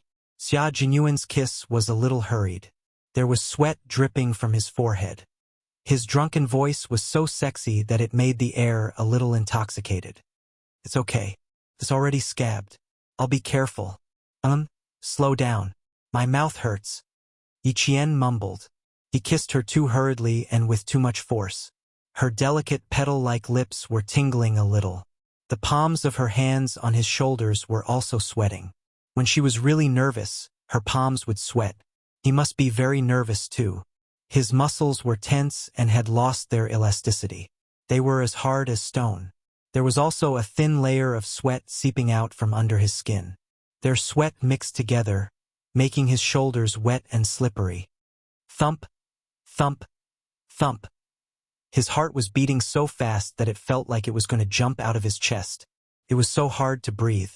The oxygen in the air was so thin that he had to open his mouth to breathe. Her red lips were slightly parted, making it easier for Xia Jinyuan to plunder her. His breathing was also very heavy. His hot breath sprayed onto Yi Qian's face, so hot that even her pores couldn't help but tremble. This time, Xia Jinyuan's kisses did not stop at her lips. As his breathing became more and more shallow, his kisses slid down from her bright red lips to her small and round earlobe. The soft and exquisite feeling made him unable to resist nibbling on it gently with his teeth. Yi Qian's body was already trembling slightly from the scorching hot breath. Suddenly, he was caught off guard and bit his earlobe with the tip of his teeth. His throat let out an uncontrollable moan. It was intermittent, sometimes shallow, sometimes long, sometimes high, sometimes low. This was the first time Xia Jinyuan heard such a sound. His tall and straight body trembled violently as he heard her moan. He was so excited that his handsome and cold eyes were faintly red. Gentler, gentler. It hurts a little. He was so excited that he didn't know how to control his mouth. Yi Qian couldn't help but beg for mercy in a low voice. Couldn't be helped. When it came to sex, Xia Jinyuan was an inexperienced newbie. He had accumulated some experience with the green vegetables and tofu soup from before, but that was only enough for him to handle it with ease in the beginning. As they went deeper into sex, the newbie Xia Jinyuan couldn't control himself anymore. Chapter 2367. If he couldn't hold it in, he wouldn't be able to control his strength. Yi Qian begged for mercy in a low voice to remind him, but it was undoubtedly the wrong time to do so. This reminder was equivalent to directly arousing the hidden beast in the man's body. How could he be gentle? He only had more strength than ever. From her earlobe to her slender, swan-like neck, Xia Jinyuan panted heavily and used all his martial arts skills. It was all an inexperienced kiss. He was so excited that he could even make low, deep sounds in his throat. It was sexy, hoarse, and full of possessiveness. Yi Qian pulled her hands out of his clothes. The stimulation of her senses made her hug his head tightly with both hands. It was like she was rejecting him but welcoming him at the same time. The temperature in the room was even higher. The two people on the bed were already drenched in sweat. Xia Jinyuan realized that his hands were trembling. They were trembling so much that he couldn't even undo a button. Yi Qian felt a little chilly after getting out of bed, so he put on his military uniform. He didn't wear a jacket, only a shirt. This put Xia Jinyuan in a difficult position. Button. His hands were trembling so much that he couldn't undo the button. Fuck! The usually elegant man couldn't help but utter an indecent word at this moment. His handsome face was red from holding it in. His slender fingers stopped at the top button of his shirt. He took a deep breath and was about to undo it again, when he heard a delicate laugh, like the tinkling sound of spring water from the mountains. Yi Qian laughed. She couldn't help it. She had been holding it in for a long time. When she heard his exasperated fuck, she couldn't hold it in anymore. Her Captain Xia, the man she loved, it was the first time he was in such a difficult position. You're still laughing, still laughing? If I knew this would happen, I wouldn't have let you wear it. Being teased by his girlfriend. No matter how thick-skinned Xia Jinyuan was, he couldn't take it anymore. He was afraid that other than laughing, she would say something that would hurt his self-esteem as a man. He sealed her red lips with his as a punishment. Laugh. Let's see how she can laugh. Yi Qian, who rarely saw this side of him, wanted to laugh even more. God. She really did not expect him to be so excited that his hands were shaking, even though she was very nervous. When she placed her palms on his shoulders, her fluttering heart suddenly felt like it had reached the shore and found the warmest harbor that could shelter her from the wind and rain. Her originally uneasy heart suddenly calmed down and was no longer fluttering. Instead, the place where her heart was at peace was the warmth of her life. He was the peace of mind and the warmth of her life. With great difficulty, She finally got over her shyness and waited for him to offer himself to her. Who would have thought that? His hands would tremble for a long time and he wouldn't be able to undo her buttons. In the end, he angrily cursed, "Fuck! Forgive her for not being skillful enough." After holding it in for a long time, she couldn't help but laugh. Even though he was kissing her, Yi Qian still wanted to laugh. Xia Jinyuan, who was so hot that his back was drenched in sweat, could not help but want to laugh. His hands had never trembled in the face of fierce enemies on the battlefield, but now he was so excited that his hands were trembling. He even wanted to slap himself. What the hell? And his hands were trembling. Burying his head in her neck, the elegant man said in a muffled voice, "Little fox, my man's self-esteem has suffered a huge blow. This will become my dark history. You'd better forget it as soon as possible." It hurt his self-esteem too much, and he brought it on himself. Trembling hands, go back and bear his weight. Let's see if he can still tremble. Chapter 2368. Yi Qian was in a good mood as he patted his broad shoulders. Don't be angry, don't be angry. It's inevitable that it happens the first time. You may be unfamiliar with it the first time, but you'll get used to it the next time. Does that mean it won't happen this time? Upon hearing this, Xia Jinyuan felt even more frustrated. He lifted his head from her neck and stared at Yi Qian with his dark eyes that were gradually fading away. His voice was still warm as he said, "Do you think I'll be traumatized? Will my hand tremble the next time?" Yi Qian was stumped by his question. He really didn't know if it would happen or not. "Why don't we try again? Maybe we'll succeed if we try again." The man's eyes lit up. The fire in his eyes that was about to extinguish seemed to be reignited. "Little fox, you have to help me. You mustn't be traumatized." Yi Qian could tell that he was doing it on purpose. He cupped his handsome face with both hands and said with a smile, "I promise that my Captain Xia won't be traumatized at all. Your hand trembling just now only meant one thing. Captain Xia isn't ready to give yourself to me yet. Don't worry, I won't force you. It won't be too late to give yourself to me when you're fully prepared. I'll be waiting." After he finished speaking, he even raised his head and kissed his forehead. When he lowered his hand, he also patted his shoulder. He was indescribably gentle and considerate. Xia Jinyuan, whose intentions were exposed, buried his head in her neck again and sucked on her skin with his scorching lips. At the same time, his slender legs shifted slightly so that his lower body, which was originally pressed to the side, was now close to Yi Qian's body. "It's uncomfortable. Feel it." His feet moved slightly. The hard and scorching spot told Yi Qian directly how uncomfortable he was at that moment. Yi Qian coughed awkwardly. His dark, watery eyes turned, and he lowered his head to whisper in his ear, "We'll talk about it later. I told J5 that you were here, so he might come over to look for you later. If he comes over and interrupts again, not only will you be traumatized, even I will be." He was right. Although J5 knew that he was coming, K7 and the others didn't know. His comrades had just returned from a mission, and as the captain, he was here to welcome them back. He couldn't just come here for a date. Xia Jinyuan rolled over to the side of the bed. He took off his shirt and swung it around. His long arms reached over Yi Qian's face and placed the shirt on the bedside table to prevent it from creasing. As she withdrew her hand, she held onto Yi Qian's shoulder and pulled him into her embrace. Her upper body was bare as she embraced Yi Qian. A man's body was different from a woman's. It was masculine and flamboyant. Every part of their body was filled with power. Yi Qian's face was pressed against his face. Her ears, which were already burning, were heated up by his skin texture to the tip of her ears. Seeing the chest muscles that she could only see a small part of before, Yi Qian's fingers, which were tempted by the man, started to move. She reached out and gently poked his smooth muscles with her slender fingers. Once wasn't enough, so she poked twice, thrice. In the end, Xia Jinyuan had no choice but to reach out and grab the hand that was poking at his chest. He said helplessly, "I'm still adjusting myself. I haven't completely softened yet.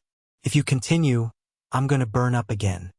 After taking off his shirt, His burning skin finally felt a trace of coolness. In the end, the little girl in his arms didn't think it was enough. She started to seduce him while he was still in the abyss of suffering. She really had guts. Chapter 2369. If you're going to be so naughty, I need to collect some interest.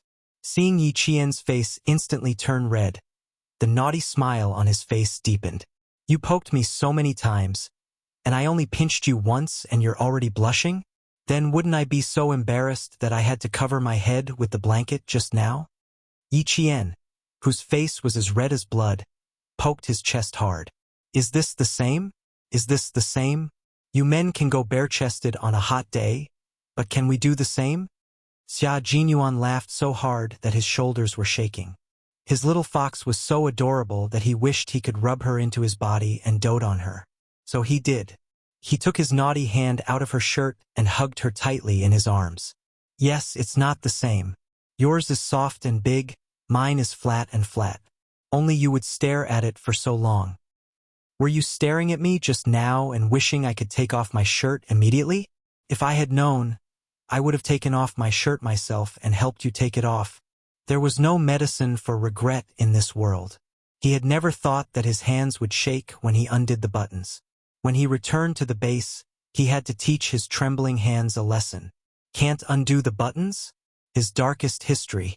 The dark history that made him feel the most indignant. Yi Qian's face was burning even more when she heard his words. But when she heard his resentful last sentence, she lay in his arms and laughed softly. If I had known, I wouldn't have known that Captain Xia's hands would shake when he undid the buttons. You're laughing at me again, aren't you? Xia Jinyuan felt embarrassed when his darkest history resurfaced. He hugged her tightly and then let go. He lowered his head and kissed her forehead. Lie down for a while, I'll go take a shower. After the arousal, his body was covered in sweat, so he washed it with cold water to disperse the last bit of his arousal. Yi Qian nodded.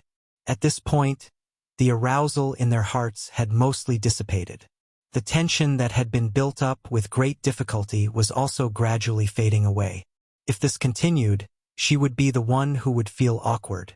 However, with this breakthrough, the skin-to-skin contact in the future would come naturally. She would definitely not reject him because of shyness again. Just like just now, although it was just a kiss, it was undeniable that she felt wonderful, as if she had stepped on the clouds. Suddenly rose and fell. It was filled with excitement and anticipation. She thought it would be a wonderful process to do the most intimate thing with the person she loved the most. As Yi Qian listened to the sound of running water in the bathroom, his cheeks flushed as he looked forward to the arrival of midnight. Captain Xia, sacrificing himself. Yes, it's indeed possible. There was a knock on the door, followed by J5's voice. Yi Qian, are you awake yet? Yi Qian leapt out of bed like a carp and lifted the clean white blanket with flying movements. He gently spread it over the bed. As if he had cast a spell, the originally messy bed suddenly became so clean that it looked as if no one had slept in it. Then, she quickly picked up Xia Jinyuan's shirt from the bedside table, tidied it up, and hung it on the coat rack. She then walked to open the door while tidying up her clothes. When she opened the door, J5 saw Yi Qian dressed neatly and heard the sound of running water from his right. J5 instantly coughed awkwardly and said, K7 and the others are in my room. They knew that Q King was coming over, so they wanted to talk to Q King. How much longer is he going to shower? Fortunately, he came 5 minutes later. Otherwise, he would have seen Yi Qian getting dressed and Q King preparing to enter the bathroom. It was obvious that J5 had misunderstood. Chapter 2370. Yi Qian didn't feel like he had exposed anything. He even invited J5 in. He just went into the bathroom. Come in and wait for him. It won't be long. Okay. J5, who had already stepped into the bathroom, suddenly retreated. He smiled and corrected himself. It's okay. I'll go back to my room and wait. You and Q King can come together. Q King went into the bathroom to take a shower. It was obvious that he had just finished exercising. If he went in now, it wouldn't be appropriate. The messy bed would only make things more awkward for him.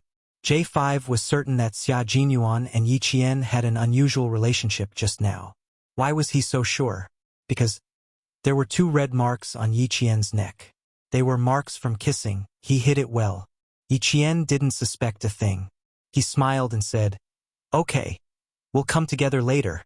J5 didn't stop for a moment. He turned around and left. When he heard the sound of the door closing behind him, he raised his hand to wipe the non-existent sweat off his forehead. Luckily, I reacted quickly. Otherwise, I would have been skinned alive by Q King. Xia Jinyuan, who had just put on his pants, came out of the room. He asked Yi Qian why J5 came over just now. Yi Qian, who had helped him get his clothes, smiled and said, "K7 and the others are waiting for you in the room. I asked him to sit down and wait for you. He came in and then suddenly left." Xia Jinyuan took the clothes and put them on. When he was buttoning his shirt, his gaze slowly slid past Yi Qian's face and finally landed on her neck. There were 2 kiss marks on her fair skin. Xia Zhongxiao's thin lips curved slightly as he buttoned up his sleeves. J5 might have misunderstood. He wasn't afraid of this kind of misunderstanding. It was just that the thin-skinned little fox would be embarrassed. He said casually while buttoning his cuffs, "Help me get my jacket. Thanks." Yi Qian took the jacket he had hung up and took it over. He then heard him say, "The J5 room is air-conditioned. Wear a jacket." The kiss mark was close to the edge of the shirt collar, so it could be covered with a jacket. On the other side, J5 said to his comrades, "Be careful when you see Yi Qian later. You are not allowed to look at her neck. She's shy. Don't make her feel uncomfortable." V8 was confused. Why would I stare at Qing Niao's neck? I don't even stare at my fiancé's neck. "Bah, you don't have a fiancé," J5 sneered. V8 grinned. "That's right. That's why I haven't even looked at my fiancé's neck. Why would I stare at Qing Niao's neck for no reason?" K7, who was a forensic doctor, seemed to have guessed something. His cold lips twitched, revealing a smile that could be considered a smile. "You saw something you shouldn't have seen?" G3, who had a girlfriend and their relationship had improved a lot, also reacted. He let out a long "oh" and laughed. "Looks like our captain acted fast. I think I guessed something, but I'm not sure if I'm right." A deep smile appeared on T6's delicate baby face. He glanced at V8, who was still clueless about the situation. When he received his comrade's inquiring gaze, he deliberately dragged out his words. "Is that right? What do you mean by that?" Shuang, who had also just woken up and was eating dinner, said vaguely, "I don't understand." J5 glanced at all the men in the room and stood up. Chapter 2371. He had to go back and remind them. He had almost forgotten that only a few people in the brigade knew about Q King and Qing Niao. His reminder just now was actually more of a hindrance. The Snowfield Brigade had sent out 11 people for this mission, G3 had 7 people, and J5 had 4 people excluding Yi Qian. Now that they were all sitting in one room, the entire room seemed even smaller. "Let's talk in the conference room. The room is too small, and Q King won't be able to sit here later." J5 gave G3 a look. He was going to remind Yi Qian that the others would be led to the conference room by G3. V8 still wanted to ask why they couldn't look at Yi Qian's neck, but T6 dragged him away. "What's there to look at a girl's neck for? J5 is reminding us not to look at anything below the face. Don't ask so many questions. This is a sign of respect." V8 felt that his intelligence had been insulted. Looking below the neck, was that a sign of disrespect? T6 did not give him a chance to speak again. He was partners with V8, so even if this guy farts, he would know what it meant. His words were crude but not crude, showing that they understood each other very well. Among the comrades who came out this time, there were a few who were not familiar with Yi Qian. This morning they met for the first time. Although they had introduced themselves, they were not very familiar with each other.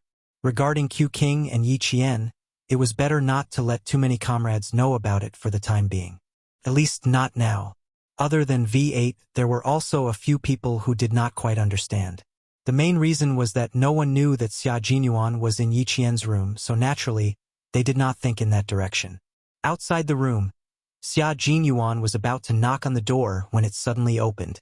"There are too many people, we're going to the conference room," G3 said. At the same time, his gaze passed over Xia Jinyuan's shoulder and landed on Yi Qian, and he nodded slightly. The light in the corridor was white and bright. Yi Jian, who was standing in the light, looked beautiful. Her expression was even more relaxed and elegant. There was nothing different about her. Looking at her neck, G3 wondered if J5's eyes were playing tricks on him. How could there be a problem? There was nothing wrong with being white and tender. Xia Jinyuan and Yi Qian sensed G3's gaze at the same time. One of them didn't comment while the other thought of something. Their expressions instantly became unnatural. No wonder J5 suddenly said that he wouldn't enter the room. He must have found out. Just now, Captain Xia had been sucking on her neck, so he must have left a mark. J5 saw it but did not say anything out of consideration for her reputation. Yi Jian only felt that her face was burning a little.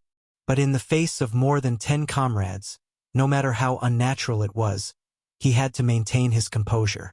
The Border Defense Company's office was a little far away. Although the rain outside wasn't heavy, it still didn't seem like it was going to stop. The soldiers of the Frontier Company invited the Snowfield Brigade into the reception room of the building. The reception room was only the size of a dormitory. It didn't have a large bed, so it seemed empty. Yi Qian met 3 new comrades of the Snowfield Brigade. One of them was from the land of abundance. He was introverted and looked like a southerner. His codename was Y2. Another one was from the Lus Plateau. He was a rough and steady man from the northwest. His codename was E6. The last one was from the Jin province. He graduated from the Computer Science Department of Tsinghua University. His codename was X. He didn't have a number. When he introduced himself, he said that X and Y had a functional relationship. Y had a number, so he didn't need one. Y2 and X both graduated from the Computer Science Department of Tsinghua University. Because they hacked a main website, they were targeted by the Snowfield Brigade. After a week of threats and promises, they were so scared that they didn't even get their diplomas and quickly reported. From then on, the Snowfield Brigade had 2 more experts in electronic warfare. Chapter 2372. The Snowfield Brigade was a place where talents gathered. Every member of the Snowfield Brigade was highly educated. They were all elites in the military and were all extraordinary. Yi Qian gradually forgot about the awkwardness as he interacted with them. However, she remembered that there was a kiss mark on her neck, so she sat obediently and didn't dare to move too much. J5 and K7 also blocked her so that Yi Qian would feel more at ease. Xia Jinyuan looked at them and felt a little uncomfortable trying to hold back his laughter. Finally, he put his arm around J5 and K7's shoulders and said with a smile, "You two don't have to block her. The more you block her, the more uncomfortable she will feel. Just pretend that nothing happened." He knew that his comrades had good intentions, but their good intentions could sometimes lead to bad things. He had already suffered countless daggers from Little Fox sitting there. He had a premonition that tonight's sacrifice would be full of twists and turns. If his comrades continued to cover for Little Fox, in the end, he would be the one to suffer. When J5 and K7 heard this, they reflexively turned to look at Yi Qian. Xia Jinyuan said calmly, "Don't look. She's already uncomfortable enough. If you look again, she'll know what I told you. Brothers, give me a way out. It's not easy to get a girlfriend these days. Don't you think so?" That's right. In this day and age, especially for men like them who lived on the edge of a knife, it was too difficult to find a girlfriend. Take G3, for example. He went to the poor mountainous area to teach his girlfriend, and he had to chase her for a long time before he finally got her. After this mission, he would go back to his hometown to hold an engagement party and get his marriage certificate. Then, he would rush back to the army a week later to train for the international competition. With Xia Jinyuan's reminder, the two didn't pay much attention to Yi Qian. This made Yi Qian feel a lot more at ease. Project X was talking about how he was scared into joining the Snowfield Brigade. Y2 and I were so scared that we didn't dare to sleep in the middle of the night. At that time, we were very timid and thought that we were being targeted by some big shot that we couldn't afford to offend.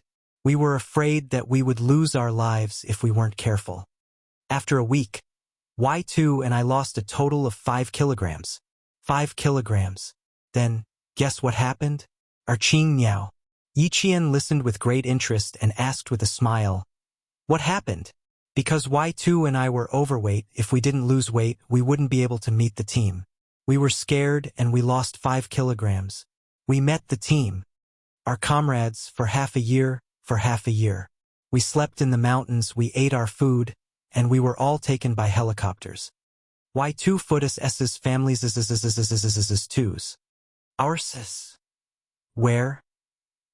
The story of every comrade in the Snowfield Brigade was like a book, a story. The content of the story was full of ups and downs, and it was fascinating. Listening to such a story with such a group of people sitting around him, Yiqian looked at their military uniforms and thought of the civil war in the neighboring country. He thought of the civilians of the neighboring country who sacrificed their lives in the artillery fire. His mood fluctuated. Our country's military's protection. That's why she dared to enter the neighboring country without any worries. She even had the guts to hold a gun in her hand and point it at the enemy who threatened her. She can go abroad without fear, and she can return to her country confidently. Chapter 2373. It was precisely because of this group of Army Green soldiers who treated life and death lightly and protected the country's dignity, as if it were their own lives, that the country and its people could be at peace. Yiqian was so immersed in his comrades' stories that he forgot about the hickeys on his neck. Xia Jinyuan, who was sitting next to him, sighed in relief. At the same time, he couldn't help but wonder if he could share his own story as well. Outside, Qin Shou asked which room Yiqian was staying in. As he had to return to Beijing early, he knocked on Yiqian's room.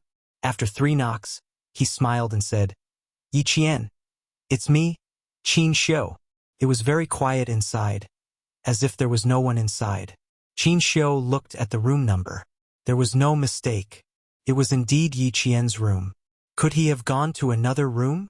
The staff member from the Ministry of Foreign Affairs, who had accompanied him back to Beijing, reminded him softly, "There are quite a lot of soldiers in the army this time. Maybe he went to look for his comrades." The scene he saw during the day flashed through Qin Shou's mind. His elegant face became slightly gloomy. Maybe, let's go. He didn't continue to knock on the door or look for him. He sighed softly and turned around to leave. Yiqian's room was also on the 2nd floor. The difference was that Qin Shou's room was on the other end of the 2nd floor, while Yiqian's room was on the other end. The two of them, one at the front and one at the back, didn't know that the other was staying on the same floor. It was already 10 p.m. Qin Shou had to catch a flight at 2 a.m. The Border Defense Company was quite far from the airport, so it would take him nearly 2 hours to reach the airport. 10 minutes ago, he received news that he would be returning to Beijing overnight. He packed his room and immediately set off. Now, he didn't have enough time to look for Yiqian.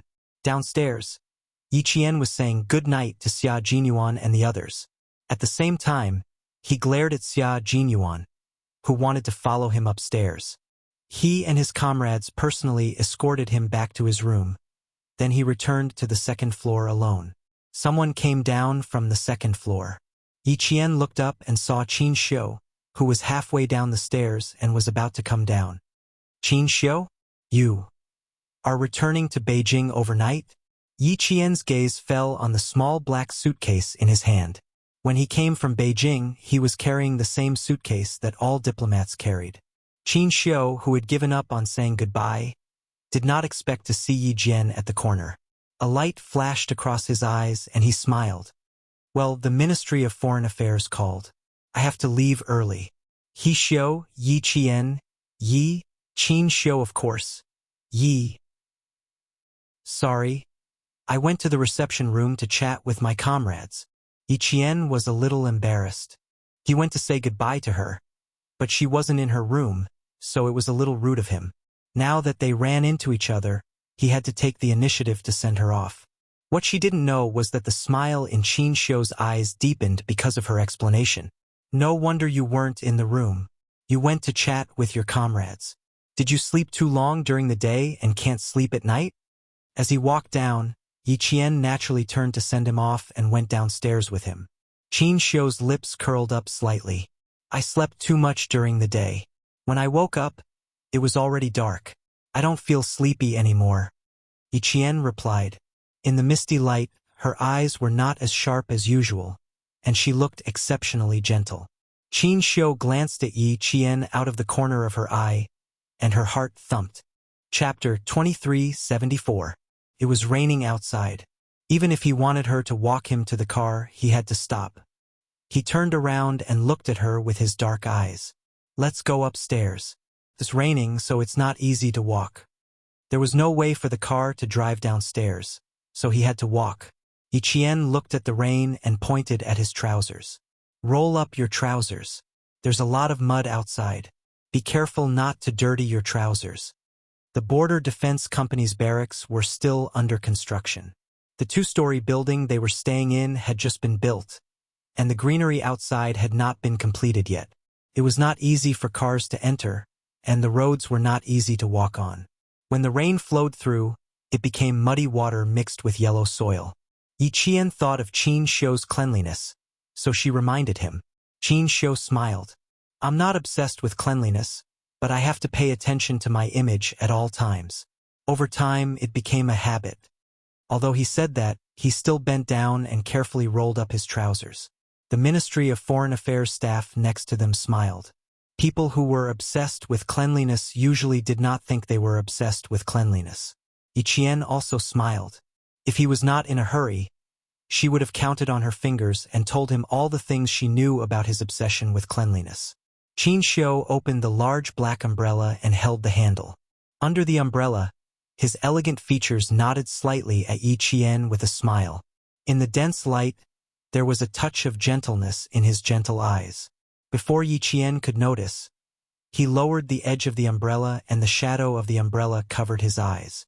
He turned around and walked into the darkness with his slender, bamboo-like back and slowly disappeared. Ambassador, that female soldier just now. Was she the one who accompanied you out? The accompanying staff asked curiously. She's so beautiful. When you two stand together, I feel my eyes light up. He wanted to praise Yi Qian's beauty, but he was afraid that it would be frivolous to say it alone. So he praised Qin Shou as well. Usually, when Qin Shou heard such words, he would just laugh and ignore them. Today, however, he was interested. He said, "Oh," and smiled. "Why do you think so?" "They're both good-looking. They look like a good match." The staff member laughed. He was telling the truth. A handsome man and a beautiful woman standing together was indeed very compatible. At least, in terms of appearance, they were very compatible. Do they look like a good match? Qin Shou shook his head lightly. In the rain and wind, his faint sigh could be heard. What he wanted was not to look like a perfect match, but a perfect match. He didn't continue talking to the staff. He didn't want others to see through his thoughts. Everything was still unclear, and there were many things that hadn't been clarified yet. For the time being, he couldn't let anyone know. If Yi Qian didn't have a boyfriend and there were rumors that he liked her, it would be fine. But if she really did have a boyfriend and there were similar rumors, it would be unfair to her. In this world, men were always exceptionally tolerant and women were always harsher. Yi Qian had relied on her own hard work to get to where she was today. He didn't want to ruin her start because of some rumors. He didn't have the right to do so. The staff member was actually still chatting excitedly. But when he saw that Qin Shou didn't continue, the staff member, who more or less understood his personality, chose to end the conversation at the right time. The rain fell on the umbrella, and the pitter-patter sound was somewhat hurried, as if urging people to return quickly. Yi Qian stood by the corridor until his figure completely disappeared from her sight. Only then did she turn around and go upstairs. She turned around and unintentionally swept her gaze forward. She saw the man she had escorted back to her room standing at the door. His body was leaning lazily against the door frame. She didn't know how long he had been looking at her with a smile on his handsome face. Chapter 2375. Yi Qian smiled brightly, pointed to the room, and whispered, "Be good and go back to your room, Captain Xia. Listening to the story tonight was indeed very enjoyable. But at the same time, she did not forget about the hickeys on her neck, which made her feel very embarrassed. Xia Jinyuan knew that his sacrifice tonight would be full of twists and turns, so he closed the door behind him and walked over elegantly. He glanced at the dark rainy night in front of him and asked, "Why is he in such a hurry to leave? Back to the capital?" He said that the Ministry of Foreign Affairs called and asked him to return to the capital. It should be something urgent. After Yi Qian answered, he looked at the man standing beside him warily and asked, "Why did you come out?" "I'm going back to my room to sleep. You should rest early." Then he pretended to yawn. She was found out by her comrade. She was so embarrassed. Xia Jinyuan smiled slightly and said, "I slept too much during the day. When I woke up, it was already dark. I don't feel sleepy anymore. I heard you talking to him just now." "Huh? Why? You're telling me you want to sleep with me?" That was a little seductive and had a deeper meaning. He slowly bent down and looked at Yi Jian with a smile in his dark eyes. His thin lips curled up a little as he said slowly in a naughty manner, "Do you want to sleep with me?" Yi Qian looked over with a smile in his eyes and said, "I already slept with you. I should rest tonight." When chatting with Captain Xia, she had to constantly remind him to be thick-skinned. Otherwise, he would definitely be at a disadvantage and teased by him again. After a few years of working together, Yi Qian already had his own experience.